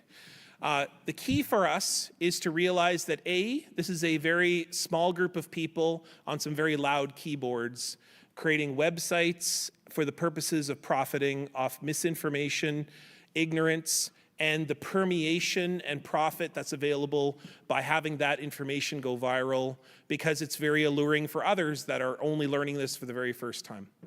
At the second time, there is also a commitment by those of us who are in institutions, who are in research facilities, who are writing different things for media, that we have to double down on our commitment to tell the complete story of, for instance, the graves that we continue to search for, which will take generations to be able to uncover, for the mere sake that we're not talking about easy, divided, meticulously buried people. We're talking about completely egregious instances of genocide in this country's history in which it is almost impossible to be able to find evidence that is oftentimes covered up or neglected or ignored. And therefore, it's going to take us a long period of time to be able to do this. And so in the meantime, we can't get distracted by the shiny objects.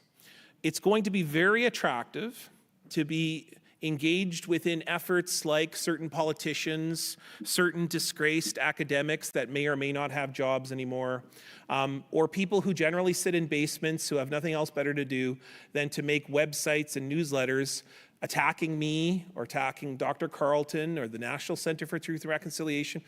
We have to remember that we are credentialed, vetted researchers who are creating legitimate information, and we cannot allow ourselves to be lowered into information that is just propaganda. That's for the purposes of profiting.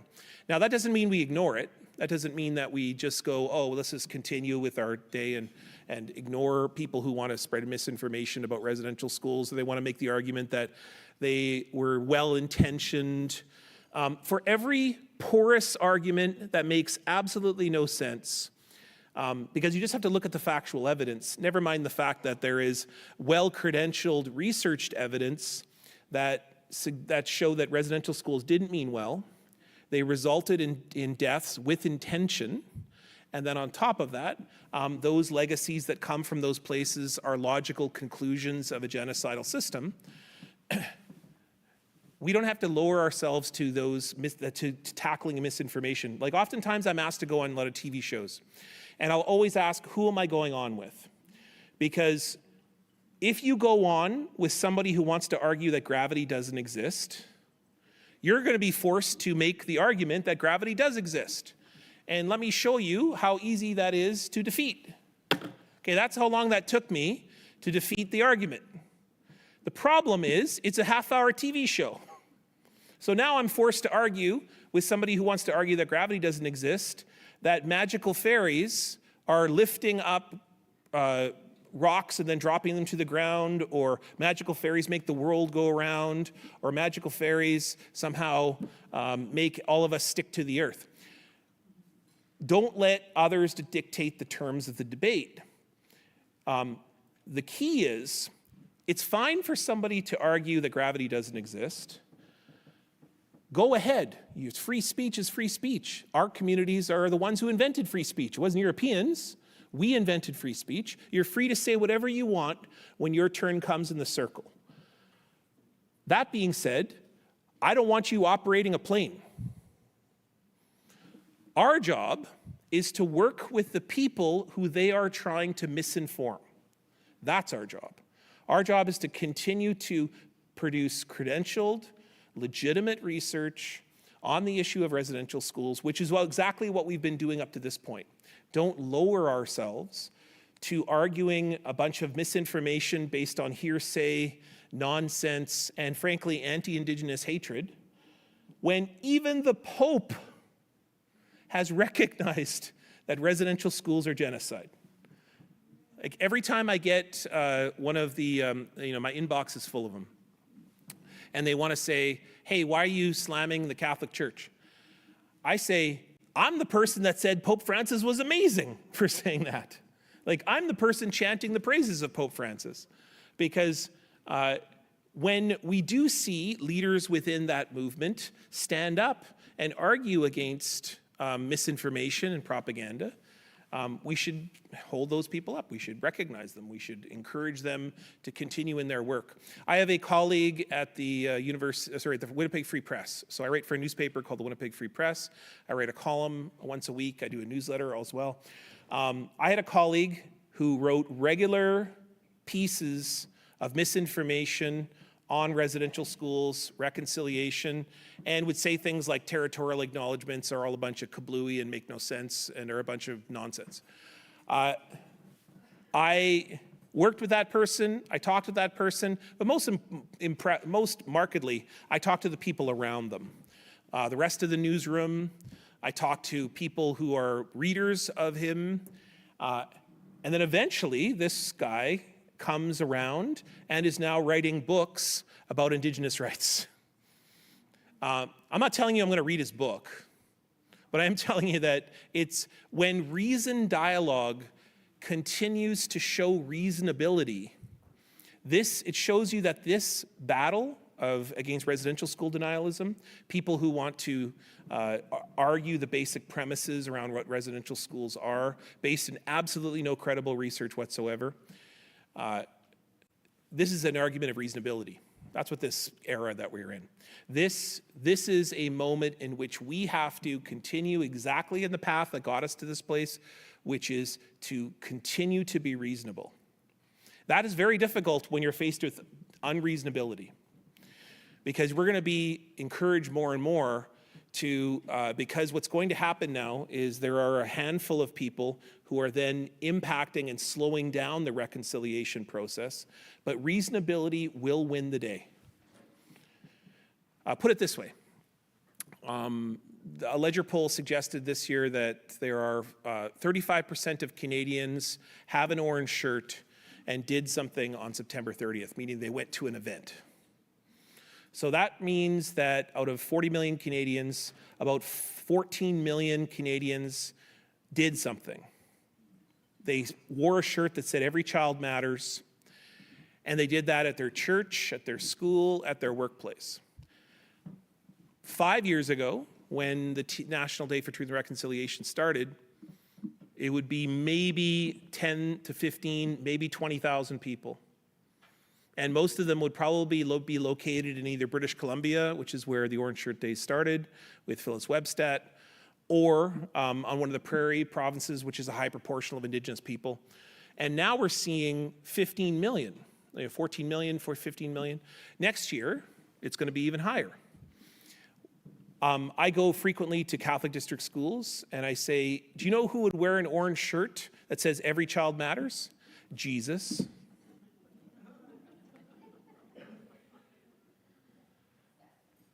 And that's now like the message that Catholic churches are now carrying. My point of it is that this feels like the world's on fire. And it's always going to feel like the world's on fire. In fact, there's never going to be a time in which if you want to say the world is on fire, you can't find it. You can definitely find it. If we want to say that residential school denialism is infecting, propagating, increasing, absolutely I can show you evidence that it is. But I also can show you evidence that there is substantial change in reconciliation that is true, vetted, researched, evident in front of us, and we don't have to look very far to find it. It's not very hard. In fact, what I see consistently and continually is as long as we continue to focus not on the individuals that are trying to profit on misinformation, but the individuals they are influencing, which are Canadians. So we do exactly what we've always done up to this point, and we continue to, and that's what our opening chapter of this book of collection of residential school denialism, addressing it, is all about. One of the people that we talk about is the Senator Lynn Beyak. There is only so long you can operate in institutions, public or private in this country, in which two truths hit you square in the face. The first is hate inspires no one. Second is that the Indigenous population is exponentially growing, and the fact is that in certain areas of the country, basically from Manitoba north and west, if you cannot work effectively with Indigenous peoples, you're incompetent and unemployable. In pockets of Ontario and Quebec, you may still be able to, but not for much longer. That the demands of working with Indigenous peoples effectively, responsibly, ethically are going to overwhelm any sort of sense of rhetoric that's based on hate. It's just not going to be there 10, 20, 30 years from now. It may feel that way. I'm not telling you it's not going to be turbulent, but I'm telling you that residential school denialism, reasoned dialogue based in us articulating the clear story based on survivor accounts, based on the research that supports survivor accounts, and then of course all the information that is yet to be uncovered involving both in the searches at residential school sites and also in the searches of archives, which we have still only scratched the surface of, as we begin to bring out all of those different elements that show absolute, unequivocal proof of the genocide of residential schools. Those irrational, unreasonable dialogues will fall away. They just won't stand up. Okay, so that's what I just wanted to point out about, how did I do? Was it 20 minutes or so? Not bad? Okay, perfect. I will pass it off to Raymond.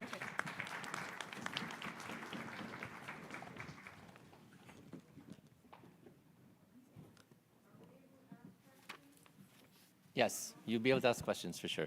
Absolutely. Tansei Raymond Nitigason, Notari Oscar Egua Nigari Doris Natatoskan, National Center for Truth and Reconciliation. Hello, my name is Raymond. I'm the Director of Research and Head of Archives for the NCTR. My presentation was put together very quickly, but it's based on a chapter from the same book that Nigan was just mentioning. I wrote a chapter on the deniers' misuse of the archival records of residential schools. So that's what I'll talk to you today about. So in my short presentation, I've been asked to talk about how so-called deniers have inaccurately and misleadingly made use of archival records to deny the survivors' experience. Deniers suggest the operation of the schools was well documented, and in calling for what they describe as balanced history, they maintain the records have not been completely made available. But the existing archival record of the residential school system is in fact inconsistent, unreliable, and incomplete. Records of marked and neglected burial sites do exist, and the argument for productive, beneficial schools is selective propaganda, disproven by considerable archival evidence held at the NCTR. When discussing the documentary evidence of residential schools, the deniers often exaggerate the completeness and accuracy of the archival records. In falsely promoting the accuracy of the recorded evidence, they also marginalize and deny the remembrance of survivors, whose voices, remembered in community oral histories, art and ceremony, elders, teachers, and other non-textual methods, were not recorded in the record of the administration and operations of these schools. Not only are the federal government's residential school records incomplete and inaccurate, provincial government record-keeping concerning Indigenous peoples' vital events are also inconsistent. Each province is responsible for its vital stats process, and I'll take BC for an example. The BC Provincial Vital Statistics excluded recording Indigenous vital events, birth, death, and marriage for the periods from 1872 to 1877, and then again from 1899 to 1916. Legislation appointed Indian agents as district registrars for Indigenous communities, but until 1943, registration was not mandatory and was only as reliable as the Indian agent in the area. Legislation appointed Indian agents as district registrars for Indigenous communities, and the province applied special quote-unquote Indian registration forms from 1916 until 1956. Indian agents unreliably completed these unique and frequently unavailable registration forms. And due to delays and other inconsistencies, these registrations were filed separately. Today, any researcher at the BC Archives who wishes to research the vital events of Indigenous peoples must understand this complicated and limiting documentary process. They must also know that until the mid-20th century, Indigenous vital events records were kept on separate microfilm. Deniers make a twofold claim on the nature of the residential school records. First, the administrative and operational records of the residential school system were reliably and consistently created, stored, and made available. Second, the TRC and the NCTR have acquired the complete record of the residential school experience from its effective record-keeping system. The NCTR, they claim, has simply not made the records fully available. This is simply untrue. The historical records of the residential school system are inconsistent, unreliable, and incomplete. It is a complicated process to knit together multiple record sets that were originally poorly organized. It is striking to note that there was no formal, unique, and comprehensive record-keeping system for one of the longest-serving and most profoundly impactful federal social programs in the history of the country, residential schools. Not a single residential school listed in the IRSA, the Indian Residential School Settlement Agreement, has a complete set of admission files, quarterly returns, and discharge records. And these are the most valued record sets to prove attendance at a residential school. It is untrue to claim, as Nina Green does, that, quote, provincial vital stats offices across Canada long ago handed over thousands of death records to the TRC and the NCTR, unquote. For example, after years of discussion, the NCTR finally struck a data sharing agreement with Manitoba Vital Stats in 2022 to get access to certificates of residential school children, death certificates of residential school children. Not only were records poorly kept, there was a considerable records destruction in the federal government office known as Indian Affairs. A recent article on this topic described how the high volume of records destruction, incompetent loss of records, and record policy uncertainty in the Indian Affairs branch occurred in record keeping from 1932 to 1947. This article notes a lack of record keeping resources prompted the Treasury Board in a decision in 1932 to provide a directive that permitted departments to regularly destroy records. Another way to measure the incomplete nature of the records is through the NCTR survivor inquiry process. The NCTR has done this process since 2015, and to date, 800 of the 2,065 individual names researched for survivor inquiries has resulted in no records found. That accounts for approximately 39% of individual profiles researched to date. Such gaps in the NCTR holdings has led to accusations that the NCTR archives is holding back records.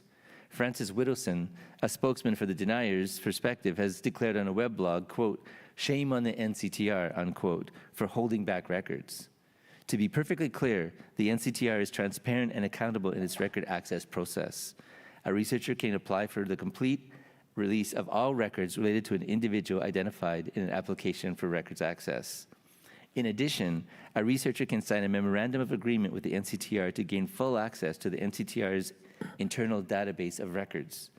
There is no other public archives in the country that supplies such a complete level of public access to its public records. Nina Green paints a similarly untrue picture of efficient record keeping by Christian religious organizations that operated at residential schools. She suggests these religious orders reliably documented their activities and stored their records at central record-keeping repositories. At what she calls these, quote, mother houses, unquote, records were safeguarded and accurately processed and made available. She writes, the sisters who taught, nursed, and cared for Indian children at residential schools kept records of daily events which were periodically forwarded to the mother houses of their religious orders. And most of these chronicles were sent to the TRC years ago in response to its request for records for religious orders. But the NCTR has not digitized them for its archives, and they are thus not available to the general public. This is deliberately misleading and untrue. To be clear, due largely to the research efforts of the NCTR staff, records of religious orders have been located, digitized, and transferred to the NCTR archives as authentic digital copies. In fact, the NCTR has usually paid for the cost to both research and digitize these records. It is rare for the NCTR to obtain original paper records, like Green somehow assumes. Our acquisitions are well over 90% digital. This has nothing to do with the good record-keeping practices of religious orders. The NCTR is not holding back records from the public. Quite simply, there are enormous gaps in the documentation of religious orders, and sometimes this confusion is deliberate. For example, the Sisters of St. Anne, a nuns order who taught girls at Kamloops Residential School, sent the NCTR digital copies of journals and photos for their operations in the early 20th century. They were also active at Cooper Island Residential School, I should add. When they digitized these records, they blanked out the names of the nuns in the journals and the names of the nuns identified in the photos. They didn't blank out the names of the other administrators or the other teachers, and they never removed the names of the children, which were irregularly recorded. Even stranger and more bizarre, they blanked out the salaries that they were receiving in the 1910s, 20s, and 30s, as if we wanted to know how much they were making. In the end, they wasted their time trying to remain anonymous because we were able to acquire the same set of records, unredacted, from a court case involving St. Anne's Residential School. This is just one example of the deliberate hurdles that religious orders have placed in front of us in trying to get these records.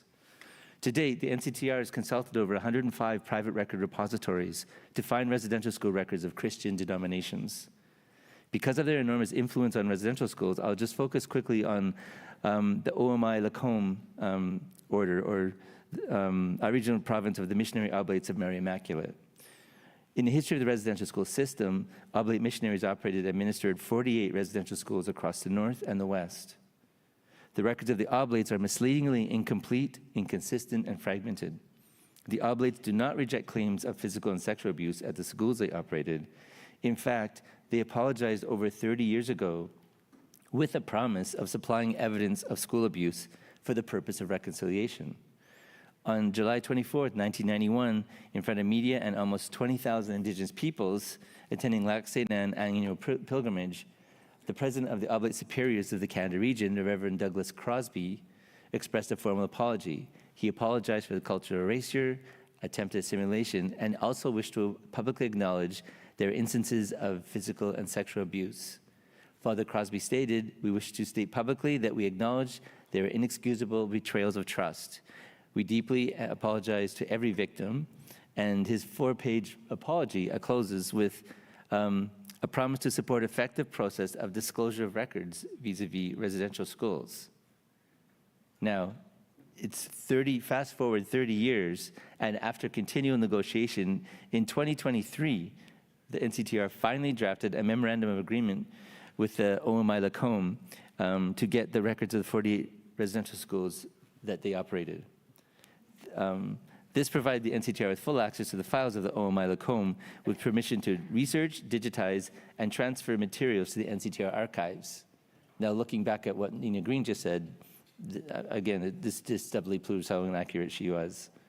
2 years ago, the two parties struck a second agreement to create personnel files identifying and digitizing the Oblate records documenting the careers of Oblate missionaries who were responsible for the administration and operation of the schools. The result is a web page on the NCTR site profiling each missionary with links to the records where they worked. Our negotiations to gain access to these records were making very little progress until 2021, when the discoveries of unmarked grave sites cast a spotlight on the nature of these records. Even then, and despite Green's claims, the Oblates were initially reluctant to release all their records, including the codices, the daily journals. Locating Oblate records to residential schools is no simple task.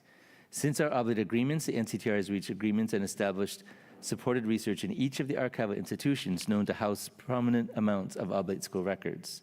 The Royal BC Museum, the Province of Alberta Archives, the Centre Patrimoine in Winnipeg, and the Deschâtelet Archives in Longueuil, Quebec. Predominantly done by NCTR-funded researchers, and I should underscore this, we're paying to send out researchers into their archives to find these records. The work continues to review Oblate records, digitize and transfer copies back to the NCTR to create more complete resource base of residential school records to understand the residential school experience. The claim, as Green does, that, quote, most of these chronicles were sent to the TRC years ago in response to its request for records, is quite simply untrue. And this is only the Oblates of OMI-Lacombe. Significant volumes of records of Catholic nuns' orders remain to be fully collected. In a recent visit to the archives of the Grey Nuns of Montreal, the order that worked closest with the Oblates in their 48 schools, the order's archivist openly conceded that they did not produce for the TRC, all the records that documented their activities in the residential school system.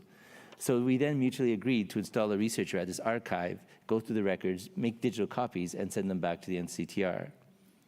The sisters also categorically refused to consider opening the personal files in a way similar to the way the Oblates had. So this is going to be an ongoing discussion. The Catholic Church in Canada lacks a central record-keeping authority. Any claims to easy and full access to records is either misinformed or deliberately misleading. There is no central record-keeping, quote-unquote, mother house. One of the most in-depth contemporary studies was by Jackson Anderson, who looked at the records of the Oblates of Western Canada. He notes the most recent Oblate inventory was done in June 1983, and it provides only information on what records were accumulated by the province and how these records may have been managed. He goes on to say, since it's been 42 years since the Oblates performed any significant research on their records, there are significant blanks, inconsistencies, and records are moved around without being properly recorded. And this has led to significant discrepancies and difficulties in finding the records. And rarely are these records ever in a digital format. The records which produce evidence of a death are another example of the inconsistencies of residential school records. As the editors of Grave Heirs note, they say, quote, "There is no pervasive evidence yet offered by anyone for the existence of unmarked graves, missing children, murdered or genocide in residential schools," unquote. A few documentary facts will demonstrate this is completely untrue. It was not until 1935 that the Indian Act declared a policy to investigate and report on the death of a child. Nevertheless, as late as 1942, the principal of a residential school in Saskatchewan was still unaware that he had any responsibility to report a death to vital statistics officials. Consider one example, Old Sun Residential School in southern Alberta, founded in 1890, and I apologize for the darkness of these facts. By 1909, 47.4% of the children who attended the school had passed away. 20% of the children died at school. For this period in total, the annual death rate at Old Sun was 46.6 per 1,000 students. This is likely higher if we add recent NCTR research. This is because the Department of Indian Affairs stopped the practice of reporting on deaths of children at schools in their annual reports around 1915. So the NCTR research is filling in this gap. The national average death rate per 1,000 children between 5 and 14 years at this time was 4.3 per 1,000. Old Sun's average death rate was almost 11 times higher. The NCTR's Missing Children Project has identified slightly over 17,600 indications of loss, what we're calling indications or suggestions that there might have been a death. These are cases where the loss is unresolved. Another common charge of the deniers is that there's no evidence of unmarked burials, that the remains of children were appropriately cared for. If there are any unidentified burials, it is because the environment naturally degraded the markers of unattended graves. Or as Jaime Rubenstein so callously puts it in the book Grave Heirs, the fact that wood rot is a natural occurrence is not a sign of a malign intent. The unmarked burials of the Muskowgan Residential School disprove this. The Muskowgan Educational Center, MEC, was established in 1889 and was administered by the Oblates. There was an historical pattern of encountering and disregarding student burials for building development. Referring to Muskowgan, W.H. Pope, executive assistant to the director of Indian Affairs, reported to the director in 1960, "There's a Roman Catholic residential school run by Oblate fathers, and this school has been in operation since 1905. Until about 1930, there was a cemetery at the school where Indians were buried. Then a new cemetery was started about a mile from the school. This summer, a new staff house was built at the school right on the old cemetery grounds. Rumors among the Indians are to the effect that the bones were dug up. Some of the Indians have taken great objection to this." Hazen Argue, a Saskatchewan MP, wrote to the Director Jones again to inquire on a similar issue. Argue cites the same information, but after noting the concern of the community, he closes with the observation, according to an elder who attended the residence, a priest leveled the graves in 1944. With almost each round of construction at the school, there seems to have been discoveries of unmarked burials. Amongst the structures thought to have been built on residential schools are residential student remains, are kindergartens, nurseries, grade 1 buildings, and a residence formerly used to house single child care.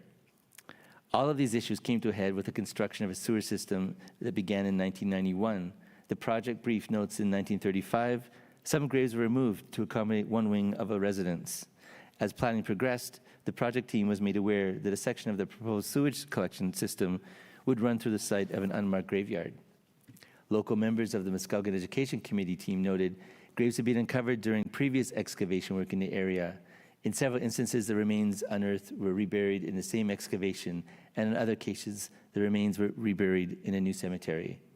In spite of the direction of the members of this team, digging for sewers uncovered several sets of remains, and in July 1992, workers from a construction company uncovered 3 more unmarked graves during an installation of a gravity main down the roadway. Then again the next day, another 15 graves were encountered, and then another set of remains were recovered the next day, and all excavation stopped. All unearthed remains were placed in bags and stored in a local building, and the band council was consulted. Local elders met on site and advised that no further excavation work was to take place in the area behind the school. The board agreed to follow the elders' advice, and as a result of this decision, no buildings located behind the student residence were connected to the new sewage system. And in July 1992, the remains unearthed were ceremoniously reburied in a cemetery located on the reserve. Finally, with the advice of the band elders, honoring the dead, a brief outline of appropriate process was drafted.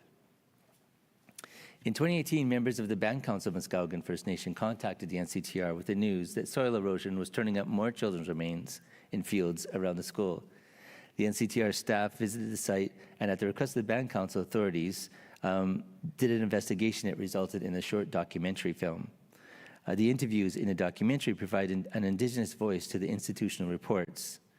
Following the NCTR investigation and documentary research, Drs. Terrence Clark and Keisha Supernat visited the school site with a team and performed ground penetrating research on the fields where survivors indicated human remains existed. All the fields returned indications of remains. Again and again, we find deniers misusing records to challenge the survivors' residential school experience. This short presentation is only a small portion of the records that disprove the deniers' claims. Thanks.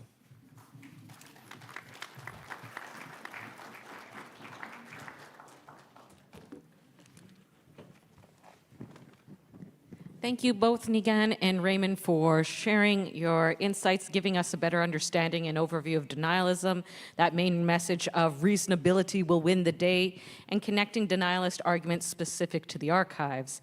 Now, I have a set of questions here that I've worked on while listening to both, but I did hear a call out for a desire for the public to ask questions, so I'll make sure that there is enough time to bring and run out the microphone to you. Now, the first question that I have here is, what responsibility do political parties, governments, educational institutions have in addressing denialism from your perspective? Well, I mean, there's lots of talk, and I certainly appreciate MP Leah Gazan's ideas of talking about criminalizing hate speech, and particularly relating hate speech to denialism. I think certainly in terms of the personal attacks that I've experienced, or the kind of gestures to violence that I've experienced online, I certainly would want something done about. I want something done about it. There's a sort of vociferous group of people, but unsurprisingly, most of them are what they call bots. So if you know anything about online kind of servers, is you can put keywords in, and then anybody who uses those keywords, so one of them might be denialism, another one could be genocide, it could be indigenous, is even just the word term indigenous, is then what's called bots, which are these automated AI vehicles that then they can program to then post hate on your page and I'm regularly kind of vetting that hate. And so, of course, you know, who's going to be prosecuted? Like we're talking about bots here, right? Here's the thing: is that I sort of, as someone who's been in the public for about 15 years,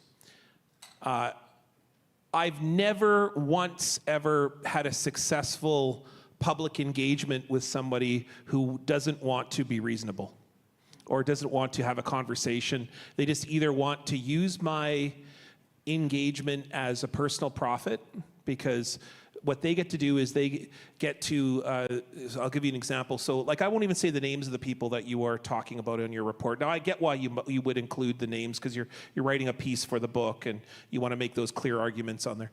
But I don't use the names because I don't think they haven't earned the position of having their research recognized.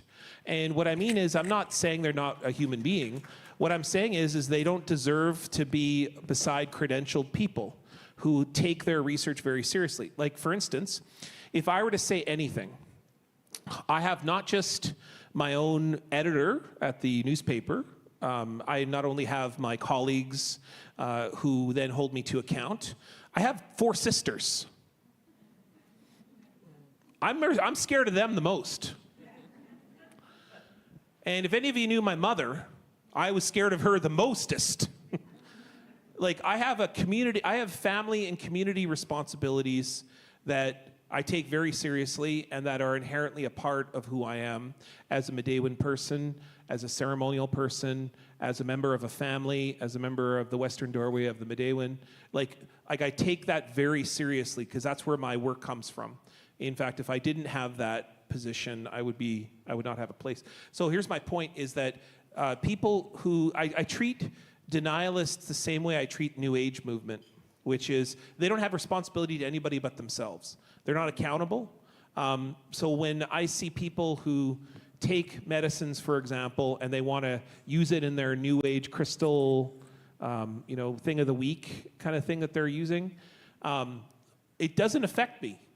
Like, I think that they're only harming themselves because A, they don't know how to use the medicines properly, B, they're not talking about anything that they know, and they're just going to show that their ignorance and their own ineptitude to others. And then on top of that, I just don't want to engage with any of that. Like, why would my life is only this big.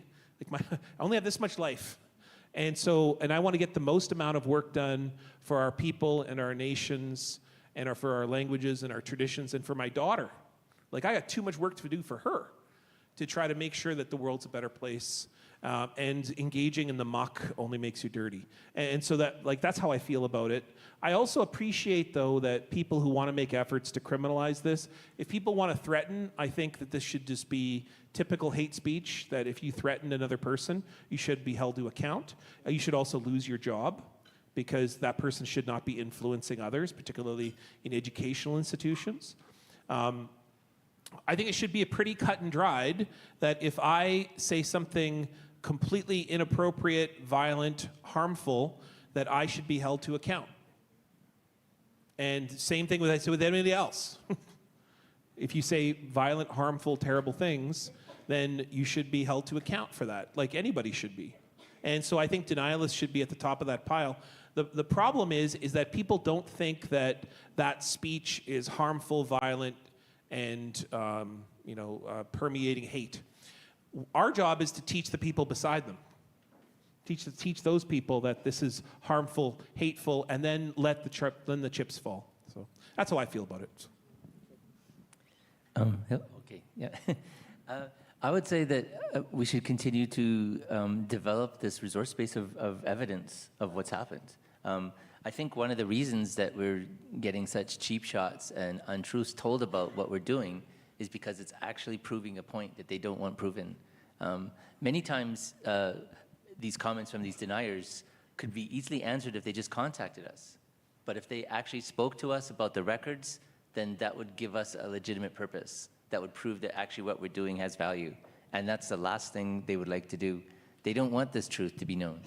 And what we want to do is continue to build this resource base of evidence of what happened, so that, to quote Nigan's father, a reasonable person could come to this set of records and make up their own minds. And the truth will tell itself as long as we can continue this work. I mean, so continue to fund the work that we're doing and support it. We only have 2 researchers currently working on the Missing Children's Project. We have 2 other archivists that respond to the survivors' inquiries. We've answered over 2,100 survivor inquiries to date, and that in and of itself is evidence of the survivor's experience and how much value it's held by communities. So I would say continue this work and continue the education and the building of a resource base of knowledge that can be shared and learned from. Thank you. Kind of a connecting question I have to this is, how do you think the shifting priorities and kind of the world stage as to what was happening in the United States impacts how denialism or other things that are happening here in Canada? Does it have a large impact? Do we feel like that really has shifted the, I guess, the view of reconciliation being a goal to other priorities, like, you know, resource extraction and standing up on our own, for instance, and separating from the United States and ensuring that we're not leaning on other countries? Yeah, I mean, like, for millennia, we've known the Wendigo is real. And the Wendigo is always built in fear. And that's all we're seeing is a bubbling up of fear. And that fear is being driven by people who are in power positions, who have historically benefited from land theft, from the marginalization of people, the extraction of resources. And so it shouldn't be surprised that just at the moment that we're finally having a reasonable dialogue, that you get an orange gaunt figure who then declares the end of DEI. Like, there's just no surprise to that, because it's precisely the logical thing that would happen for when you have a group of people who have benefited mightily from exploitation, violence, and harm. Then you get the most harmful, the most exploitative, the most champion of that movement to come up, and it just shows you the face of what consumption looks like. In fact, if there's anything that I appreciate, and I certainly don't appreciate this time period because it's very harmful, a lot of people are getting harmed, and a lot of people are suffering innately. And I'm not even talking about ICE right now. Like, I'm not talking about the fact we've cut off immigration to this country, or that we continue to blame. We're about to blame all of our nations yet again. When I say we, meaning Canada, the country is about to blame our nations yet again for the failure of this economy to produce anything other than extraction. And so we are going to be put in the position yet again of standing up for the water and the earth and breathing. And the fact is that we're doing that for everybody. We're not doing that because we want to breathe. We're doing that because we want everyone to breathe. And that's why we're standing up against an innate, stupid, insane idea like reducing tankers in British Columbia and then just pipeline the crap out of northern BC. Like, what kind of crazy, insane idea is that? And so, like, we're in the position of having to argue against insanity, and so power is real. My point of it is that it's a marathon, not a sprint. It's a struggle. The struggle is real. And if you ever get a chance to read the poet Simon Ortiz, he's an Acoma poet. He had incredible personal demons with his own life that drove him to addictions and to suicide, suicide attempts, those kinds of things. But one thing he says is the most brilliant line I've ever read in my entire life, which is that struggle is the epitome of indigeneity. It's just that the struggle has always been far more with the winter and the mosquitoes than it's been with colonialism.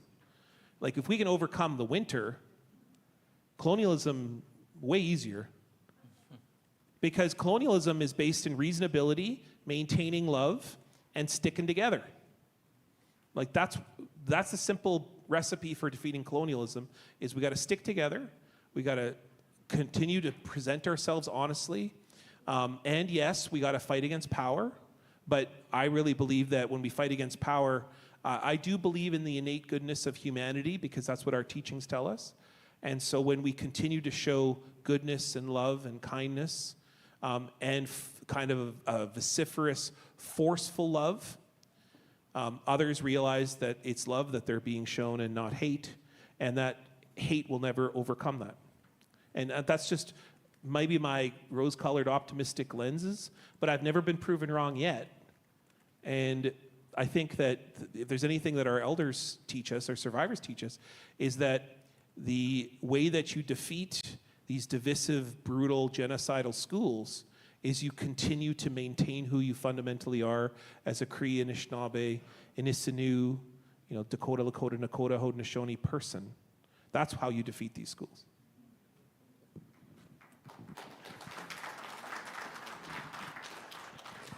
I think we also need to recognize the poison of social media, the way it's undermined our democracy and undermined the dialogue that we're holding on these issues. What we want to do in a place like the NCTR and these other institutions is build a safe space of respectful dialogue. We're not shoving a camera in an undergrad student's face and asking them what they think about this and then editing their response to make themselves look good.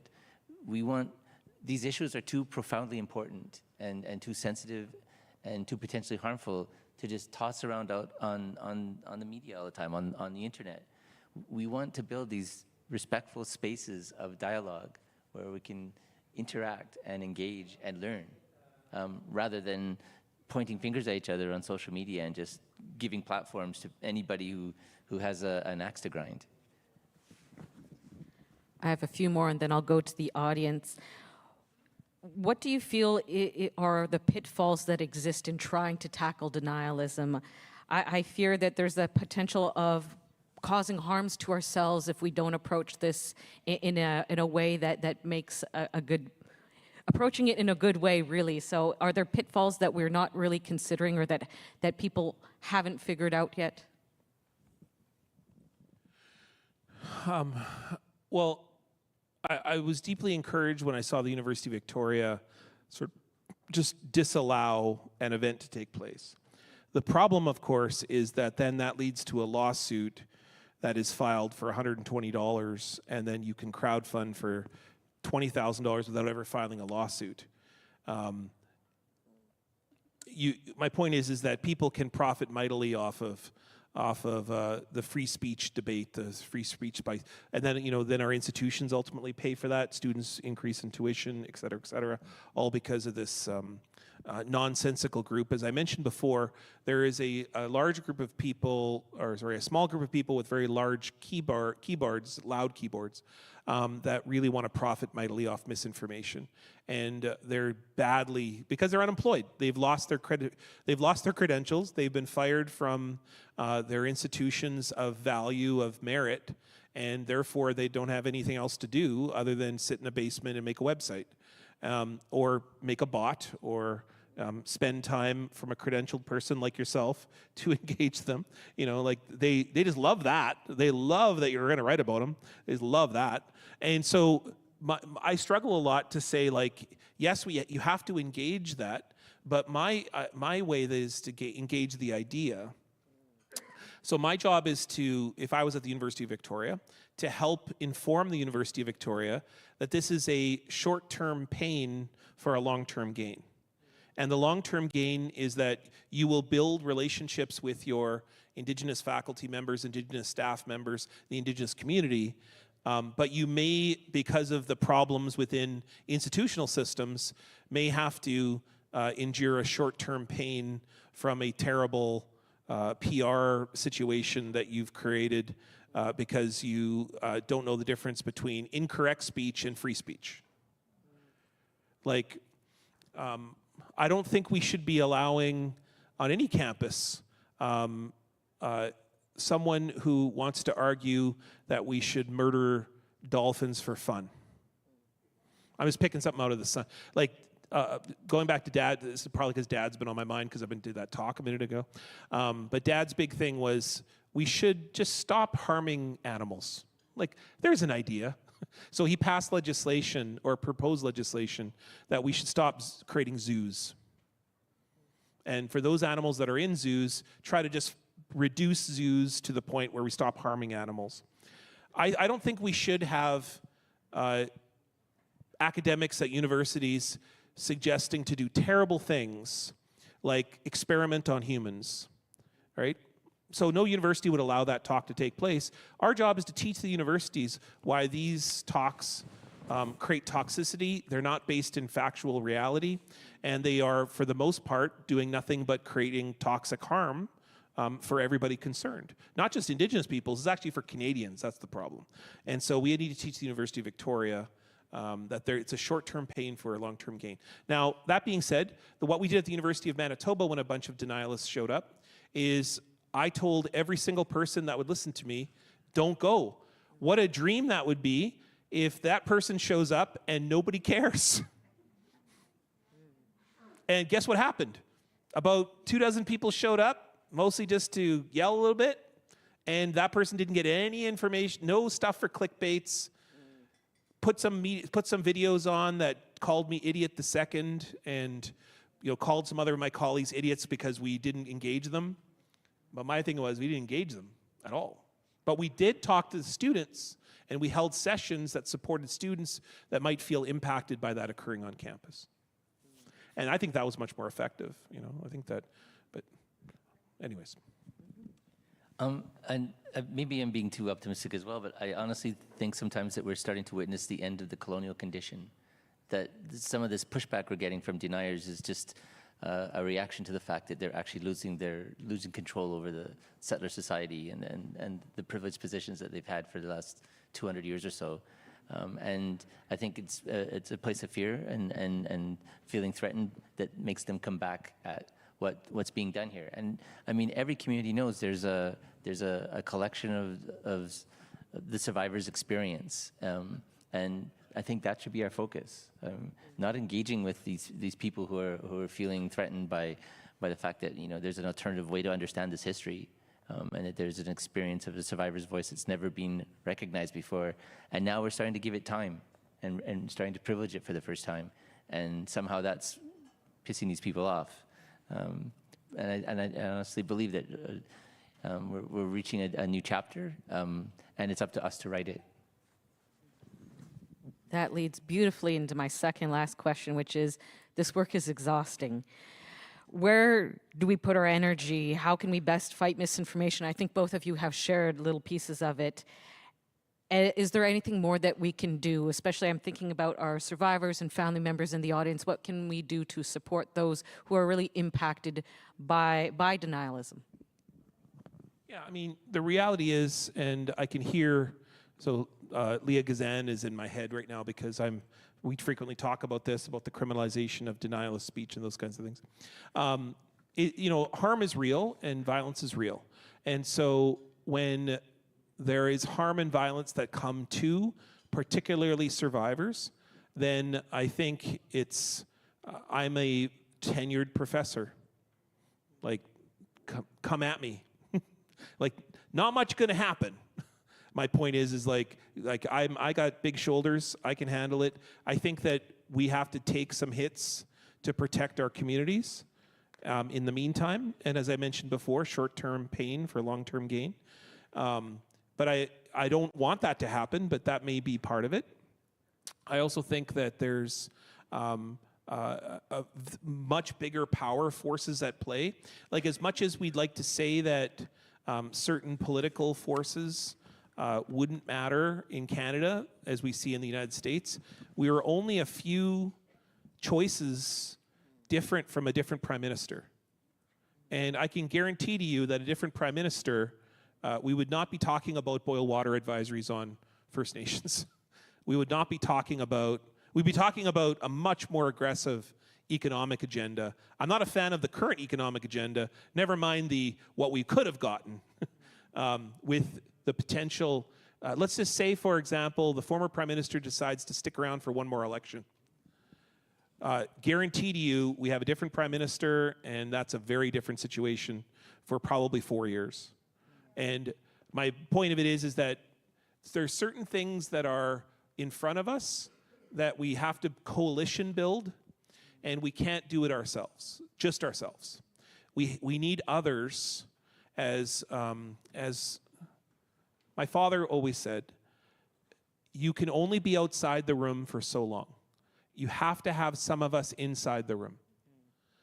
And we can march all day, we can protest all day. Those are critically important, and we can never all be in the room. We still need people outside the room because they got to hold us accountable and remind us and keep us grounded. But when we get in the room, we got to make sure that we're doing the work necessary in the room to help build and make others understand that this is why we're in the room. And that is a process of learning, commitment, and it's a process that our elders knew, because why else would we do treaty? Why would we have ever welcomed the newcomers in and offered them a cup of birch tea when they're all scurvied up and just let them die? But we didn't do that. We invited the newcomers in. We said, sit down by the fire and tell us a story. And when we heard the story, we didn't run into the bushes because it was about Jesus. We went, oh, sounds like a cousin. Like, that's my point is that we didn't, we got a coalition build is my point. That's my point. And I think for just support, it's education. I mean, we continue to build a set of resources that people can learn from, and it's made available for people to use in their own daily lives. It's self-education. It's amazing to think that, as I'd said, there never was a record-keeping system for the residential schools. And the Catholic Church certainly made no effort to record what was happening on a regular and consistent basis. These are fallacies. And we're now trying to pull together this truth so that everyone can begin to understand what actually happened and support that by self-education.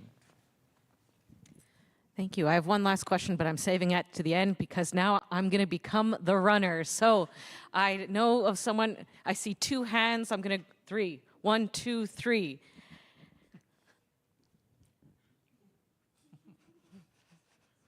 Yes, yes.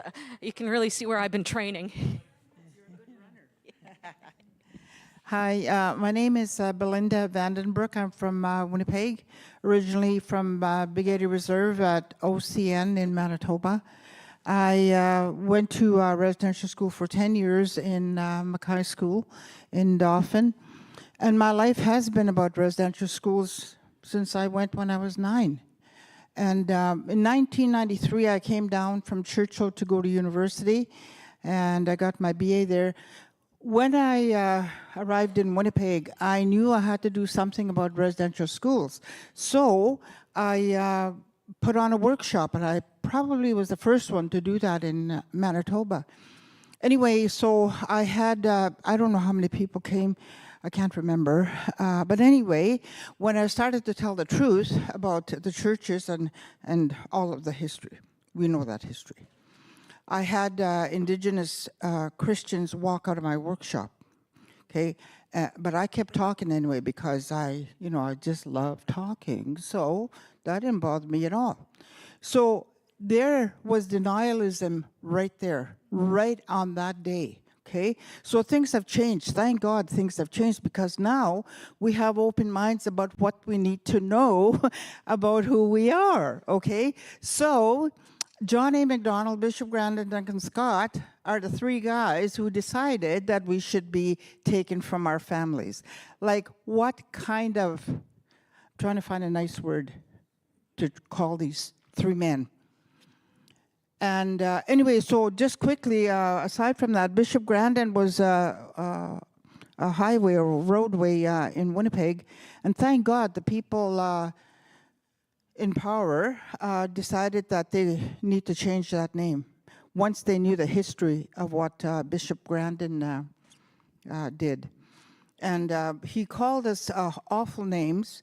I have a thing here that I carry with me that he said back in 1874 and called us savages, and and then John A. Macdonald called us educated savages. Those are terms that are so degrading. And they wouldn't even know that. Because when you live in talk about denialism there, about who we are in our own country, we need to know right now who we are. Because if we don't begin to love ourselves the way we're supposed to, we're going to keep doing this, and our children are going to keep being confused about who they are. Like I'm 77 years old, and it's my job to bring wisdom and knowledge and rites of passages and ceremony to my grandchildren. That's my role. I don't need to ask any government if I should do that, for heaven's sakes. Anyway, so my granddaughter is 11 now, she's the oldest.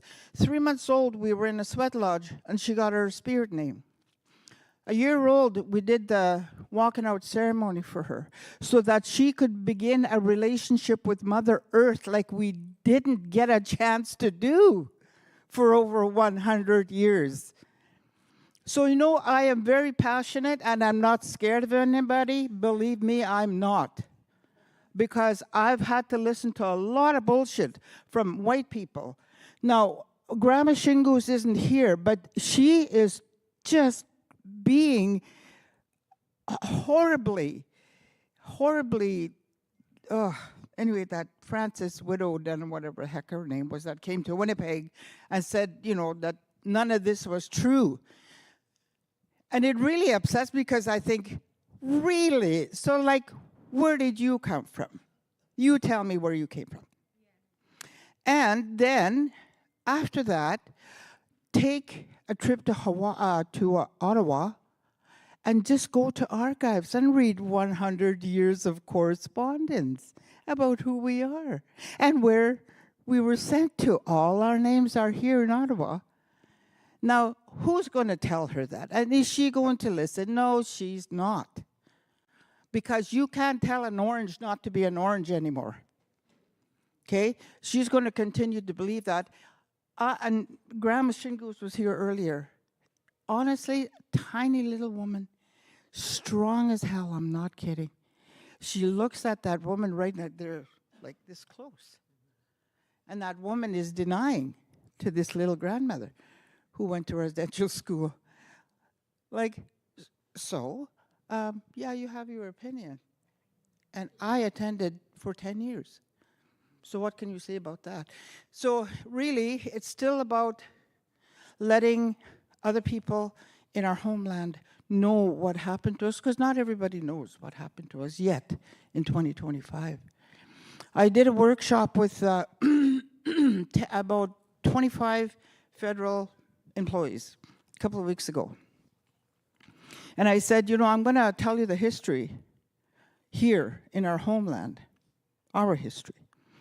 And you're going to be uncomfortable when I say that, but that's okay, because that'll be just about 2 minutes and then it'll be gone. You know, we had to live it. And one of the things that really is not talked about a lot, but divides our communities big time, is religion.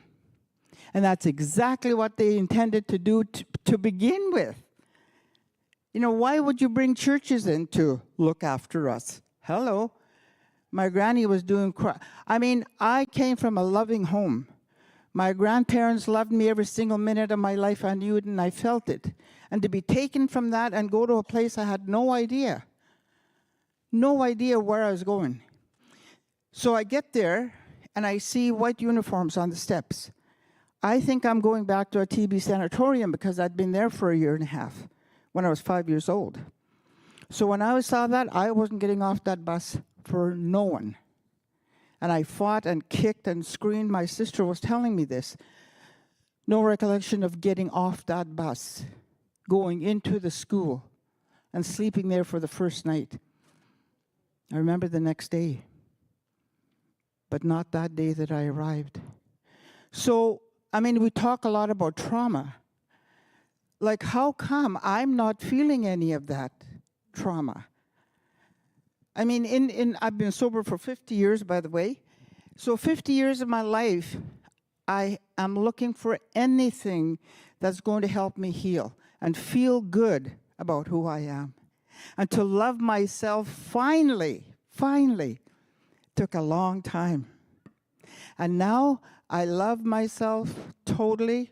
I am not ashamed or conceited to say that. because I know who I am and I know where I come from. And I think the one thing that's missing in this conference is the spirituality. And I do a workshop called Living from Spirit, and I've been doing it for a long time. And it has nothing to do with religion, but religion is still what's dividing our communities today. And that's a very sad situation because we are responsible today to make change. That's why we're here. When you go home, you tell the children the truth about who they are and help them to feel good. I mean, there's no way on earth I'd ever allow anybody else on earth to tell me that I shouldn't like who I am or feel different about who I know who I am. And our little children need to know that. They need to know that because they're going to make the difference. If we don't do that, we're looking at another 50 to 100 years before things will change. Because we've been at it already for over 100 years. So to all of you, to all the survivors, the intergenerational, just want you to know that I love you, and I'm very grateful that we are all here together, to be together again, to help one another. And yes, I've cried a few times because it hurts me. I have a skirt that was made for me. There's 215 little squares on here for the survivors of Kamloops. And also today we lost an elder back home who was a survivor and had been an elder for Manitoba for a long time, and he's gone. And many of us are going too. I mean, so for me, every minute that I live, every second that I'm here on earth, I love, that's my job, is to love people. I don't have any other job, if you will. At least none that pays. But anyway, I'm very grateful that I'm here. And thank you, Nigan, and the other guy there.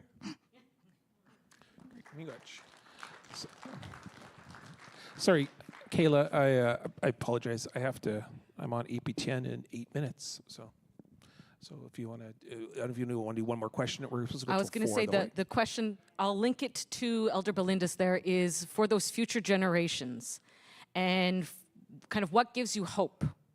We've talking about so heavy a topic of denialism, but is there something in this face of the denialism and this heavy piece that really gives you hope that we are moving forward in that right way, in the good way? Okay, so think of the process this way. So we have the highest amount of Indigenous peoples, according to the census, whatever data you want to, platform you want to use, but particularly the national census, it says that we're likely going to hit 2.2 million First Nations, Inuit, and then legitimate Métis, meaning that people who didn't just self-declare, but they have some kind of standing. And I know that we've been talking about pretendians and those kinds of things. That's the most accurate information we've had up to date. Still not perfect, but certainly accurate. More accurate than it has been in the past. That means that we're having a massive bounce of community members. Also, we have recognition by the Supreme Court of First Nations. Not that we should be waiting for that, but it does involve treaty rights, so it's important. But here's my point, is that Dad was the first in the room. I would say almost everybody in this room is a first of something. You're the first person to do this, first person to go to university, first person to be a professional in this world, to start a business, to engage the Canadian economy in this way or another. Or in some cases, first person ever to do ceremonies in several generations. First person to pick up the work that's been dropped at the trail. That's our prophecy as Anishinaabe, is that there's a group of people in the 8th fire that's going to go pick up that stuff that's been dropped behind. And so you are that first. Here's my point, is that I'm the critical mass. My generation, between 35 and 50, we are more doctors, lawyers, nurses, teachers, ceremonial people, parents, we're more than ever in history, because the generation right in front of us, that's the 5 to 30-year-old crowd. They are the largest group of Indigenous peoples in the country, and they are not satisfied with being first of anything, nor do they want to be the critical mass in a room. They want to make a whole new room. My daughter said to me, she said, "Hey, Daddy, what would it be like if we had an all-Indigenous orchestra?" Because she plays the flute. And I said, "Why the heck would you ever want to play a bunch of European instruments? That sounds crazy." She goes, "Daddy, if we can indigenize hip-hop, we can do anything." And that's called some fierce Cree young action right there. And, you know, my daughter, there's no holding her back, man. And it wasn't just because when she said to me, "Daddy, I want to dance jingle dress at the school assembly." Hey, do y'all remember at the Halifax National Gathering when Sarah, as a 5-year-old, sang in front of the whole arena? Like, if you were at the Halifax gathering, that's a fierce young person who was like, "No, I want to sing a song for survivors." And she sang a song about mermaids. Like, what? You know? And it's because she wanted so badly to contribute. She wanted to help. She wanted to do what Musham did, you know? I mean, my point. She says, "I want to dance jingle dress at the school assembly." I said, "That's a terrible idea. I don't want you to do it. Here's why. When I was in school, you never wore your indigeneity. People would say terrible things to you. And some of the hardest things that I was ever heard was teachers said racist things to me." She said, "Daddy, I'm going to do it anyways, because if you have a 14-year-old, you know what I'm talking about." And then she says, I said, "Well, I'm worried if you do it, if you dance jingle dress at the school assembly, somebody's going to say something, you're going to get hurt." She said, "Daddy, I'm doing it because my friends asked me to. If anything happens, they'll get them." Her friends are mostly Canadians, Filipinos, are Jewish kids. Like, they believe in a young Anishinaabe girl. They believe in her. And my point is, she's not alone. She's the first generation to not be alone. So yes, like, my dad was the first of an industry. You're all firsts in that group. We're the first critical mass. We're your children. We're in the rooms. We're changing the rooms. We're doing more change than ever been done in history. But those kids, they're going to realize they don't even need the room anymore. They're going to make a whole new room. And they're going to make whole new institutions. They're going to see themselves. And they're not alone. If there's anything I give you hope for, is they have more allies than probably any time in history. And certainly the past couple 100 years anyways. They have more friends, people who stand beside them and believe in them, that don't come from our traditions and our cultures, but want to encourage and support people to make things like Indigenous orchestras. And let's just try it out. Apparently make a First Nations premier head of a province and interesting things happen. I mean, I'm not telling you it's a solution. I'm just telling you that why don't we try it? If we can indigenize hip hop, we can do anything. Or indigenize orchestra anyways. So I apologize. I got to run to, I'm just going to slip out gently. You can continue. I have to slip out because I have to go to APTN. We're doing a year-end show in about 2 minutes. So Thank you, Nagan.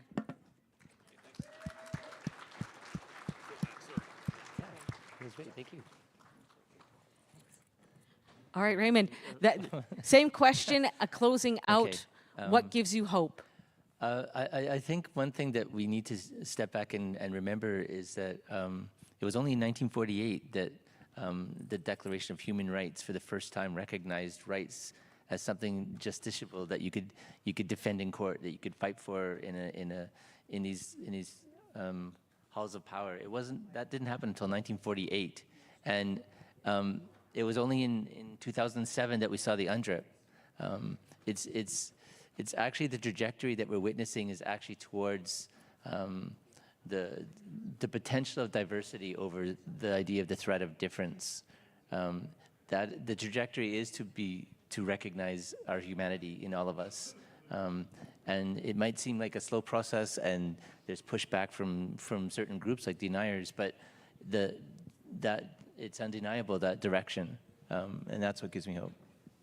Wonderful. Well, thank you so much. I want to thank everyone who is present here today, those who have questions. I am looking at the time, and we're going to have to wrap up this breakout session. So with that, can I get a final big round of applause for Negan Sinclair and Raymond Frogner? Wonderful. With that, we're going to end the breakout session here, and we hope to connect with you tomorrow morning, bright and early for breakfast. So I'm handing things back to Lance. Well, thank you for that handoff. And yes, as she mentioned, thank you so much. That's it for us today. We are back again tomorrow morning at 9 o'clock. Don't forget our breakfast is at 8 o'clock with some smudging available in the smudge room. Go have some rest. Find some delicious food. Head out to the casino if you want. We got some time tonight. Stay safe out there. But thank you so much, everyone. Thank you so much. See you tomorrow.